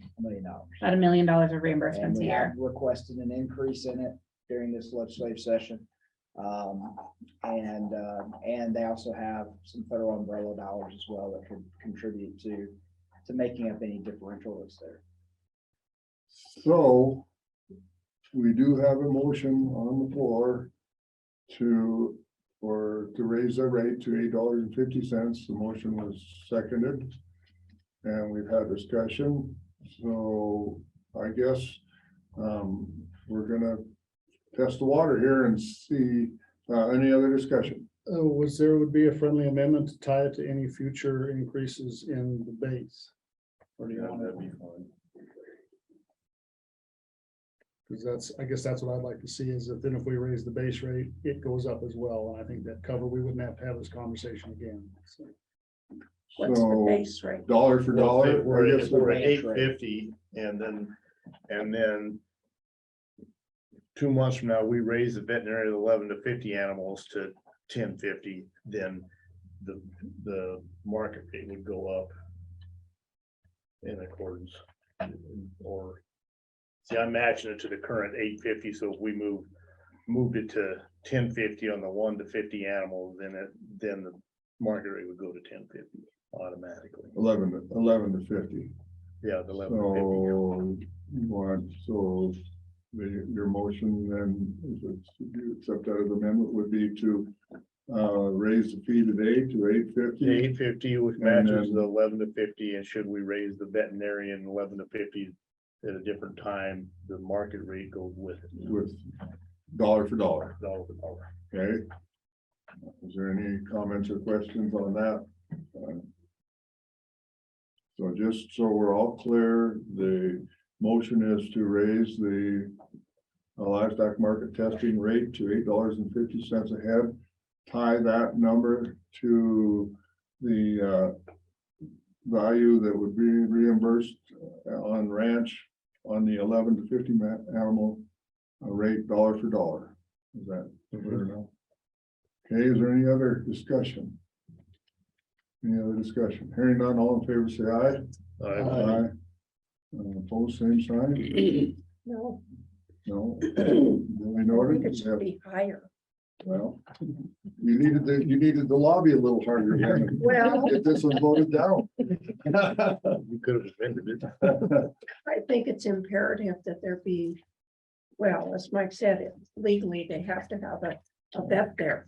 Yeah, and that's the top, that's commerce, so that's livestock markets, but I guess when we have this discussion again, which I'm sure we're going to, and we start talking about raising general rates, if you feel strongly enough that we're still out of the market for livestock markets, there's your opportunity to Well, change that. It's not set in stone. that goes back to asking Tony and Dr. Zaluski, can you give us an idea, what does it cost them?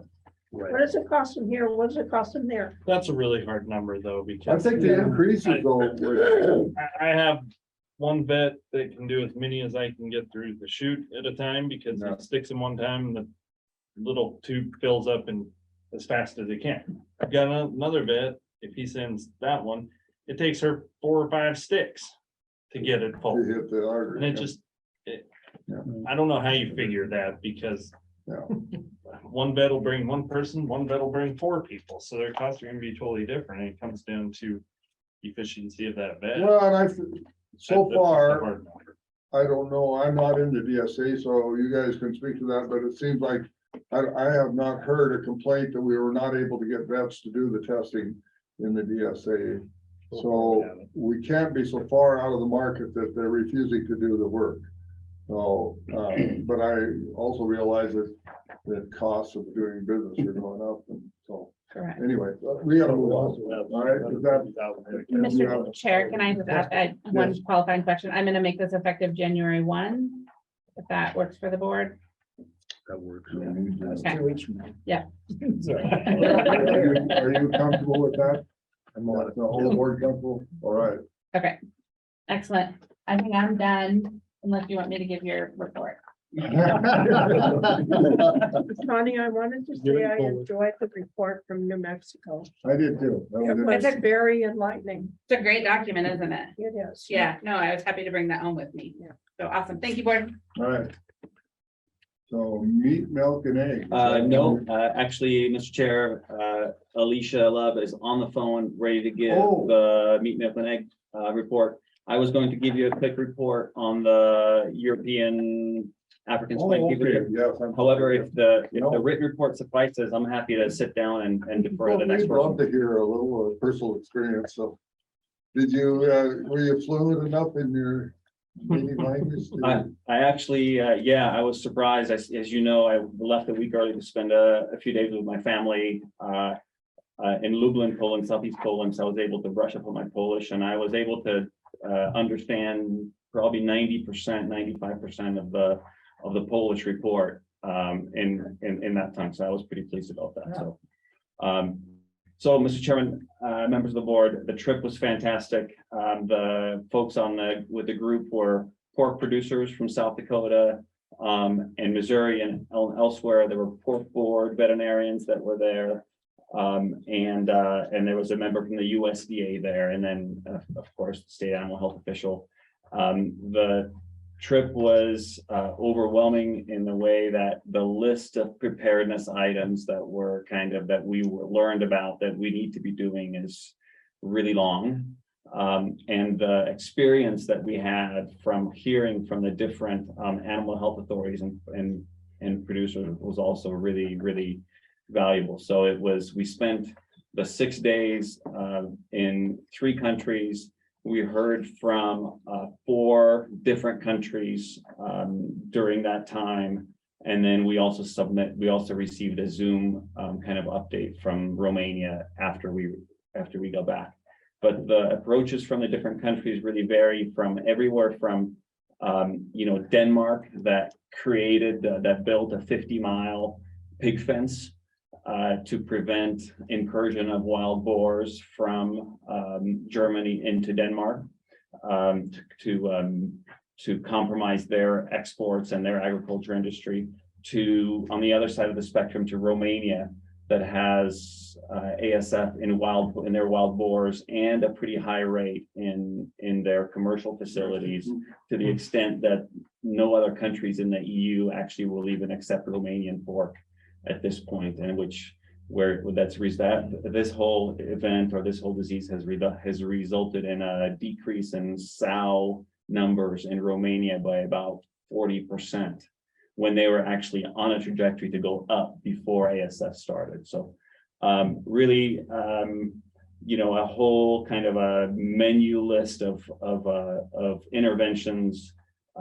I left this group or this meeting thinking that if the best case scenario would be that if we get ASF in a commercial swine facility, actually paradoxically, because we could address it, it would create a lot of havoc in the short term, but we would have a light at the end of the tunnel.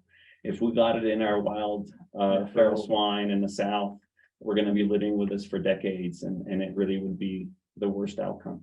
The only thing I'll leave with you is that no country, even a country that has only had ASF in wild boar, so Belgium, they've never had a case in their domestic swine, but no country has recovered all of their exports that they had prior to ASF coming in.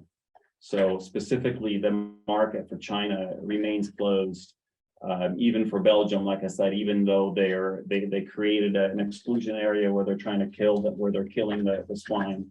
But those low profit or high profit, low quality cuts like tails, pig feet, ears, those kinds of things where there's a really limited market throughout the world. Once you lose that market, that's really important actually for profitability. It's not coming back. So it just reinvigorated my interest in making sure that disease doesn't come here. So they think that in countries where the ASF can't come, they're losing approximately $15 per carcass as a rule. So in the Western Hemisphere, the only known Yes, that was in the Dominican Republic. Yeah, in Haiti. Haiti? Yeah, in Haiti. Okay, so I don't think they have a pig fence over between the two. do they? No, there, matter of fact, this is one of the concerns that, this is one of the reasons for this trip is because ASF is now in the Western Hemisphere for the first time in decades. And the people movement and product movement, right? Smuggled product, whether it's sausages or other traditional foods, is really a high threat. And so that's one of the reasons why USDA has established Puerto Rico as a protection zone, because Puerto Rico is more likely to get ASF than the mainland US. We have established Puerto Rico as a protection zones and created barriers in between Puerto Rico and the mainland. And so therefore, we hopefully, if it does spread to US territory, it won't impact us nationally. So, but yeah, of significant concern for sure. And this virus can last for months in cured hams, carcasses. One of the main efforts for some of these countries that are working on this wild boar problem is actually removing the carcasses that other pigs can, removing the pig carcasses, the wild boar carcasses that may have died from ASF, take them off the landscape so you don't have other pigs that will be carnivorous and eat those animals and then also spread the disease. There was a lot of grim information for us, but also an incredible learning opportunity for the group. So I was really delighted that, thank you for giving me the green light to go and participate. And I'm appreciative of the corporate board for giving me that opportunity as well, for inviting me. Three things. Montana would really look at that. Yeah. I think they're ranked in about number 3, number 4 right now. I think that the salient point I would say is that if the US brings ASF comes to this country, all of the commodities will be affected. I would guess. Not just pork. Not just pork. I mean, if 30% of your profitability is shut off if your export market is shut off for pork, that pork's got to go somewhere. Well, yeah. And so pork is 20 to 30% cheaper in the meat case. It's going to impact all of us in addition to additional, restrictions. No. Did you have to act as interpreter for others? I fortunately didn't. They had an interpreter. They had a Polish interpreter that was extremely good. I think I could have gotten by in retrospect, but number one, I didn't want to take that gamble and risk all of these people's investment and travel on a subpar translating performance. And so I wouldn't have done as well ultimately, but I didn't want to bank on it regardless. Well, in reading your report, there were a couple of things that came across. Number one, and I say this in all seriousness, do we build a pig fence across our northern border? And I say that very seriously. And secondly, the German officials said something they thought was very important was to do whatever possible not to have turnover in the employees, because they felt that was incredibly important. And I thought that was interesting because we're having so much trouble getting anybody to work here. Yeah, Turnover is terrible. That's really perceptive. That's true. I can't speak to the border fence north of us. I think if Canada got ASF, I think that's certainly a conversation that we'd be having tomorrow.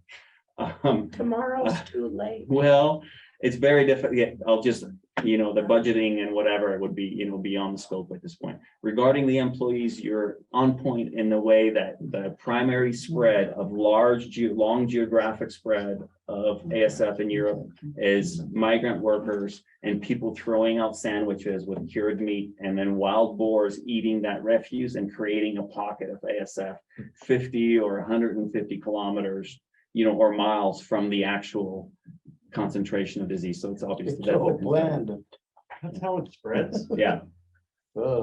Yeah, that's how it spreads through hunters, through human movement primarily, because pigs are not, they're not migratory, right? They're stick with small areas unless they're dispersed.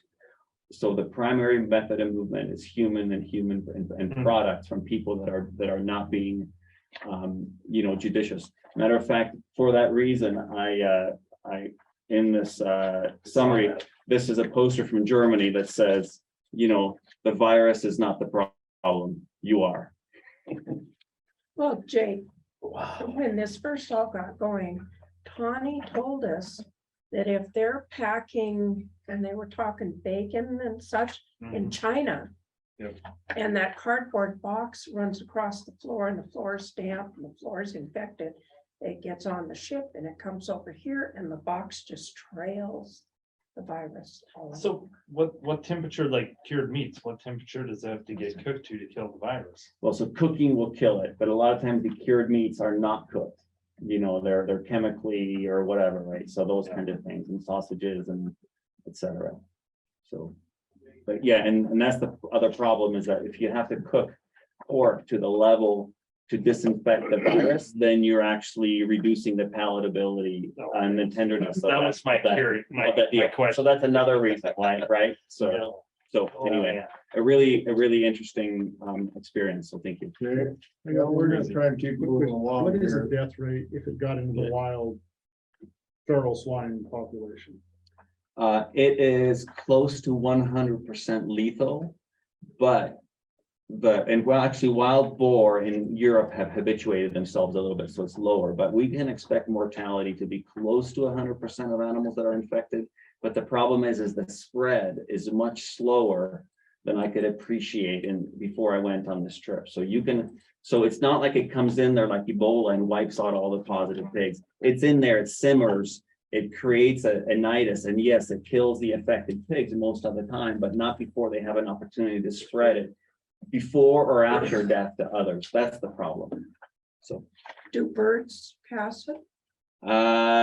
there. Owls and ravens? Magpies. If they have the capability to take an infected piece of meat or product and move it somewhere, then the answer would be yes. Yep.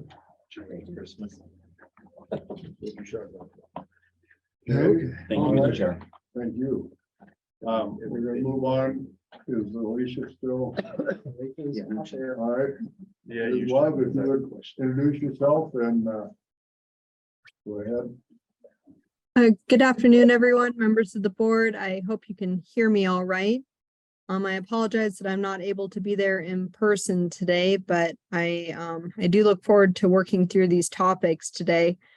The first thing on my agenda is something we've been discussing for quite a while now, I feel like. So we discussed at our last meeting and at the meeting in April of this year, just the concerns we've had surrounding plants canceling their inspections or canceling inspections without notice, and how that's been negatively impacting my ability to manage my staff's time efficiently. This letter that's up on the screen right now is, I think, probably my clean version of what I would like to distribute to the industry at this point in time.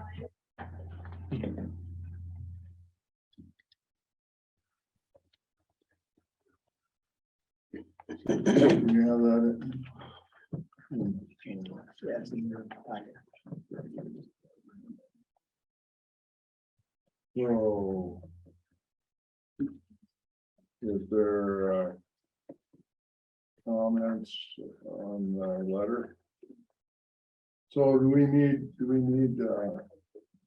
an official motion, or is this? We need a something that we can handle it within the- Do we need one? I don't, I mean, it's, mainly we want to make sure the board is aware of what we're going to send and how we're going to communicate it, so that if questions or concerns come back, you'd be aware of what was sent. But you could handle it anyway, either way. I mean, if you don't have objections, we know that you're informed and we'll send it out. But if you want to do a motion to officially approve it, that's fine with us too. What about, there's no discussion of disciplinary action? Did I miss that, Alicia? Members of the board, Mrs. Bacchus.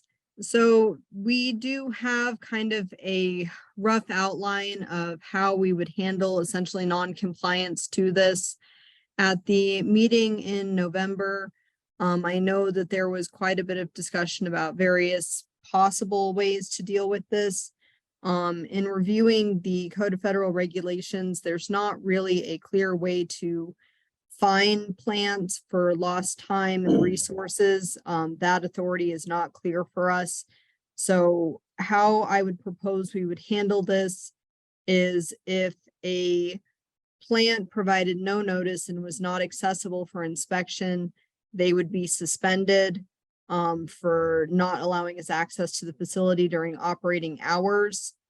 That is a practice that we've used limitedly this year so far. If they were to give us not adequate notice, but some level of notice, we would issue a violation to them. And if that became a consistent problem, essentially, once you have so many violations of the same kind, then they could also face closure due to having so many violations of the same nature. And so I think that would probably be the best way for us to tackle these issues. If we wanted to go to a different method of dealing with people who are consistently canceling inspection, we would have to do some kind of rule rewrite that would deviate from the CFR. So do you put in the letter a simple statement that's to the effect that non-compliance will result in disciplinary action? Mr. Chairman, Mrs. Bacchus, let me double check, but I want to say that that language was in there at some point. I may have missed it. Ms. Bacchus, Yes. Mr. Chairman, so at the bottom of the paragraph, on the second page, the last sentence of the first paragraph says, not following these regulations may result in administrative action. Good. I think that's the Thank you. intent. And, you know, as I would just comment on, build on what Ms. Love said, you know, we intend to be commensurate with the impact of the department, right, of those kinds of violations. We already have a well-established process by which we write NRs and several NRs for the same reason build up to a you know, talking a second tier violation. So I think that we're not new to that. I would just commit to you that, you know, we would try to be, you know, obviously use education first, like this letter would be, before we would try to you know, significantly impact operation. But as long as they know, Correct. either start being consistent and respectful, or there will be consequences. Absolutely. And ultimately, we haven't been neither consistent or necessarily, I think, strong enough, and which has resulted in wastage of resources and where establishments schedules don't you know, deviate from what they told us themselves what they're going to operate under.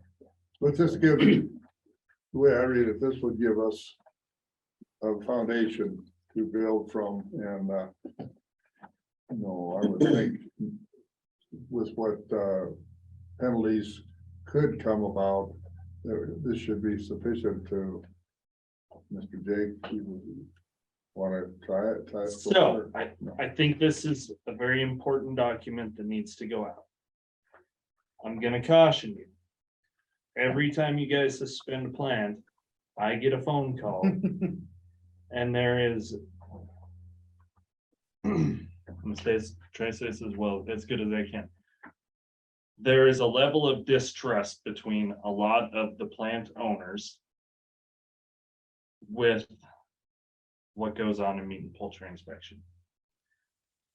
I think some of that has been sown by some of the employees of this department, but every time there's a suspension, I get a call from that plant owner and 3 other ones saying, what in the hell are they doing?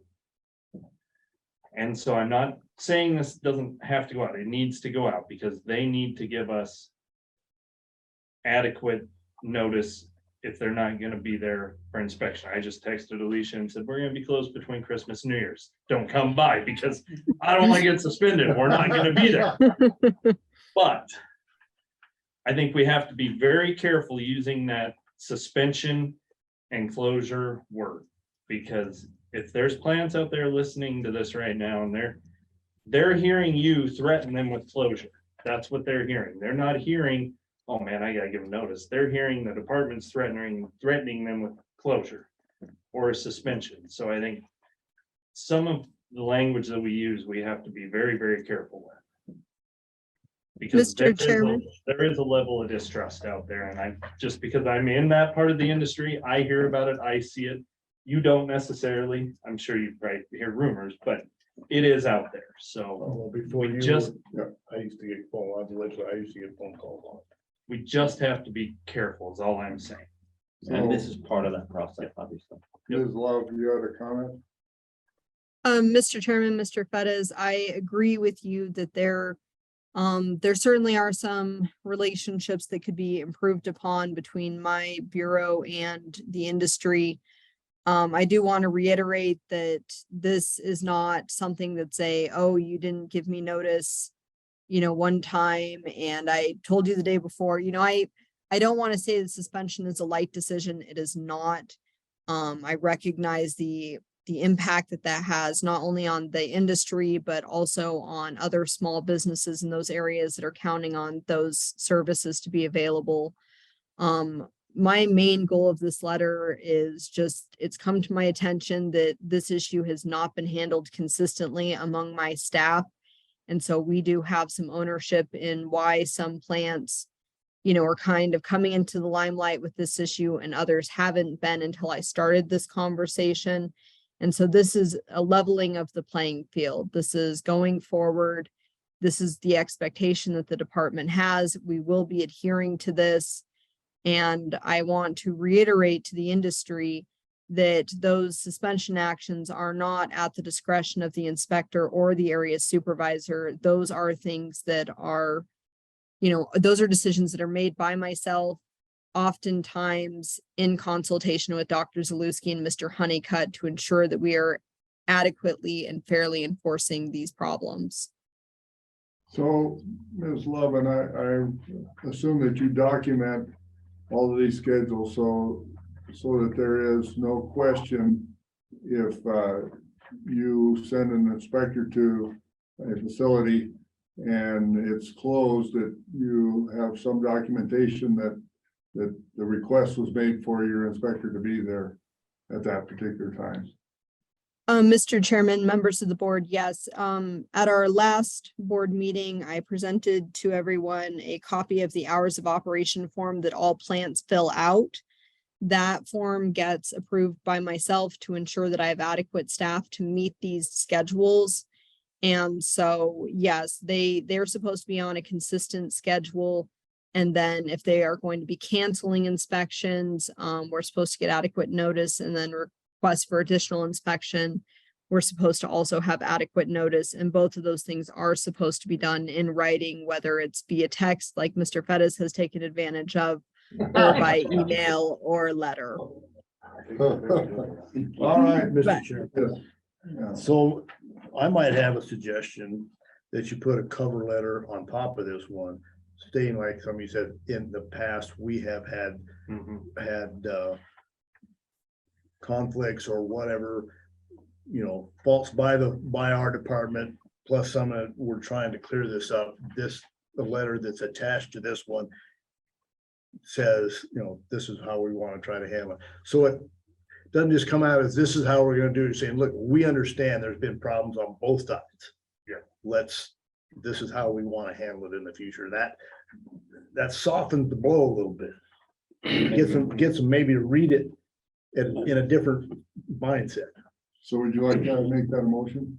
We're happy to take that. I think. Well, but, Well, I could. that and then sending out this letter so that I would put that as a motion puts to the do both. board in, so everyone understands that this was a board action, it wasn't an administrative action, and interpreted that somebody trying to get back at somebody or whatever. Right, So that because, I used to get phone calls about certain people in the meets thing, all the time, and I'm just going, we're on a new page. Let's talk about that we're going forward, and I think that I would move to do that. Okay, so you would move to send this letter with a cover explaining the fact that we realize there's been problems on both sides. And we hope to rectify that by moving forward with new proceedings. I'll Yes. second. All right, Edwards. yes. To add to the first letter, if they're scared of closing them, we should put once or twice or 3 times. 3 offense. Was that, so, just so we're all clear on that, so what's your understanding of the department policy in your facility? That, I mean, you. I don't have one because we do everything right. I don't, well, so that was. Well, how do you know you're doing everything right? That was partially a joke, Mr. Chairman. Yes, I realize. I don't know. I don't have any, because I don't know. I mean, I've never run into it. So how do you know you're doing everything right? So what criteria are you using to? We're open every day that I put on the operating hours sheet. I mean, But you do have that sheet. that oh yeah, you submitted. I filled it out. Yeah, okay, Yeah, That's- so that's we kind of my- submitted that, so, yeah, I mean, we're open days when they're not there for inspection, we're open on state holidays. I don't have any understanding whatsoever of what the policy was in the past, if you came by to do an inspection and we weren't there, I don't. Cause you're there, yeah. One, we're there, but 2, I don't, like Alicia said, I don't know that there were. Was there anything in place prior to this? Well, there's always been, that's been your hours of operation schedule. Right, Yeah. that you put forward. And so what the heart of this problem is people who say, I'm gonna be processing or I'm gonna be slaughtering on Tuesdays at 9 o'clock and we show up and the place is closed and there's no one around and the inspector drove 2 hours to get there and could have been doing something else with their time. I mean, that is the issue that's happening. And one of the things the letter does here is pretty, I think, clearly state, which is good, and that's where some of the issues are, is we find out that, you know, we need to sort of maybe state that that's not a discretionary thing. That's just not us being upset with someone. That's actually required by law. That's a requirement of your grant of inspection. And so when we suspend you, like the call that would have to go to you or maybe go to Alan, and usually that first suspension is what we call suspension in abeyance, right? Which means you're not shut down, but it's sort of that first shot across the bow of, okay, we've tried to work through this and it's not, now you've got to give us a corrective action plan. What are you going to do to fix the situation? So usually when someone actually gets truly suspended, it's not the first time that we've dealt with the same issue. And then the other thing is people think, well, all it was is I was, you know, we were 30 minutes late getting there to open up the door. And it's sort of resetting that, no, this is set forward in the federal law that we have to meet or exceed. It's part of having a grant of inspection. And so that it's not an arbitrary thing that we just make up. It's something that we're supposed to do. And of course, that's the other thing too, is why it has to be set across statewide, is because, and I think it's a good point about, because we've had inconsistencies in inspectors. You know, I hate to even, you know, utter this, but you know, there might be some inspectors who like to show up and see their plants closed down for the day. Because, you know. Got the day off or whatever. Yeah, Wow. and we don't know. We think, I will, you know, well, I'll tell the story of, we had an employee leave the department one time. And we were trying to cover them after their departure. And we had a supervisor who showed up at a plant on a day that was marked for them for slaughter services. And they're like, what are you doing here? We're not slaughtering today. And well, it's on your thing. It turns out they had told the inspector maybe years before, yeah, we don't need that day of slaughter, but the inspector never changed it, because there was a day where we thought the inspector was somewhere. You know, and we couldn't schedule him to do something else. And I guess, you know, you read into that what you will. And so so I think we've had some inconsistencies, you know, in how individual inspectors, so this sort of just resets and says, look, this is the way we're doing it moving forward. You know, it is a requirement. It is in the federal law. It is part of having a grant inspection. And there is, we just need to have a good working relationship that way. And it's also a reminder, because our staff will be the ones that will have to hand this to the plant owners. Yeah. Right, that's how we distribute this. So it puts them on too of, we're expecting that you're meeting that schedule that's written down as well. So, okay, so let's keep moving. So we have a motion and Mr. Chairman, Mr. Honeycutt, I'm so sorry to interrupt you.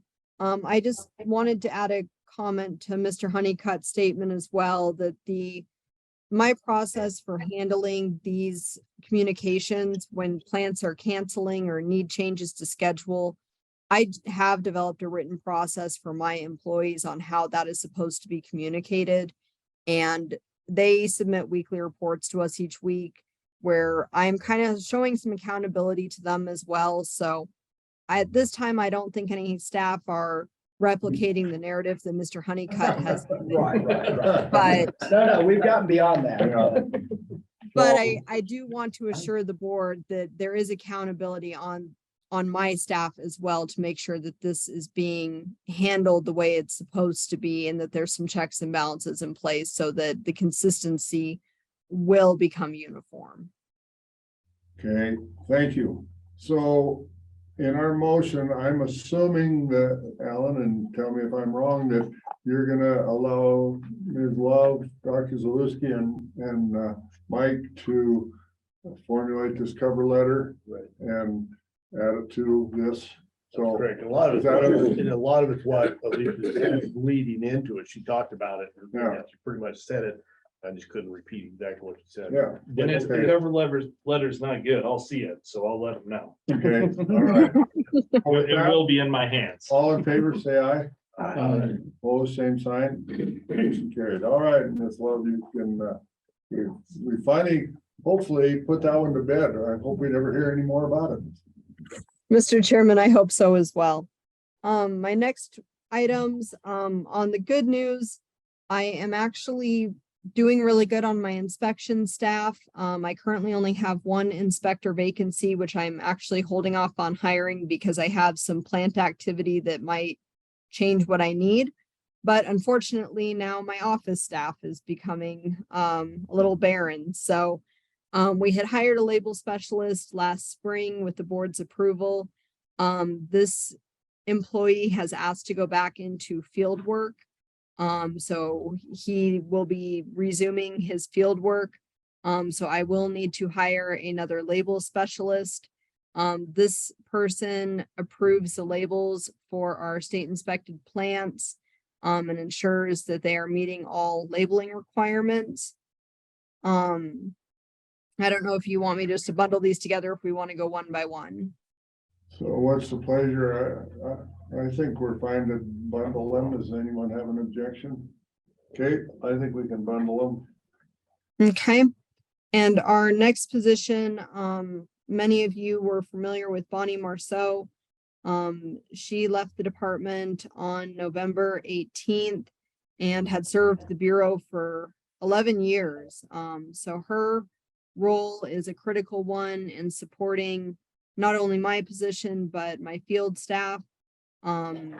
She was responsible for tracking our reports and ensuring that all of those were being entered and were accurate. She did our answering of the phones from the public and then sending invoices and tracking deposits. So her position was a fairly critical one, and I would like to fill that position again. Right, I'd accept a motion to grant the request to hire two positions in health and aid. I so move. All right, second. So I have a motion by Ed and second by Jake. Any discussion? Hearing none, all in favor, say aye. Aye. Opposed, same sign. Motion carried. All right. You should have the floor again. Okay. So due to our lack of staffing with sanitarians and just the way our workload has been, one of our sanitarians has been doing inspections in the Bozeman area. And so because of that, she will not be able to do a milk plant rating for those plants. We are requesting the board give us permission to allow an SRO from out of state to do these ratings.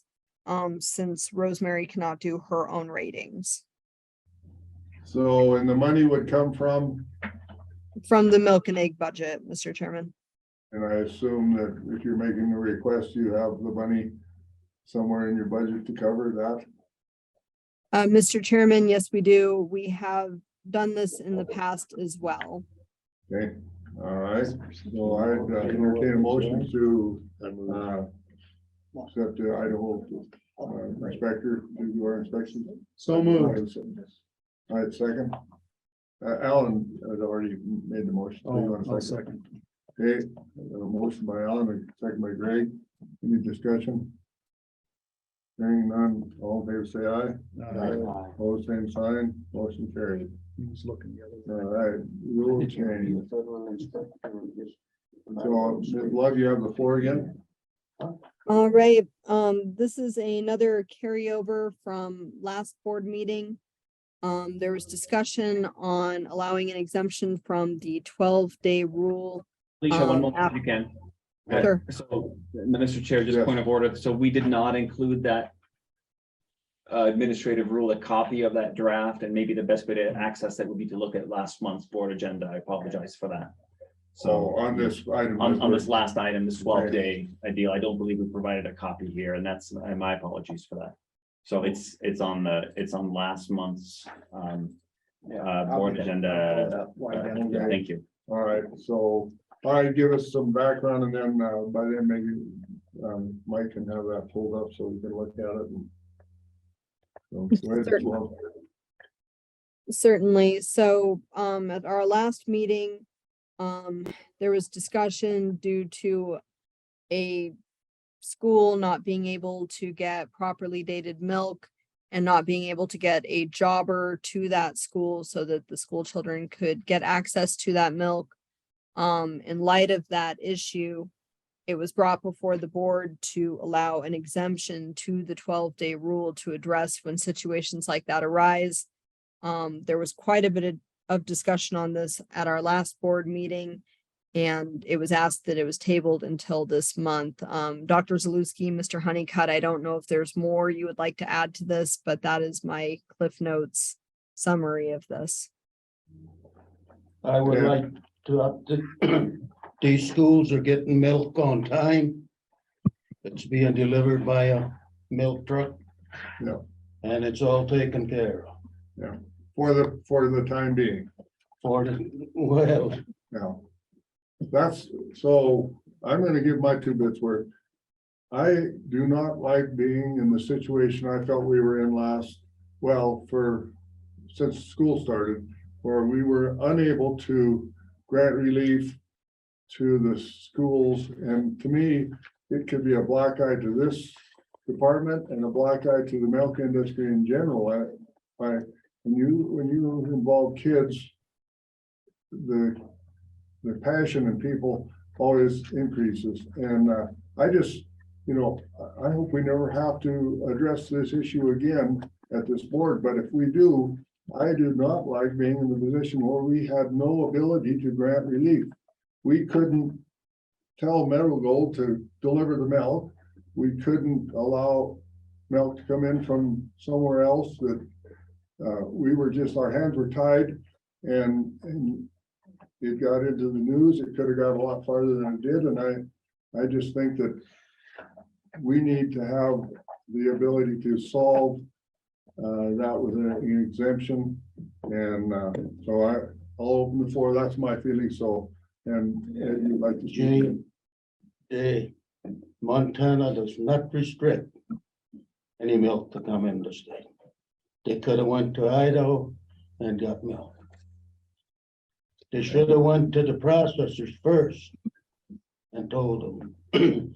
And between this board here, there was an agreement that they will pick it up at that store.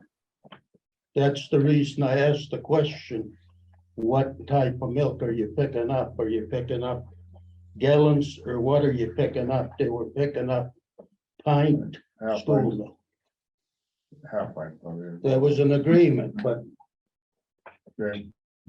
So, yes. the 12-day rule is I think you'll see another one in the session. No, Herb's ain't gonna do it. Well, Mr. Chairman, we need to do what we did for the restaurants on this for schools instead of, we don't have to touch 12.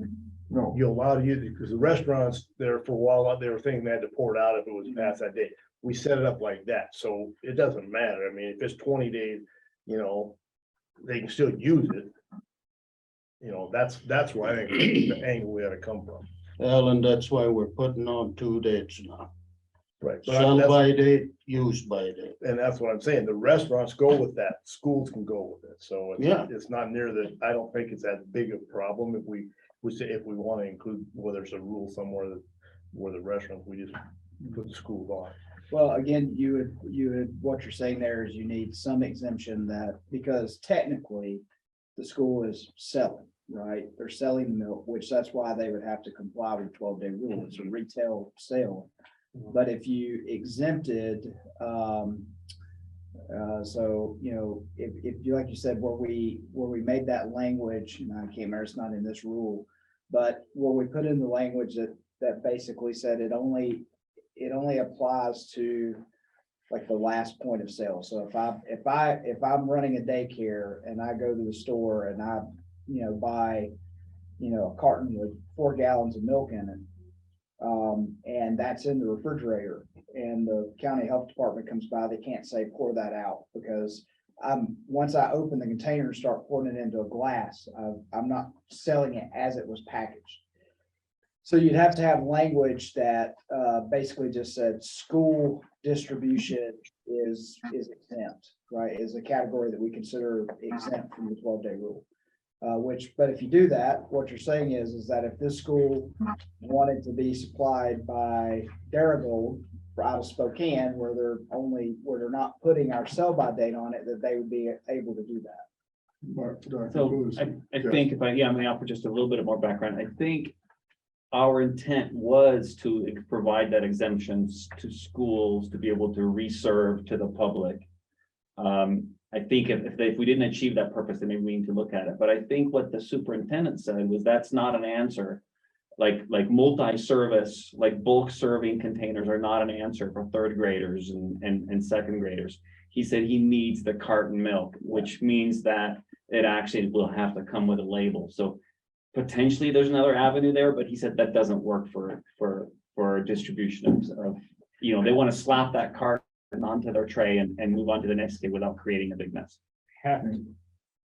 Yes. My wife teaches 3rd and 4th graders. okay. There's not another option. I hate to say it, but They're not. We grew up on the pull lever in Yeah. the glass, put it on there. If you spilled it, you didn't, it was what it was, but that's Yeah. what I grew up on. kids are different today. Didn't we make a rule change last summer that would exempt like coffee shops and schools? Well, that's what we talked about, but it doesn't quite fit. Because they're still selling it as it was packaged. They're selling it in the carton that they received it in. And that carton, by our rules, has to have the Montana sell-by date on it. Which most of the milk, all the milk that's packaged for schools here in Montana has that. This was an isolated situation, but we look at our large state, and we have communities in northeast Montana that they have a combined football team from North Dakota. So, there's a lot of scenarios that this, a few scenarios, I shouldn't say a lot, because I would hope that it would never come before the board again, but if it does, having our hands tied with what the rules we have, and I just, having an exemption that has to come before this board to be granted, it's not an administrative exemption where Dr. Zalewski or Ms. Love or Mike could, I wanted to, if we go that way, I want the exemption to come before this board so it is not abused. And but I'm one person on this board, so. Wouldn't an exemption like this is out of my realm, so I'm asking a question. Wouldn't an exemption like this potentially open Pandora's box? I mean, I don't know. That's why I'm asking, because I'm No not, question. I mean, So, would that, and if the what's 12, the- if the 12-day rule comes back before the legislature, can they use this and say, well, it's good enough that the Board of Livestock can give an exemption, so we don't need it at all. So, okay, the other side of that, if it comes before the legislature and the school from Oh, I- Troy comes to town and says, we couldn't get milk, we had to drive on icy roads every day to get milk for our kids, and the kids some days didn't have milk or whatever. I agree You know, 100%. Wait till they that's the put other little side. So, Susie yeah, on the front page of the paper. So. They don't have to take milk from Montana. But the So- out-of-state milk is never sell by date, correct? They So Montana is Package it responsible for all the schools. Is that what you're trying to tell, Jim? I guess I'm not quite following you, so. Is Montana responsible to furnish all the schools? Milk, They're doing it now, but are they responsible? so I don't know exactly the answer to that. What is our rule on 12-day labeling? So apparently it wasn't an option for them to get milk out of Idaho, or they would have done that, so. He made it so it wasn't an option. He could have went to Walmart and bought it right in Salmon, Idaho. In little He- cartons. He now told the dairy industry, Meadow Gold, Great Falls, that if the 12-day rule come up, that he would testify for the 12-day rule. For the 12-day rule or against it? For it. Montanans love the 12-day rule because it's spread so far. Well, and I'm not opposed to the 12-day rule at all. I just think that. The the processors, Option to grant an exemption in a narrow focus point would be advantageous, but like I say, I'm one person on this board, so Mr. Chairman, yes. so I had a long visit with Senator Hertz. And he has 5 grocery stores. You got the one in Thompson Falls, and he can't get beer delivered, he can't get pop delivered. And several other things. He has to go get it or whatever. I mean, that's just how these people, that's the fact of what's going on out there. So it's not just, oh yeah, I mean, and that's what he said. He said, I told him, he said he knew all about the truck or whatever it was. And he said, but that's the nature of it. They said, well, we can't make enough money to go up there, or we don't have enough drivers to do it. Well, there's some other issues that are here besides just, whether they're producing it. Dairy Gold, Bozeman, give up the Country Classic label to the IGA stores because they can't get drivers to deliver. So it automatically fell into Meadow Gold's hands. They didn't even ask a price, they just wanted milk. When the, So, when well, the, we need to move on, I guess, so. One thing I would say is I'm trying to look at what's there, Mr. Chair, if you don't mind. So if you look at point 3, that's kind of where I think we're stuck. So unless otherwise agreed upon, the person who offers the milk for sale to the public, which we had interpreted that a school selling a carton of milk, that is a sale to the public, is responsible for removing the milk at or before the expiration of 12 days. So, and of course it goes forward and it says, so the rule does say that those cartons to be offered for sale in Montana have to be dated with Montana's 12-day date. So you just can't go to another state and get it and serve it for sale. Yeah. Our rule prevents that. That's not accurate. Our rule says you cannot do that. And if it's past 12 days, that person is supposed to take it off the shelf, not offer it for sale. Although there is that first 4 words there, unless otherwise agreed upon. The only thing I don't know is how would you ever get that agreement? It doesn't say anywhere where you get that agreement, but you could just say, if what I'm hearing the board say today is your interpretation of the rule is that we have the latitude when Trout Creek first come to us in September, if we have the latitude to say, well, in your case, here's where we will agree upon where you don't have to follow the rule because you can go get the milk from Idaho in school cartons that aren't dated correctly. And or we just, our interpretation is school sales are not the same as sales at the store. We just don't view them as the same thing. And so they're not subject to the rule. But the rule does say all containers offered for sale have to be dated with 12 days. And they have to be removed and can't be sold at or after 12 days. All paper cartons except school milk sold in Montana have got a date on for 30 days. Ultra pressure. But our rules state the 12-day rule. That's milk coming into Montana.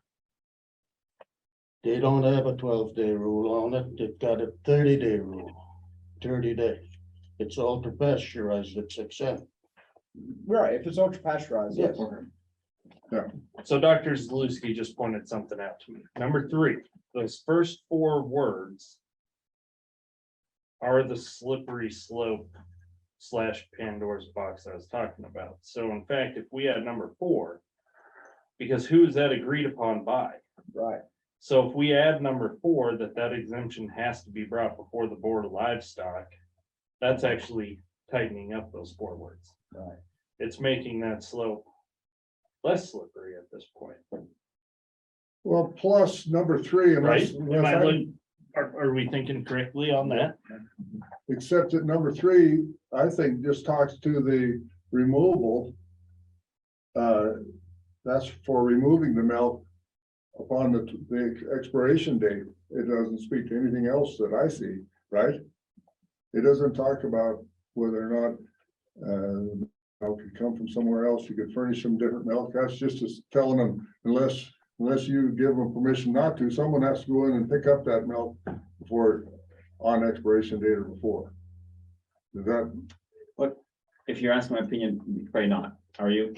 Yes, I am. I would just say that actually, I think the point on number 3 is it would allow a school to have milk for and not and serve the milk for 2 weeks right, Exactly. after expiration, which Yeah. to some degree, if there's no, what I was sharing with Mr. Fettis is that actually would be a more a wider gate to, again, much more slippery, scarier slope than actually providing guidelines by which those exceptions would be granted. Okay. Then take Well- 3 out. So there's nothing saying Well- that we have to do something with this rule today, No, we don't have to. At our last meeting, I challenged, the milk people to come to this board with a solution. And, with the season, with whatever they feel that the solution is, that because the milk's there. That's not my feeling of a solution, but, so maybe, I don't see any consensus here. So I'm going to table this discussion again. There you go. And hopefully we can get some input from the dairy industry or to. You're gonna get the same thing I'm telling you. Yeah, well, and that. Maybe. It opens the gate. If we allow it to somebody, They have to come and ask this board for permission in my world. Yeah, but anytime they would want it's gonna be tougher to keep. I've been in 5 sessions where the 12-day rule was challenged. I've been in, I don't know how many courts. That's the reason I'm on this board. Schweitzer put me on for the milk because of Corman. That's why he put me in, only the swine position was open, and he put me on this board to protect the 12-day rule of Montana. And it is, we're spread so far. It's all, if a family buys a gallon of milk at 12 days and takes it home, he still has 5 to 10 days to consume it. No, I. If he buys it at a 30-day, it's already, if you drink milk, it's already changed. I don't care. Yes, processing is entirely different technique. technology has improved, but he opened a big gate when he opened raw milk. You just wait.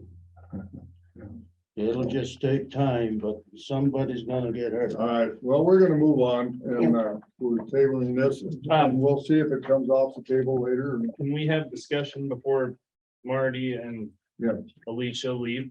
Yeah. So I got a phone call this morning on my way up here, as well as a discussion from my plant manager. You guys aren't gonna have any idea about this, but they will.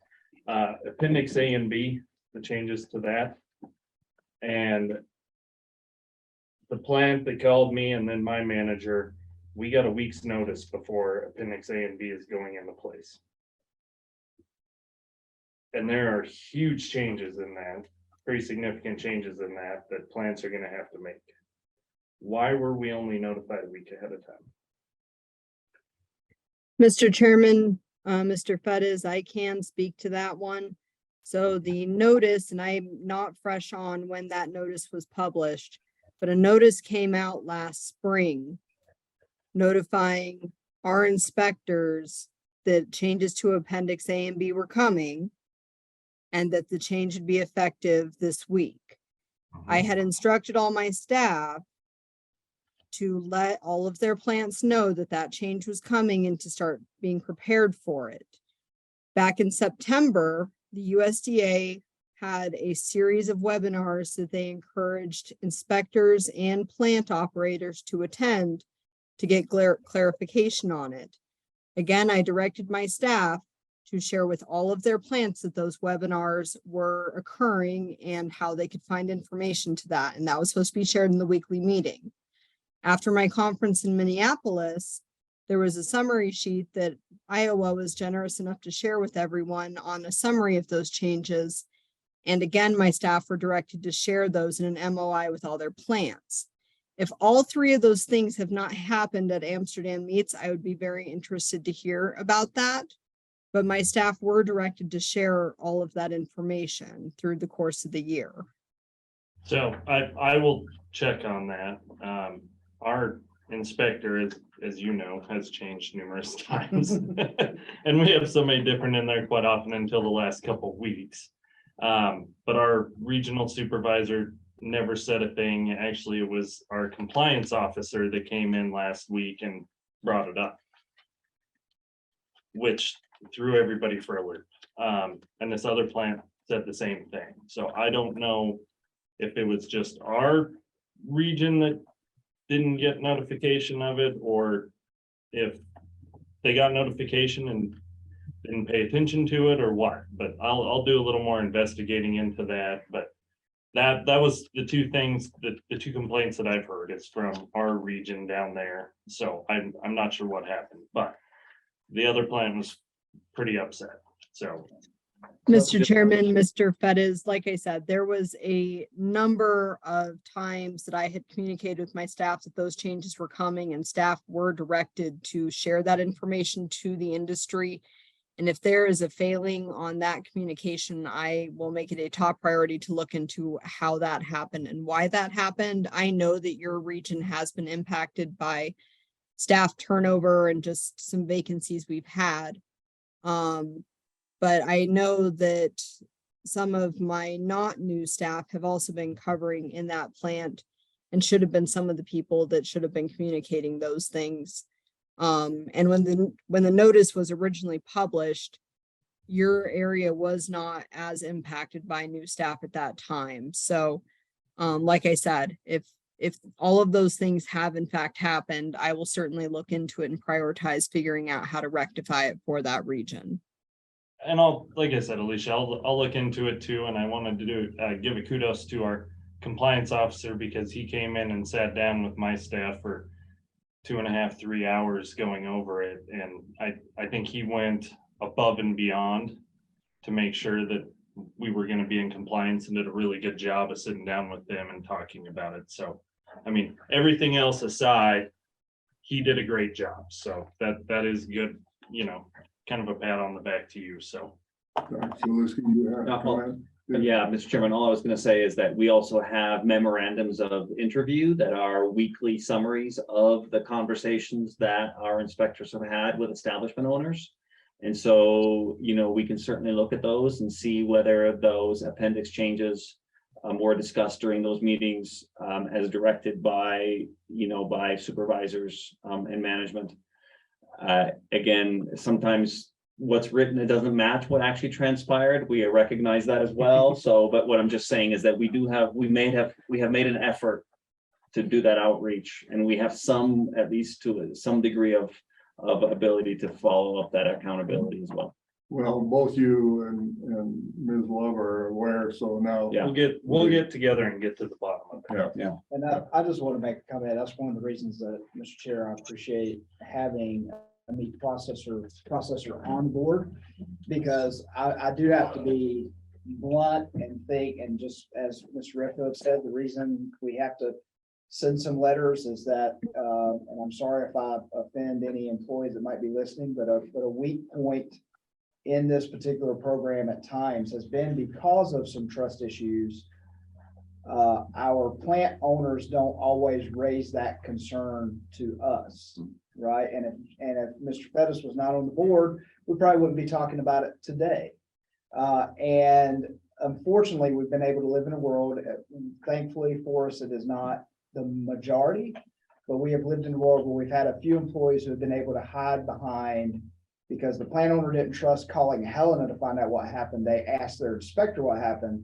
Their inspector said, well, yeah, Helena didn't tell me about this. And then we don't know that that is the missing link that we need to be working on is, okay, that inspector has been directed to do this, according to Ms. Love, several times, and they didn't do it. But because the plant owner didn't trust to call us, we didn't know, we couldn't actually work on what the real problem is, which is the conduit between us and them, our employees.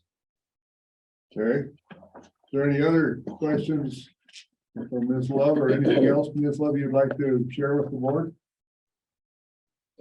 I think this concludes everything that I have for today. I appreciate the board's time, and I again apologize that I can't be there with you in person today. Well, thank you very much, and we hope you have a Merry Christmas. Thanks, you as well. All right, and with that, I think it's a good time to take a short recess. So we'll try and get going again shortly before 2:45. Coming back online, Mr. Chair. And I think Donna is able to get in there. Do another thing, but I see she's there. So, all right, we're gonna move on, and Brandon, before Dave, you want to introduce yourself for the record? Yes, good afternoon, Mr. Chairman, members of the board. Jay Bodner, Brands Division Administrator.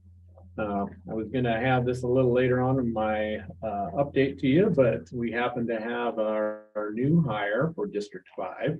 So I'd like to introduce Jeffrey Jurgens. He is our new district investigator. So that covers Glacier, Liberty, Pend Oreille, and Toole County. Jeff is was a local brand inspector in that area, and then worked for the Toole County Sheriff's Office there. So comes with a lot of good livestock experience as a local inspector, knows the area well. His first day was this Monday, so he's got through all his administrative work. He's and actually did the qualifying today, so firearms qualifications. So we're excited to have Mr. Jurgens on board, and so I'd like to once again just introduce him. All right. All right, I think you're from my area. Yep. Yeah, I'm from there, Gene. Nice to know you. I'm sure you know Dick Barrows. Oh, yeah. Yeah. He's our inspector. Well, No, take man of Eagle Creek pretty good. Is that right? Yeah. So, all right, if you guys. any Yeah. questions for me? Yeah. Good to meet you. I'm happy to have you on board. I wish you'd have been on board in the fall run, but Oh, we tried. we made it through, I think. And so we're looking forward to having you work up in that area. All right, appreciate Thank it. you for stopping by and Yeah. introducing yourself. Not take up any more of your time. All right. Thanks, welcome aboard. Welcome aboard. Okay. You have a request to hire. Yeah, Mr. Chairman, we can do this as a block or individual. I have 3 for you today, so Do a block, be done. Yeah. perfect. That works great for me. So we'll start with District 4 in district investigator positions. So that covers Carbon, Stillwater, and Sweetgrass County. So that employee is left, so that position is open. We also have District 14, so that's Cascade, the northern part of the Lewis and Clark County and Teton County. We have a employee there that's retired after 30 years, so appreciate his effort for the department. In District 4, what caused that opening? Just left for another position outside of the Department of Livestock in law enforcement, so wanted to be full-time law enforcement, I think was my understanding there, so. Did a good job while he was there and appreciated his efforts there. And we do have some interest there in that, both that position and District 14. We have quite a bit of interest there also. The third one is a livestock inspector, one position that's in Billings in the market there. Tom Reinhardt Tom Reinhardt, retired after 40, I don't know how many years. pushing on 40 years, I think. And our other district investigator was Paul Johnson, at 30 years, and he'll be retiring at the end of the month. So it's December 30th is when his retirement. Okay, I entertain a motion to request to hire. So. All right. We have a second, did you have a second? Yep. So I have a motion by Nina and second by Alan to accept the request to hire. Any discussion? Hearing none, all in favor, say aye. Aye. Opposed, same sign, motion carried. Great. Okay, Travel request, yeah, so next, have a travel request in to attend the Western States Livestock Rural Enforcement Association Annual Conference. The Western States Conference is going to be held in Reno. That's going to be in March 7th through the 9th. So this does consist of kind of multiple agencies and multiple states, and also includes Canada, that come down to really look at kind of generally in the livestock industry, how do we reduce theft, any kind of strays. That's what most of the conference really entails. It does include local, federal, international partners trying to get together to discuss, issues that we certainly all face and common ways to maybe reduce some of those issues that I mentioned earlier. So this would include Ty Thomas, and he is currently a state director for that. Travis Seelings, who is our district or area supervisor, and he is a past president of that association, and then myself. And we did estimate the cost right at just a little over $2,500. That would include transportation, hotel, registration, and some per diem. So where are you going? So this is in me. Okay. It is in Reno, Nevada. all right, and you have money in the budget? And we do have money in the budget, and this is one of the things that typically we always attend just to make sure that, certainly can stay up to speed and work with our partners across the Western states. I so move. All right, Second. second, all right, discussion. I have a motion by Ed and a second by Jake to grant the request to travel. All in favor, say aye. Opposed, same sign, motion carried. All right, brand enforcement updates. Yep.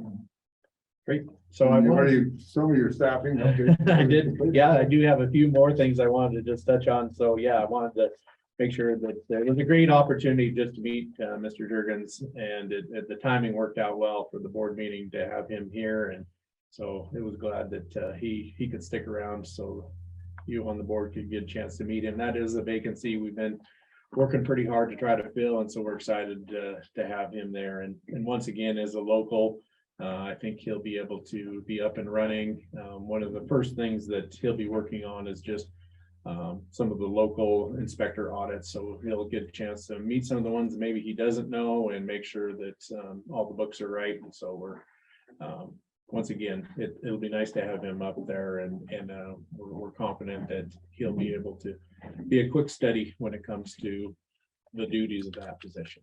So I did also want to just kind of touch on a little bit of the Helena staff. So we have had a bit of a shuffle down there. The last couple of board meetings, I've had a couple of requests for hire. So mostly it has been internal staff shuffling, like I said. So the market compliance specialist, that is now held by Brenna. She was previously on the brands lien compliance position. So she left that to take over the market compliance position, and is learning that position well, and seems to be picking things up really quickly. So we're happy to have her and taking that position. In her old position, Julie Niles took that position. She was our cattle compliance technician. So she moved over into that position. And then to fill Julie's old position, we did just hire Holly Berry. So she outside the livestock industry, but in the Helena area, and she has now taken that position. So a bit of a shuffle in the Helena office, but it works well because once again, the people that you need to, if you need help or need assistance, are just right next door. And so the time to be able to get up to speed to make sure that you're efficient in the new job, I think happens a little quicker with these kind of positions. So we're excited that we're fully staffed down there in the brands division part of that. And certainly we'll be looking at filling these other ones that you just approved. So that's good. Yeah. A couple other things I just wanted to give you a quick rundown on. We did had an opportunity to make kind of an Eastern Montana livestock market swing. So it included Brian Simonson, Ty, and myself. We wanted to get a chance to get out to some of the livestock markets, and I thought it would be nice to invite our deputy executive officer along with us. And so we started with the Lewistown livestock auction market. I wanted to get a chance, one, to meet everybody that I haven't got a chance to meet. There's a lot of the owners that I met, but hadn't really met some of the market staff. So we wanted to make sure that we had an opportunity, and I had an opportunity to meet them for one, and then also talk about some of the maybe challenges and some of the things that are upcoming with our new computer system, to see kind of any input, any changes, anything that they might thought that they have been seeing that we maybe need to make some tweaks on. So we did hit Lewistown, and then we went on to Glasgow, and then on to Sydney, and then spent the night there. And then the next day we went to Glendive, and then Miles City, and then back to Lewistown, and then on our way home. So we covered a lot of miles in some snowy conditions, but it was really overall, I think it was a trip well worth it, because a lot of the market staff, like I said, I have not had a chance to meet. Got a pretty good feel for some of the demos that we've been doing on the new market system, and got pretty solid feedback from the folks, because they have been participating in that. And so I think the trip was well worth it. So are you gonna try and hit the rest? I mean, I think when you're eastern, you had Bear Paw and Billings, kind of the outside of your triangle, and then of course Great Falls, and then down in the southwest here. Yep, still do have a number to do. Been to Great Falls when we did we brought some of the computer consultants in, so I had a chance to been there to visit with them. I have met Mr. Camps out of Three Forks.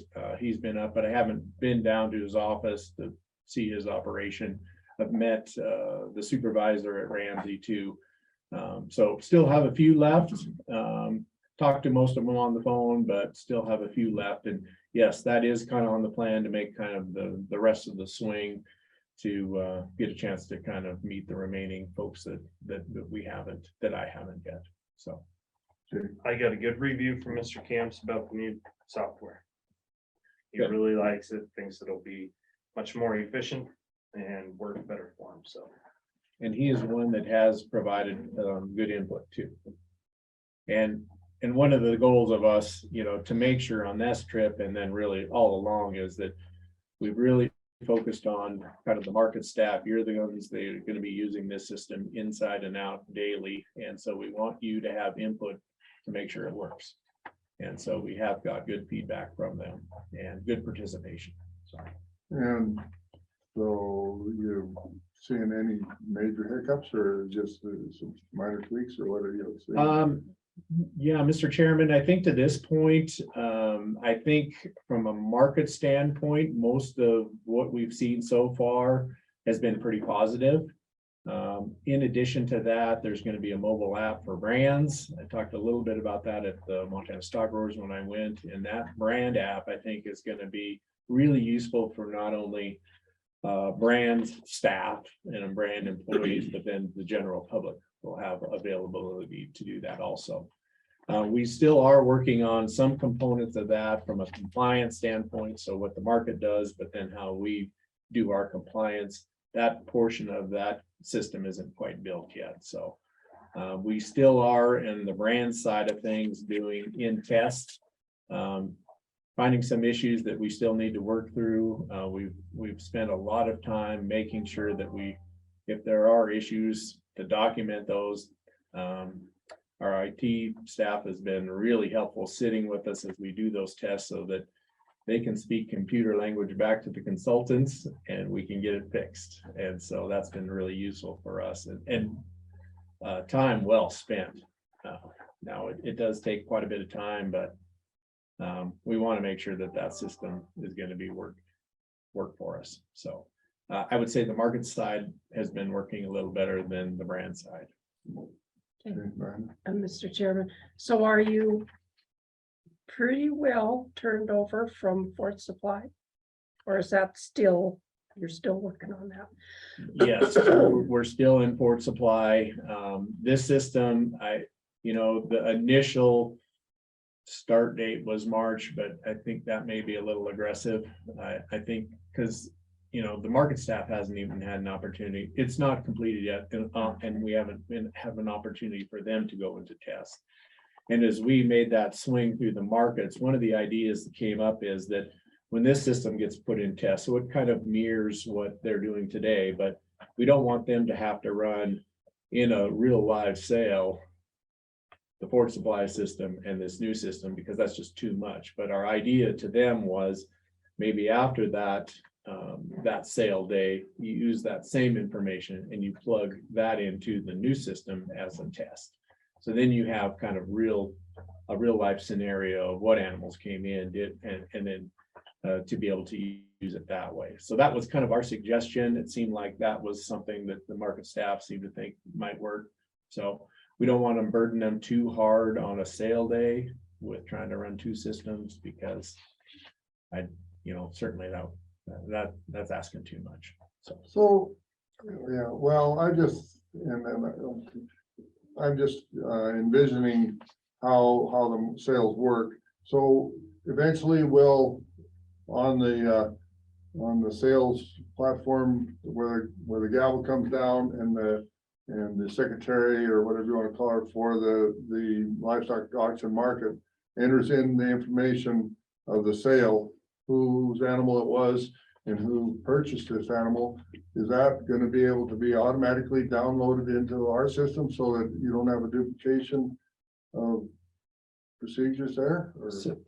So part of the system that will run, so that we'll check those animals in, and so they'll go into our system, into our Department of Livestock, and then that will be able to clear those animals also. So after the sale, we are going to try to build our system so that it talks to the commission company system to make sure that is as seamless as we can get. So that is the goal of that. I mean, there's still some work to be done to make sure that those two systems would be able to talk.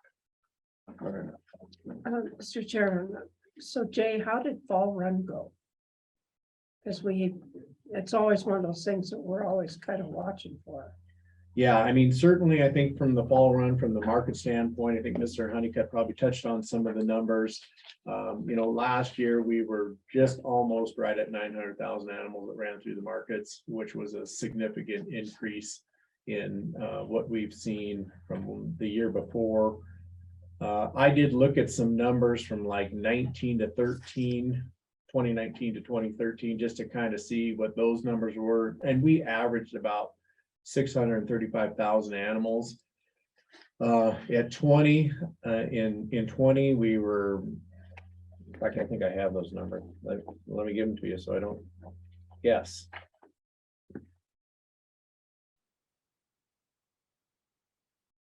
And so this is in a fiscal year. So in 20, we were at 709,000. In 21, we were at 798. And then in 22, we were 899. So that number certainly in 22 and 21 was a pretty significant number. Now, the numbers this year, I think we're down about 34% from last year. So, which I think you would expect from a big high cull rate, drought, tough conditions, and Mr. Honeycutt, I think, showed that in his initial numbers.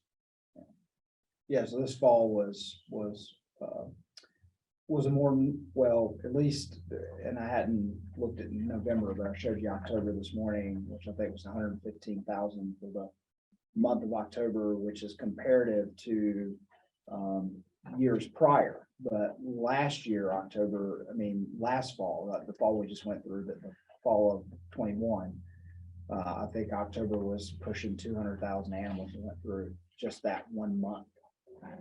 So it was a more normal fall run. Yep. But it looks like a big decline because of we went up over that curve with all the coal last year. So the auction manager in Great Falls, Lynn Peg, told my son that he's buys calves to the ring, and he told him to get his calves bought because he doesn't know whether they'll have a calf come through the barn after the first of the year. He thinks that the country is pretty well empty. Yeah, because I mean that I would say, I mean, hay prices didn't come down dramatically, and people aren't necessarily in a position to really get back to full inventory yet. So that wouldn't surprise me, that comment. One other question. Did you enjoy stock growers this year? Was it more relaxed? I certainly enjoyed it. I mean, a lot of those folks I worked with for a lot of years, so it was a little different to be on a little bit different platform. But yeah, certainly, in addition to stock growers, we went to the Montana Cattlemen's, and we did had a booth at the Montana Farm Bureau too. So, but very relaxed. So like that. Well, I don't know. I mean, you're still working, and it's it doesn't matter what platform you're on or what forum you're in. I mean, there's a lot of questions. Now people have just diverted their questions to brands like, I'm interested in this, or this works, or this doesn't work. And so, I do like those forums just to try to see if there's anything, one, to share to make sure people are familiar with what's on our website. So because one of the bigger issues that we hear is I can't find a brand inspector. So I want people to be aware that all that information is on our website with phone numbers. You just click on your district and you can find somebody.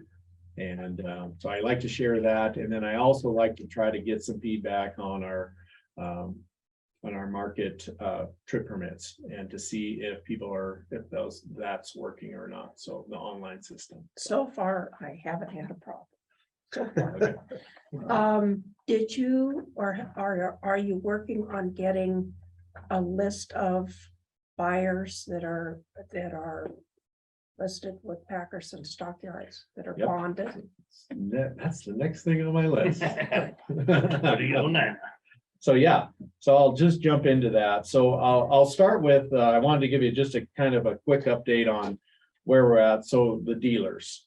So we do have, we are going to be starting with some dealer audits, and I wanted the board to be aware of that. So similar to what we do in the markets, so we would audit the markets, and we also do audit the dealers. So we've done some just randomly selected a half a dozen to start with. And we looked at, we kind of broke up the calendar year into quarters and have picked a specific quarter to be able to audit these dealers. We didn't have a great track record of what was kind of done in the past, so we're kind of learning a little bit as we go. So we'll kind of start with, like I said, about a half a dozen, and we're going to be starting at the first of the year. We weren't going to do it over December, over the holiday season, because that's not a great time to, that kind of gets lost in the shuffle of things. So we'll be starting that right at January, first week of January, we'll send out those letters. So we'll be looking for some bank statements, invoices, any current financial statements. So we'll be looking at that in these first initial ones. So you may be hearing about that from folks that they said they get a letter from the department and what are they doing? And so I wanted the board to be aware that we'll be doing that. We're giving them ample time. I believe, I think we're giving them at least 30 days to gather up that information to get us. And then we expect to be able to get that, our findings back to them within 45 days. So we don't want to drag it out too long. We want to make sure that we gather their information quickly, we go through it quickly and thoroughly and efficiently, but then get it back to them. So that's kind of our plan for them. The market and dealer licenses, so they are due to expire. They expire in May. So we send out the letters in March to make sure that everybody can get those renewals in. We do have about, if you look at dealers and their agents, we have about 370 names on that. So, but there are individual dealers that may have up to 30 agents under there. So, so all combined, it's about 370, 374, I think is about what we're at. Our plan was for the website, to your question now, the long way around, is that in our initial letter to them in March, we do have that list. In our initial letter to them in March, we were going to include that you will be listed on our website and identified on our website. That was our thought, just to give people kind of a professional courtesy that you're going to be on our website. We don't necessarily have to do that. Our indication, kind of looking at it, we would put probably just a name and address, probably not a phone number. We don't want to open people up to, potentially, if everybody's phone number is on there, to some scammer to get it and harass them for some unrelated reason. That was kind of our thought in visiting with kind of the staff about how would we approach that. So that was kind of our idea, and certainly we're open to moving timeframes around or moving that around if you guys see things differently. So, and the positive thing being for them, one of the reasons we want to do it is so that if anyone, so that people can go there and make sure that that they're dealing with someone who is licensed, bonded, and reputable. Because if they're on that list, they should be reputable, right? We've licensed them. And it's also an indication that they're bonded. They wouldn't have a license with us if they're not bonded. So, so it's also a way to help, folks kind of fact check that and hopefully would add some legitimacy to, hey, these are the people you should do business with. and because we do, thanks, Mike. And because we do get a number of phone calls, surprisingly, most of it deals with folks that are dealers in horses versus cattle, which is kind of surprising, but That's not surprising. well, maybe it's not surprising, I don't know. But Horse traders. I mean, we do get a number of them and they're related to that. So, but once again, I think we want to be, I think because this information is all public regardless anyway. So I think it's good for us to be more public facing and certainly to make sure that people have easy availability without having to call us. They can call us, but to be able to look on the website certainly makes it easier for them too. So that's kind of our plan at this point. Right. Mr. Chairman. You and Ty presence at rodeos and fairs and horse shows and whatever, will there be paper inspections? Yeah, so that is certainly on our list also. So in addition to, I think, continuing the truck stops, we've gotten, every time I've gotten an opportunity to talk about that, gotten really positive feedback. So we will continue that and to make sure that there's compliance out there. We have talked about doing more of a bigger presence at rodeos. So not only from, contestants, but really stock contractors also to make sure that that is in compliance. So we have had those discussions and that is kind of on tap for the next rodeo season. Are you aware of what we passed this morning about you have your CBI or it's going to cost you? Yep, certainly did. And from a risk standpoint, and most of our fines that are on the brand side of things, most of them are really misdemeanors. There are a number of them in statute that I think you did see that. So, but from a risk standpoint, certainly that made sense. And that was some of the things that we did see in truck stops too, which, I previously kind of reported on. So I think it is important. I did spend a little time at the Nile and of course, those folks very familiar with shows, had all their paperwork for the most part. I saw very few folks that maybe didn't have something correct, but realistically, this was not their first time at the Nile, so they kind of knew what was required. And so it looked like for the most part, everything was done pretty well. From a fair 4-H type standpoint, I think there probably is still some education on bills of sales. We won't be handing out a lot of tickets to 4-H kids, but I think it's good. It's a good learning experience for them. I mean, we do try to educate before you start to write out tickets. And certainly in those standpoints, we will do that. We've picked up some of those issues if there is an issue in these audits that we've done. So we audit all our local inspectors and all our district investigators so that when we see something like that maybe not be done correctly, now is the opportunity to fix that. So then going into the next season, they'll be addressed correctly. So I don't think, Mr. Chairman, I had anything else, and I would answer any other questions if you had anything, but I don't. Okay. Anyone have any more questions for Ty? You have anything you'd like to share? She sat in that chair old enough, I guess. So yeah, so thank you, Mr. Chairman. Members of the Thank board. you. And anything comes up that you need any assistance, you know how to reach me. So Yeah. Anything to help. Wished everyone else a Merry Christmas, so you do. Nothing like that. Well, Merry Christmas to you and board too. Thank you. Good holiday. Okay, all right, we're gonna keep rolling along. So I think we have centralized services. As you guys heard, it took several years, but we finally trust Brian enough to let him leave the office here recently and go on a trip somewhere. Oh, yeah, it's a rough company. He wants the face. Mr. Chair, members of the board, Brian Simonson, 2 statements about that trip. One, no one will get an argument from me that they need some desks and chairs. I mean, outside of Miles City, the rest of those places are, I mean, I'm sure they wear them hard fast, but they're pretty dismal. I was like, that Lewistown, I was like, he needs a new chair, man. That's a rock. Brian come back wanting to spend money. The other thing is, I think for about 2 seconds, Jay had me convinced I bought a runt calf and yeah, that was good. You just scratched your nose, right?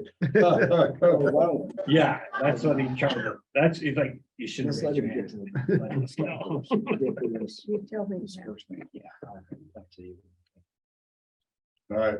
We ready to start? Yeah. First thing on my agenda is a request to hire an accounting technician. We had our payroll accounting tech depart for Department of Commerce, a little bit more specialized, a little bit more pay. Upward movement for her, so that's good. We have the position posted. We haven't interviewed anybody or anything like that though, but we need a permission to hire, rehire that position. Motion?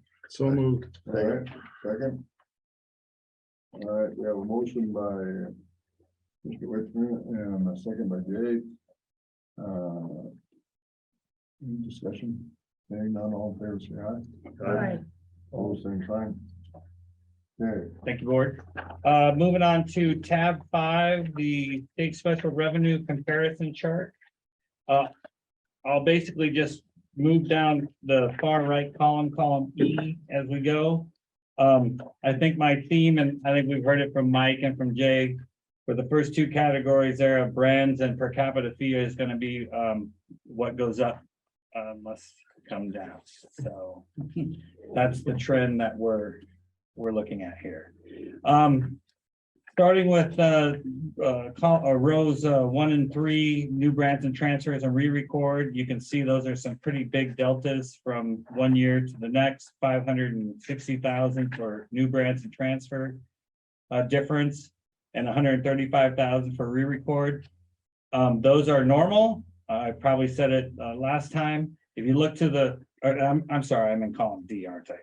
If you look to column E, you'll see that new brands and transfers is the budget there is like 34,000. And last year it would have been something like 600,000 because we were at the end of that 10-year cycle. Now we're at the beginning. So that is normal. And then the re-record is also normal. That 329,000 in column C is about 40% of what our budget is. So we're right on track with re-record numbers. And that's just for new board members that haven't been through a resetting after a re-record year, is that, you know, obviously that is because we are apportioning that month by month over the amortization period. So it's not that we're not still collecting re-records from people, right?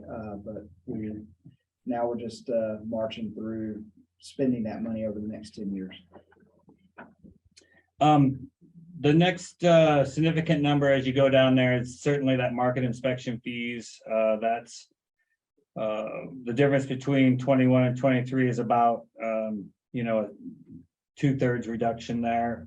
We do think that our revenue is lagging what's going through the markets. So we expect that number to somewhere get closer to 50% of what came through last year, which would be, I think, on track with expectations. So I think our revenue is lagging a little bit there, but it's a significant number.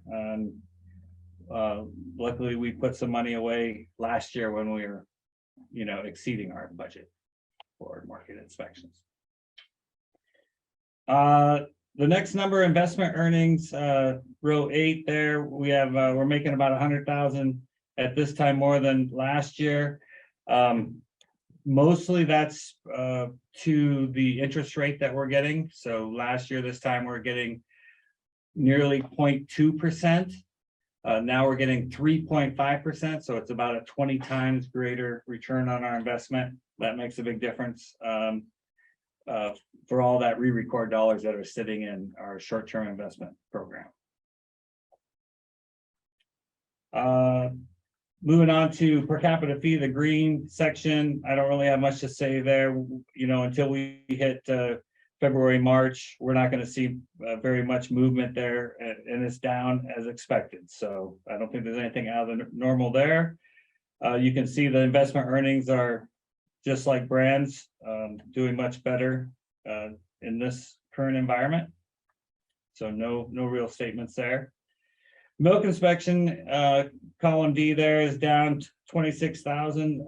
It looks like we went through the deposits and it looks like we're short one deposit, so it's a timing issue, short this year.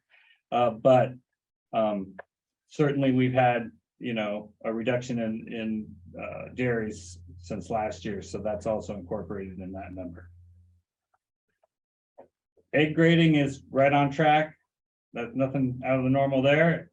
Lab diagnostic fees, while still down nearly 22,000, is the last 2 months, which is this is about 2 months worth of data you have in front of you, was on par with the previous year's 2 months. So they're tracking normally compared to last year. And with 12,000 less Brucella tests as reported this morning, that's to be expected. Yeah, so we're up in other areas because of. Yeah, we're up in CWD, we're up in some other things, some of the new tests that they added. But that being down, you know, Brucella makes up such a large piece of the pie of the work that gets done in the lab. Being down in that area is gonna drag down some of the other positives. Lastly, that volunteer wolf donation is doing a little better than last year, but not much. So maybe we're settling out on what a normal year might look like. Question? Yes. Okay, Brian, if we could go back up to the market inspection fees. There were so many cattle went through last year, the last couple of years. How can this come up if those cattle have already gone through? They're not here, they're not going to go through. Okay, so when I say what's gonna come up is I think what we've got is that so many cattle have gone through the market and we're just lagging about, you know, let's say 3 weeks or a month in getting the receipts of those cattle that have already gone through into the books. That's why this looks like a third of what was last year, but our market numbers look like 50%. I mean, just roughly. So what's yet to come in that's not reported? It's just not reported yet. It's not reported yet. I'm not saying we're gonna get, I'm not saying we're gonna get to inspection, we 1.5 Right, million. the money hadn't come with the inspection yet. So it's gonna say instead of 296, it might be. Yeah, that's what, yes. What did you say, Jake? I was wondering, so we've collected 296,000, they budgeted 1.5 million. So I just asked him where he thought we'd end up on that number. About 50% of the 1.5 million. 2019, we were 1.4, 2020, we're over 1.5. And then we went up to about 2 million in 22. So we're certainly gonna have a correction.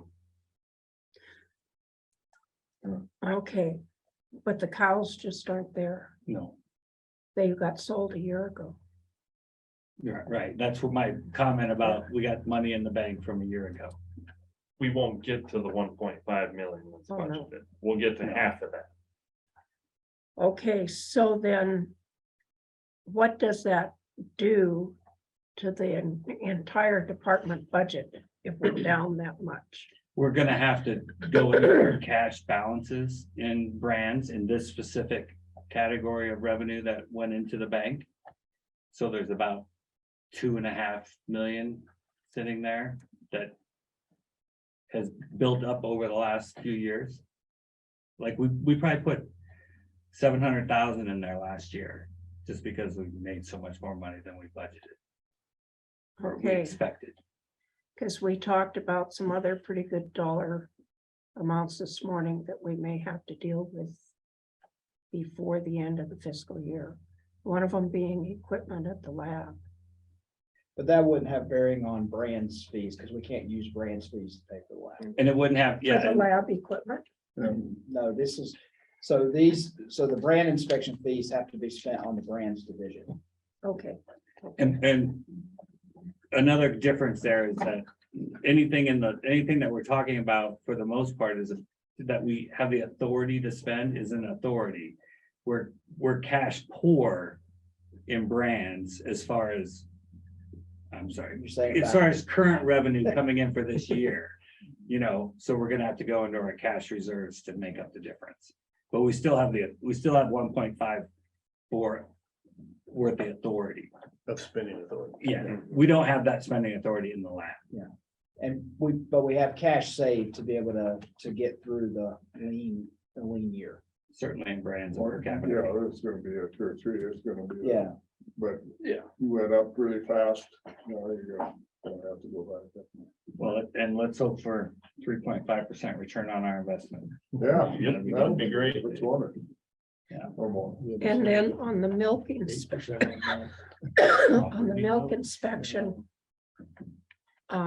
we've been talking for some time that we may have to revisit how we assess the milk fees.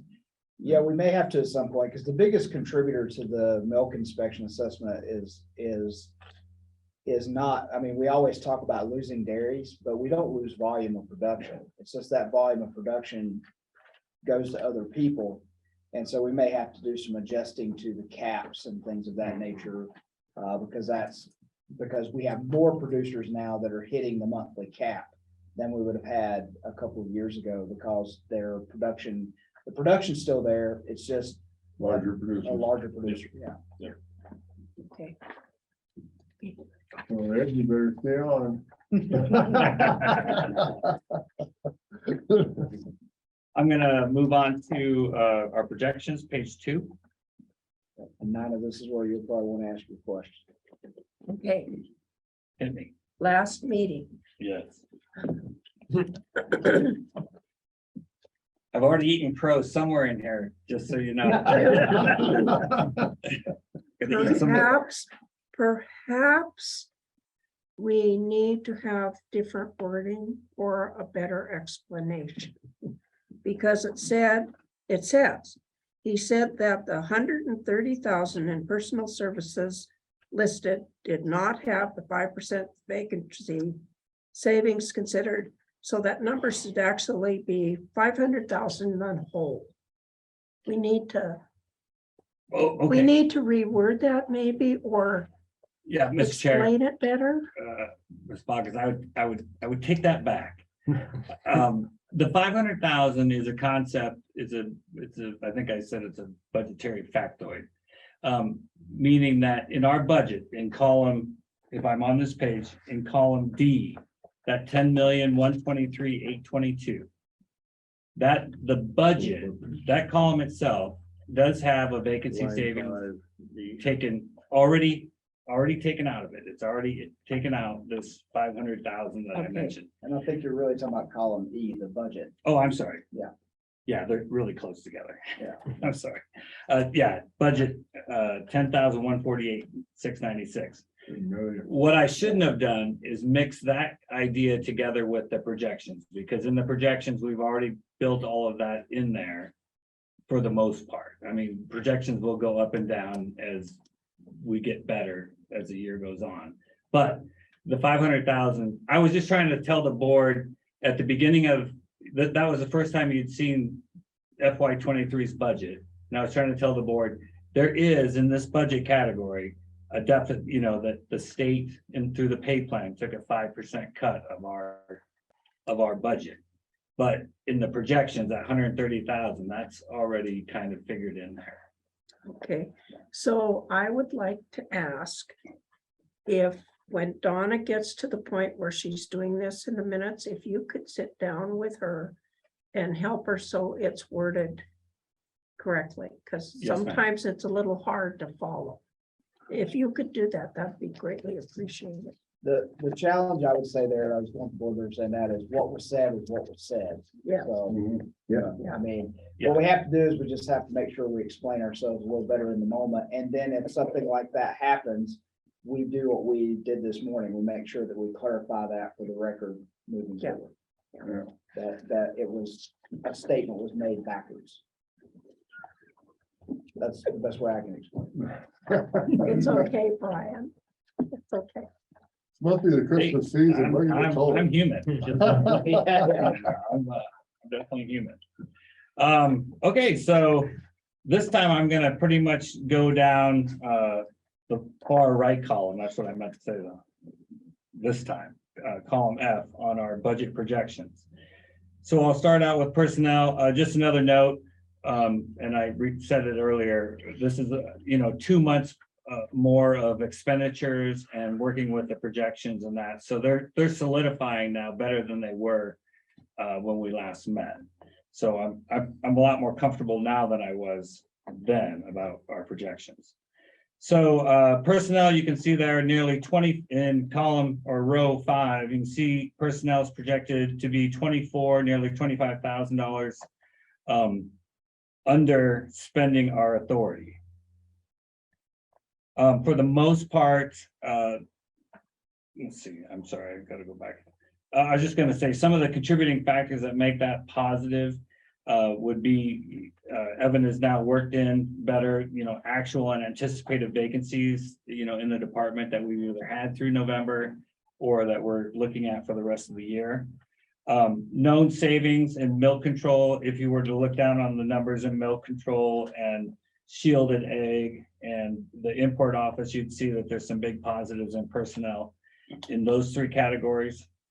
And then a lot of the carry forward that you would see in the narratives on the brown sheets, on the comparison sheets, of 170,000 of that carry forward is also in that personnel number. So that number is pretty solid. Where are we gonna get, or will the general fund straighten itself out? Well, this 66,000, if you're in row 25, the 66,000 is a function of meat and poultry, their operations. So all of their traveling and gasoline and all of that kind of thing is really what's driving that number. And until, like, Marty's got a program that's coming online that he's working at to optimize how much windshield time those people are having to experience it. But that's a lot of what's going on, is that there's too much of that in meat and poultry. We put in $100,000 or $200,000 request, EPP request, and we put in for more personnel. So that's our fix in the legislature.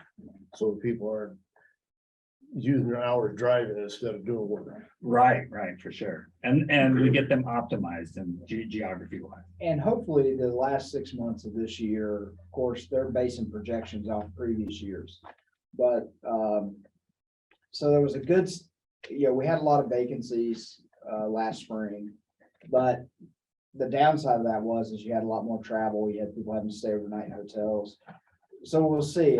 Maybe it'll balance out of having a fuller staff, that the travel will go down some, but we also don't have the vacancies. And so we were getting a positive from that from a budgetary standpoint, not from an operational standpoint. But that's actually, that number is looking better than it's looked at this time in previous years. For sure. Because meat and poultry inspection is always a place where we're a little bit behind. And sometimes the lab. Yes, and you see the diagnostic They're lab about the same. fees is the other negative number. So that cuts to why you were saying what we were saying about Greg's purchase. He may, but the lab fees he will have to make some more money somewhere to be able to accomplish that. Because right now, based on previous year's expenses and doing the projection, we show them using or spending all of that plus a little more. And so, but sometimes that balances out because in the projections, there could have been one-time only expenditures that were done last year that won't be done this year.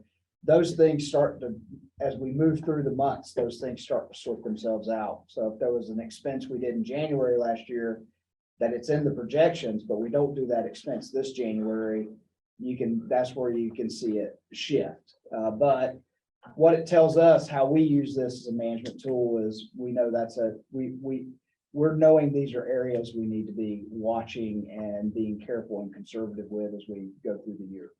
So the general fund money that comes in for the lab, is it proprietary, or does it have sideboards on where it can be spent, or is it so like, the equipment that was discussed this morning? We try not to, we try to buy equipment that's related to either the milk lab or zoonotic testing with general fund and other equipment with something else. I mean, that's certainly true. Yeah, we wouldn't, We do try to put some sideboards inside the lab since you have those three different pieces. And so you have general fund per capita and lab fees. The general fund, we've always contended that the reason we have general fund as part of the mixture is because of the public health zoonotic component. So if we spend general fund, we want that to match up. If somebody come over here and said, okay, well, show me where you spent general fund. If we say it's for brucellosis supplies or something of that nature, that lines up. But if we were spending it on a new blood analyzer that's mostly being used by dogs and cats, we'd probably have a hard time explaining that. That funding should probably come from proprietary fund. And, you know, there's certainly things that are not zoonotic that per capita is paid for. We would want to be able to demonstrate and defend to our constituents that where we're using per capita fee in the lab is for diagnostic testing and equipment that is critical to the livestock industry, right? Again, we wouldn't be buying equipment for dogs and cats using per capita fee. But if we need something to help us test yonis or something like that, that would be certainly something we'd want to say we're using per capita fee to pay for that, because that's in the interest of the livestock industry. Okay. All right. I was just gonna highlight on the operations side a few of those numbers. So the 76,000 excess for contracts, that's primarily a placeholder for shielded egg, you know, kind of expected growth that we've got built into the system. That's where we stash the operation dollars. Rent, if you go down there further, 88,500, that's also kind of a placeholder, or it's a known thing in CSD. If you look at our rent over at CSD, it's always about $100,000 to the positive. Some artifacts of the budgeting process. Repair and maintenance at 38,500. That's a little bit more explainable in that the lab last year had a lot more repair and maintenance earlier in the year. And as Mike said, projections are kind of based on what happened before. So we didn't have those same repair and maintenance in this period. So therefore, some of it comes off the top as far as the projections. We don't expect it to be as big a year. We already talked about the general fund budget on row 25, shielded egg. I think we know what's going on there as far as, again, a placeholder. Per capita fee, 100,000. That's right there at that CSD rent. So we're right on track with spending per capita fee in our known quantities. Milk control, 52,000. That's 3 FTE versus 2 FTE. And then the lab at 64,672. That's probably a very realistic number and something that we saw last year at the end of the year. Yeah. Question on transfers. Transfers, as I recall, are the money we give to Wildlife Services Oh, and the money that we give to Fish and Game for elk that's true. collaring. Right. Okay, Wildlife Services, I thought was 375,000. Yeah. And then the elk has been running 19,000 or so, but there's only 382,000. This chair, Ms. Pockets, a little bit correction there. The two components that really make up the transfers is about the little over 100,000 that we send to the Department of Revenue for collecting our per Oh, capita that. fee. Yes. And the remainder of it is all elk collaring. Yeah. So the 425,000 that goes for Wildlife Services, that's a statutory transfer. And so it's not part of House Bill 2. So it's not actually in this budget, So it although doesn't show we know up. it's always there. And it Okay. happens, right away.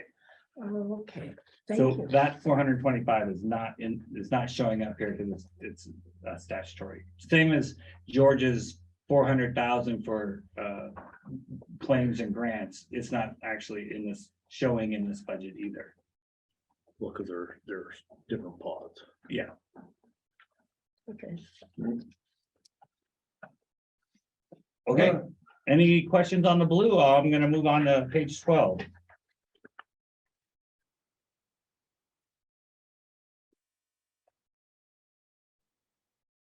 I gotta find myself.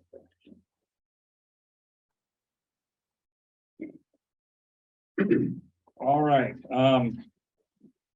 like I said before, 5 months, we've got some comparisons that might be a little meaningful. I was gonna run down, column E, year-to-year comparisons. So, just starting out with salaries and overtime, 39,000 in salaries and 54,000 better than this time last year in overtime. I think that's almost 100% contributed to the fall run last year, or the brand's overtime and salary plus Tuberculosis, that occurred. tuberculosis. No, they use their money in DSA and federal umbrella for that. I mean, they used all their money. Federal for tuberculosis. not Yeah. brucellosis, yeah. They use, yeah. Federal.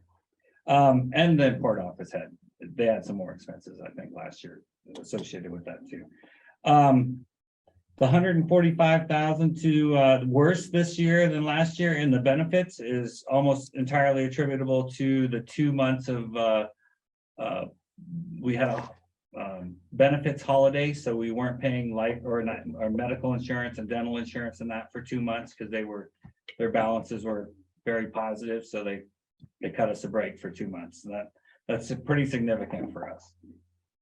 So that's what that number is about. The 268, we're doing DSA testing, a little bit ahead of what we did last year. So that's most of it. There's some lab testing in there too. Maybe a little bit more legal than last year, a little bit. Supplies, the 36,982, that's CSD almost entirely. We've got new management down there, and we do some plus ups, early in the year. We'll call it stockpiling, but it'll last us. Rent, 38,931.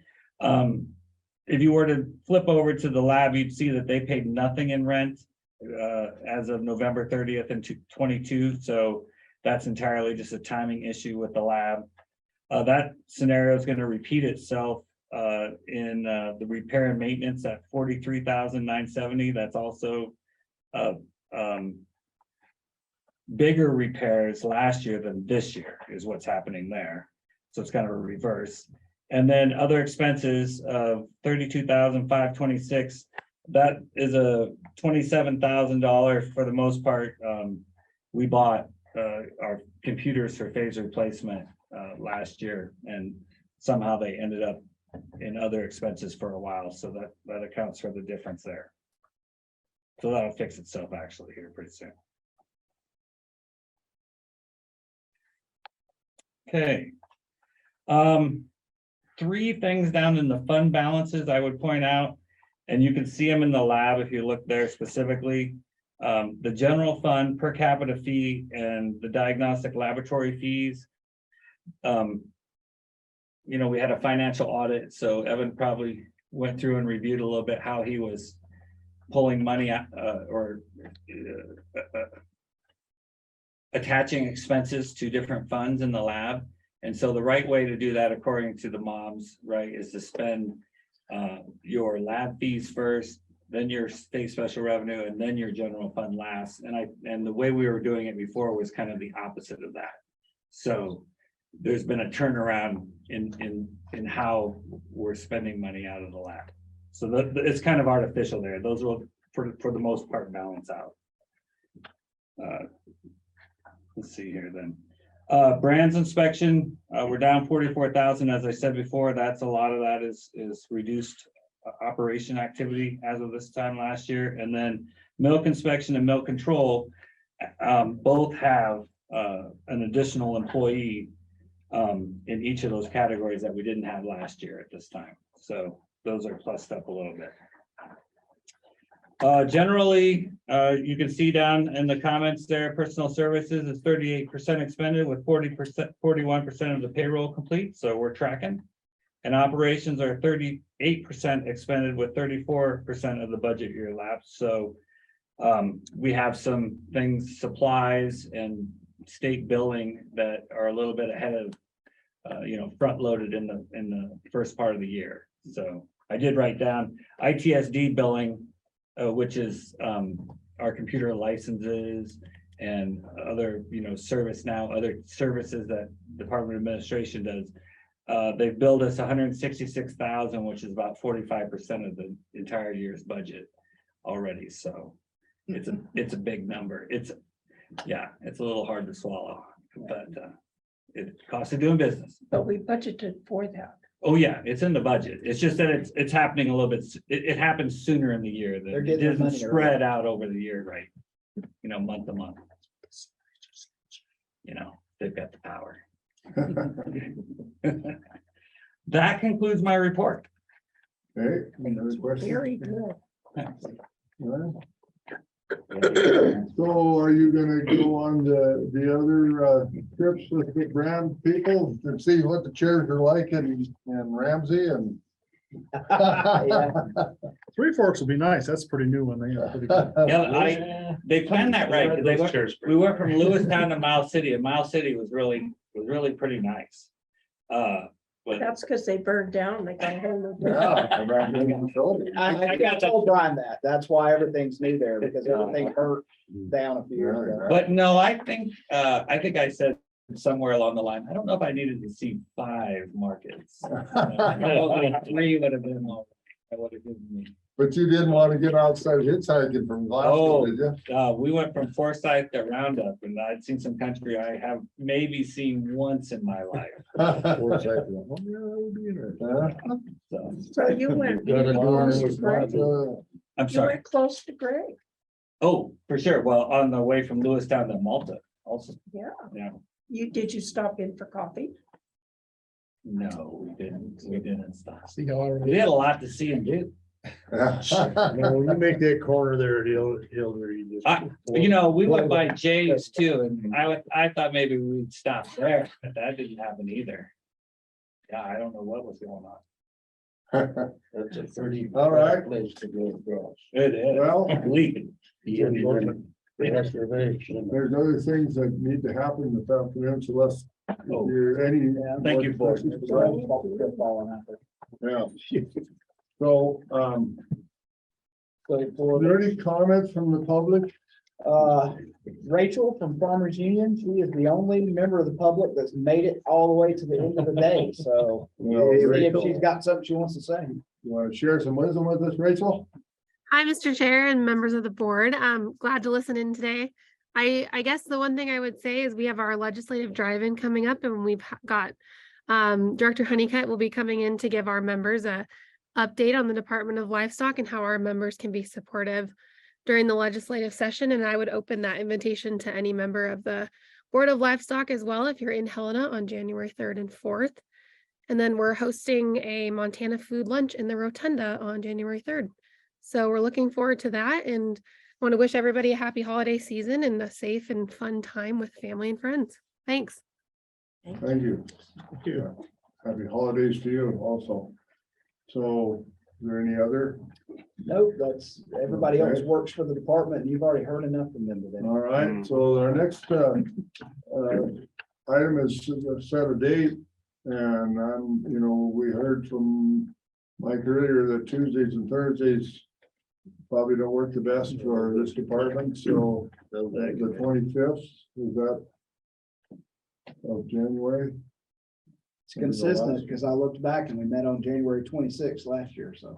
Okay. Well, okay. But then you're in legislative session. So is there anything there that? Wednesdays Wednesdays should be okay. The only thing that is possible, and we'll just have to reschedule if that happens, if for some reason Section C Appropriations Subcommittee schedules our budget hearing for that day. Which Gene would have to be here, and Alan probably should be here too, as chair and vice chair, and all board members are welcome to that when we do that. But that's the only thing I can think of that would take a whole day out of the calendar would be that, and it would just be luck of the draw if that's when we get scheduled. So. Is there any problems with the 25th? Gavin, Jake? Oh, I'll be Gavin. But he's got help. He'll need a day off by then. I probably will. That's league night. But I Are missed you one doing thing. night capping this year? I do middle of the night, like really early morning to morning. We split it up. Well, I don't understand. So you can just jump in your car and come to the meeting. Huh? You can just jump in your car and come. to the That's meeting. what'll happen. I'll check cows and I'll show up here and my cow check be closed. All right. Greg's one's I got might to sit smell by you, bad, not but us. whatever. My nose hasn't worked for quite a while. COVID affect you? I have no lasting effects from COVID, I know of, Yeah, I have- other than maybe mental, but I was there before. yeah. That's just age, Gene. We will see you Wisdom. next time. Will we see you All in right, January? well, Yeah, I'll be. if I don't hear any, It'll be telling things, we'll set it tentatively for the 25th. If it's the 25th unless you hear different, so not tentative, it is the 25th unless there is some conflict that would require a change. Okay, Parking will really be awful. Be Because here. can we, do you have any cones that you can save us a spot? they put that building in the middle of a parking lot. Yeah. Oh, that screwed things up. used to be a good You should be okay. to get here 7 in the morning. to find a parking. Oh, no, 7. All right, well, if there's no other business, I'm gonna adjourn this. We just skipped, what's their name? Everybody have a Merry Christmas. You too. Merry Christmas, Eve, Ed. Try.